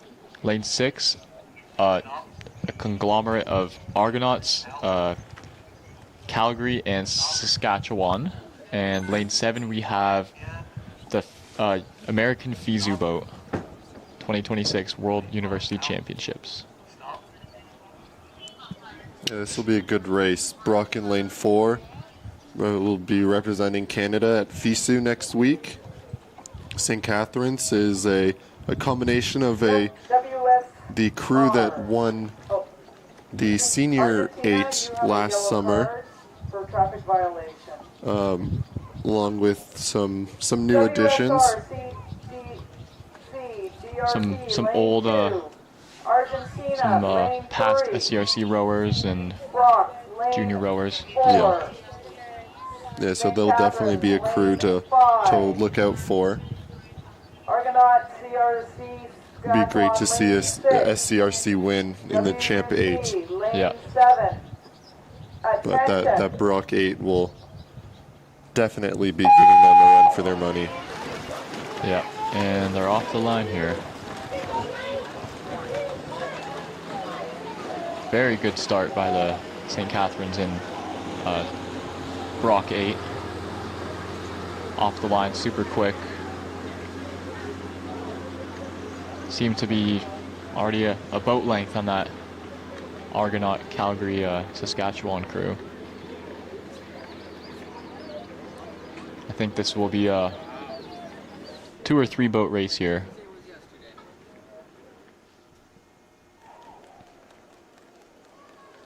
I think the Argentinians will also be good. They're traveling so far. Yeah, I wouldn't count out any of these boats. I think we see the American team out in lane 7.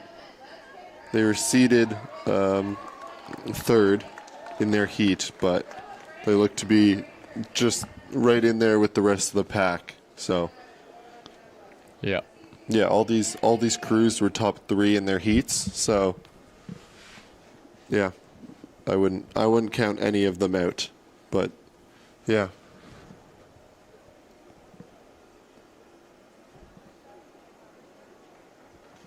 Yeah, it'll be a quick race. Champ 8 being the top, I would say the top event of this weekend. Yeah. Yeah, we saw the champ single earlier. Those were the top scullers, and now we'll see the 8s. I think that St. Catharines crew is ahead of the Canadian FISU boat in lane 4, but it's hard to tell from this angle. Looks quite close.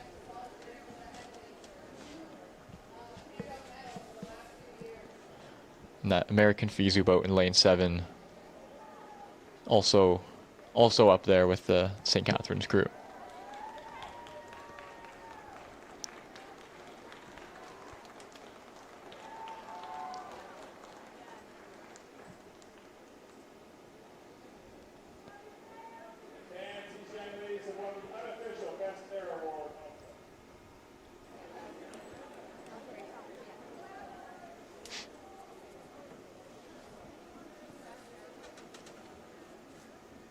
Yeah, coming into finishing that first 1K here.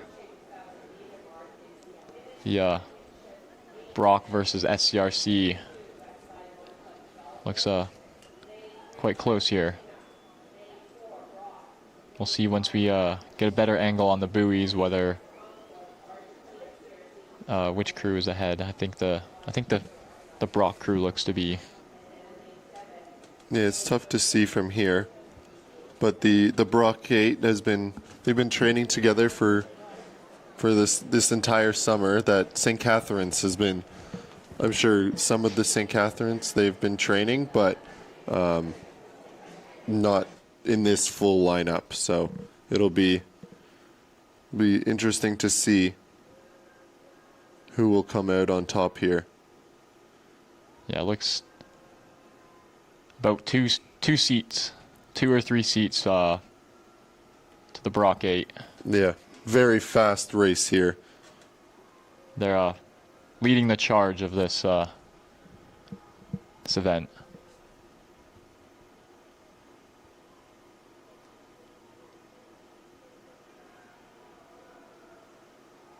I think once you sort of feel like you're ahead here, you can be a bit more relaxed in your breathing or just your upper body. You can just feel like you're just pressing away with the lower body, and yeah, keep the pressure up, but just have a bit of confidence that you're able to get up, but also know that you're in the championship 8, and it's a very strong crews around you.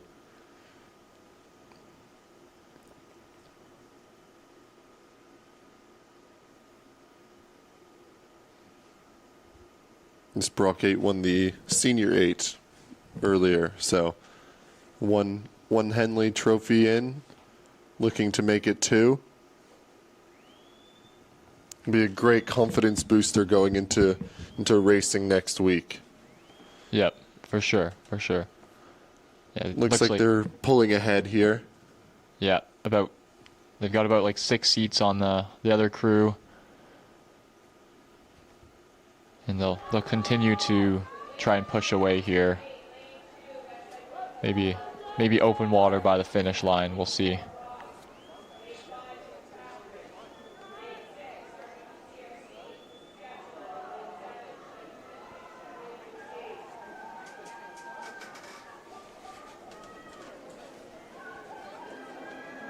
Yeah, awesome to see both Henley Island boats being 1 and 2 here. Yeah. In the Champ 8.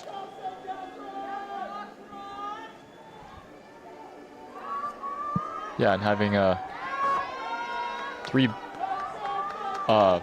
boats from Canada in the final here. It's very well represented. Yeah, very cool to see. It's a bit of the Prairie 8, I'd say, the mixed composite. Yeah. Plus Toronto. Yes. But Brock running away with this race now. Yeah, they definitely got that confidence in that middle 1K and were able to pull away. Yeah, great win from Brock here. Yeah. Very close. Second for St. Catharines. Argentina just back from them. I'm sure those St. Catharines women will be pleased with their race, but For also sure. disappointed they missed out on the trophy. But to get that close to a boat that's been training all summer. Yeah, 100%. Here are the UVic women receiving their medals.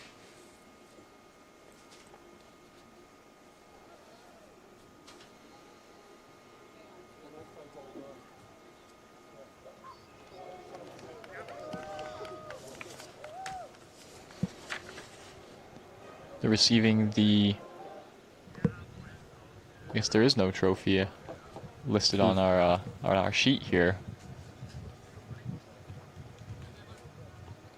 But they get to take home the plaque. Yep. That's the most important part.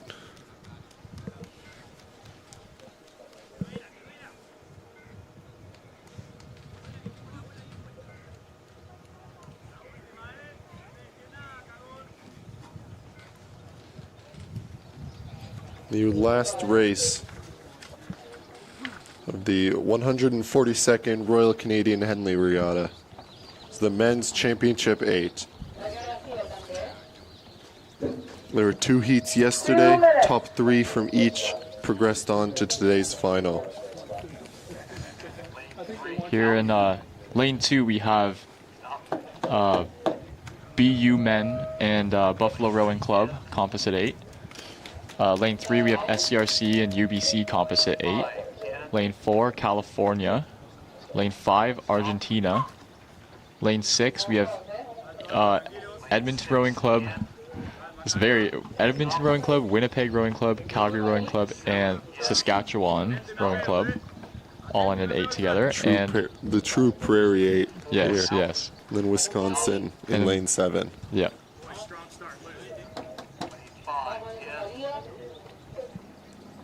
This California 8 is very...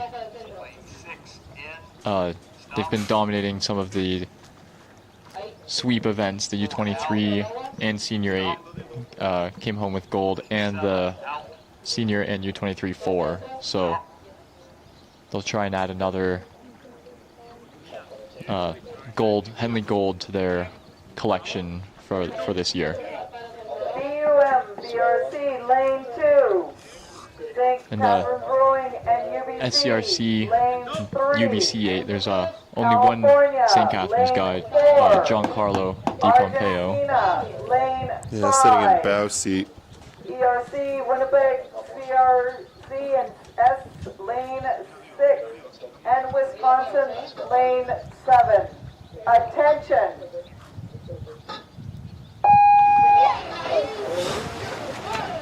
Shout out Remo Kramer in the Prairie 8 in 3 seat. Yeah, we rode with him at UBC. He's a big dude. Yeah, let's see if he can bring those boys into a top 3 finish.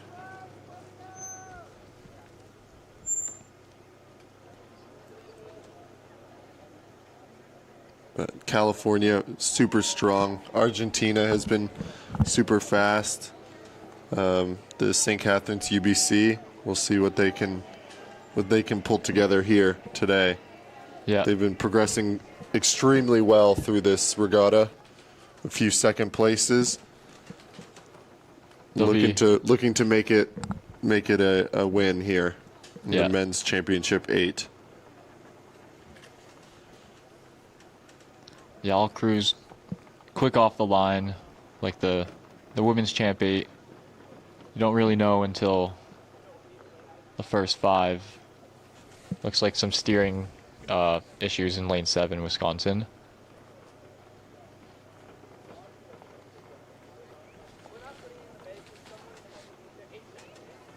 Yeah, all of these, a lot of these rowers have represented Canada or their respective countries at international or regional events.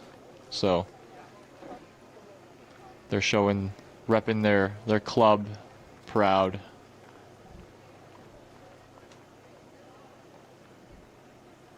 California looking to be building the lead here with the Argentina and St. Catherine's UBC boats, respectively, trying to keep with them,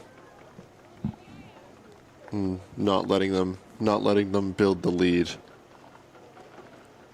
I think the key here is to keep contact. You never want to lose that contact. Can't let the boats in front of you break that elastic. So.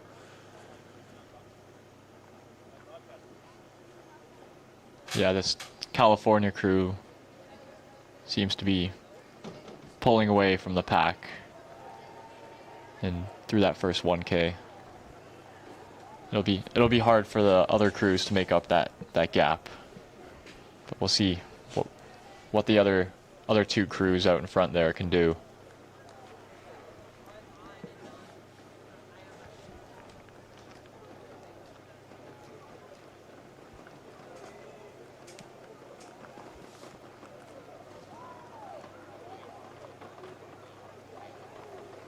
Yeah, the California 8 just looking super clean, long and relaxed. Just tapping it along down the course. Yeah, that's St. Catherine's UBC boat in second place, looking very smooth. Here's a shot of the California 8 sitting in front of the rest of the field.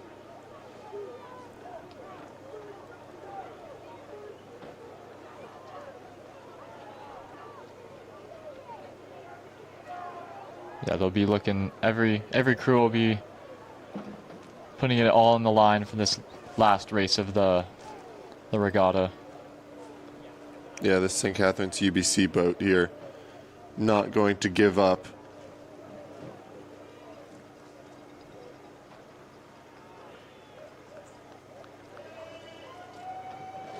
Giancarlo and bow seat being a new addition to this lineup, as he was training in St. Catharines this summer, as the others were in Vancouver on the other side of the country. So they were finally able to join forces a few days ago, and yeah, haven't looked back. They're full steam ahead.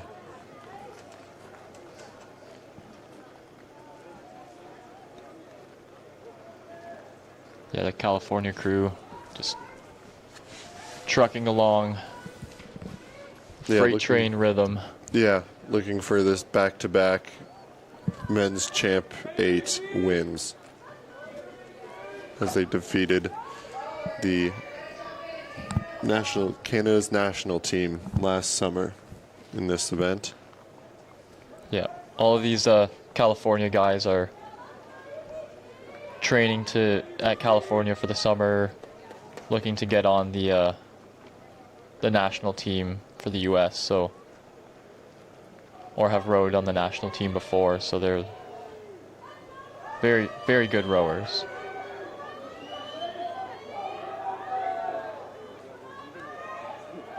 Yeah, they're looking back, seeing how much they got left, but they got loads of space between them and the second place UBC St. Catharines Composite 8. But that is a win for California. I only think the U19 Buffalo 8 went a couple seconds slower than that. Yeah. It's a bit impressive.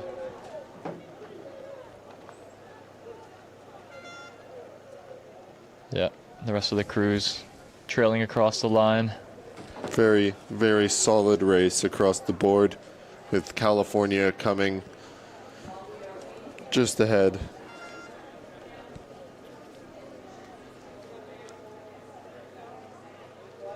.541 from California, 551 for UBC St. Catharines, 552 for Argentina, and 556 for that Prairie Composite 8.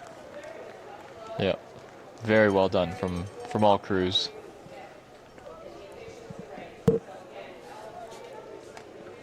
To be in the champ final is very. It was a good accomplishment. Yeah. Well, that is all the racing for the 142nd Royal Canadian Henley Regatta. Thank you for listening in. Thank you to all the volunteers and all the support. See you next year.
Sometimes in life, we get asked the question, what are we made of?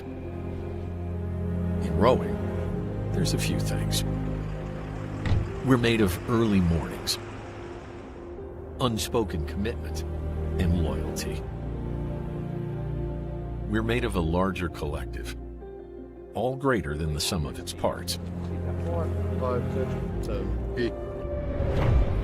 We're made of personal sacrifices, invisible work, and thousands of hours of consistent effort. We're made of innovation, precision, and always progressing. We're forged by calloused hands, carbon and titanium. We're made of dreamers, makers, and believers. And we're fighting for every second and every inch, every day. They are pulling this out now as the Americans really chase them down as hard as they can. Coming toward the finish of the race now. Not many more than 10 strokes, and they are pulling this out. The crowd are on their feet here, and this looks as if it's going to be another victory. And it is. They retain their title. So, what is rowing made of? Simply put, rowing's made of us. You got a passion for storytelling and you want to come and run towards your future, this is where it starts.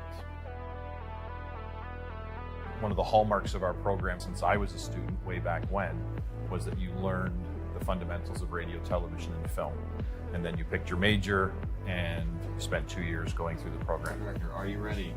Right from first year, the foundation of learning the different roles and responsibilities in the TV space and how they change based on scale of production. So it's kind of wild to be a broadcasting student being in a studio like this, working on a 5-minute little scripted project, to being out in the community producing something that potentially thousands, hundred thousands, or millions of people are watching. When we're working on a project like World Rowing, and we are now the host broadcaster, anyone around the world that tunes in to watch this event is watching feeds that come from us. That's as real as it gets for our students, because the next step for them after they graduate is to go and do that professionally. And those students, it was like getting into their favorite slippers. They just walked in, they slid right in, they were comfortable, they executed what I would say arguably flawlessly. Then they have that real, true, transformative moment or experience. Ready, kneel, and take kneel. What I'm doing at the moment is I'm directing the 140th Royal Henley Regatta. I'm currently taking all the cameras that we have out in the course and just sequencing them into what you see on the live stream. So from our first camera all the way to our end camera at the grandstand, that's what I'll be doing. So taking those from, we're on kneel right now, and we're gonna go to clerks in just a second as soon as we pass the tower. Ready, clerks? And take clerks. Right now I'm down at the grandstands. I'm on our only hard off camera. Sorry, I'm going live 1 second. Yeah, so I'm just trying to feed Damien, the director, as many shots as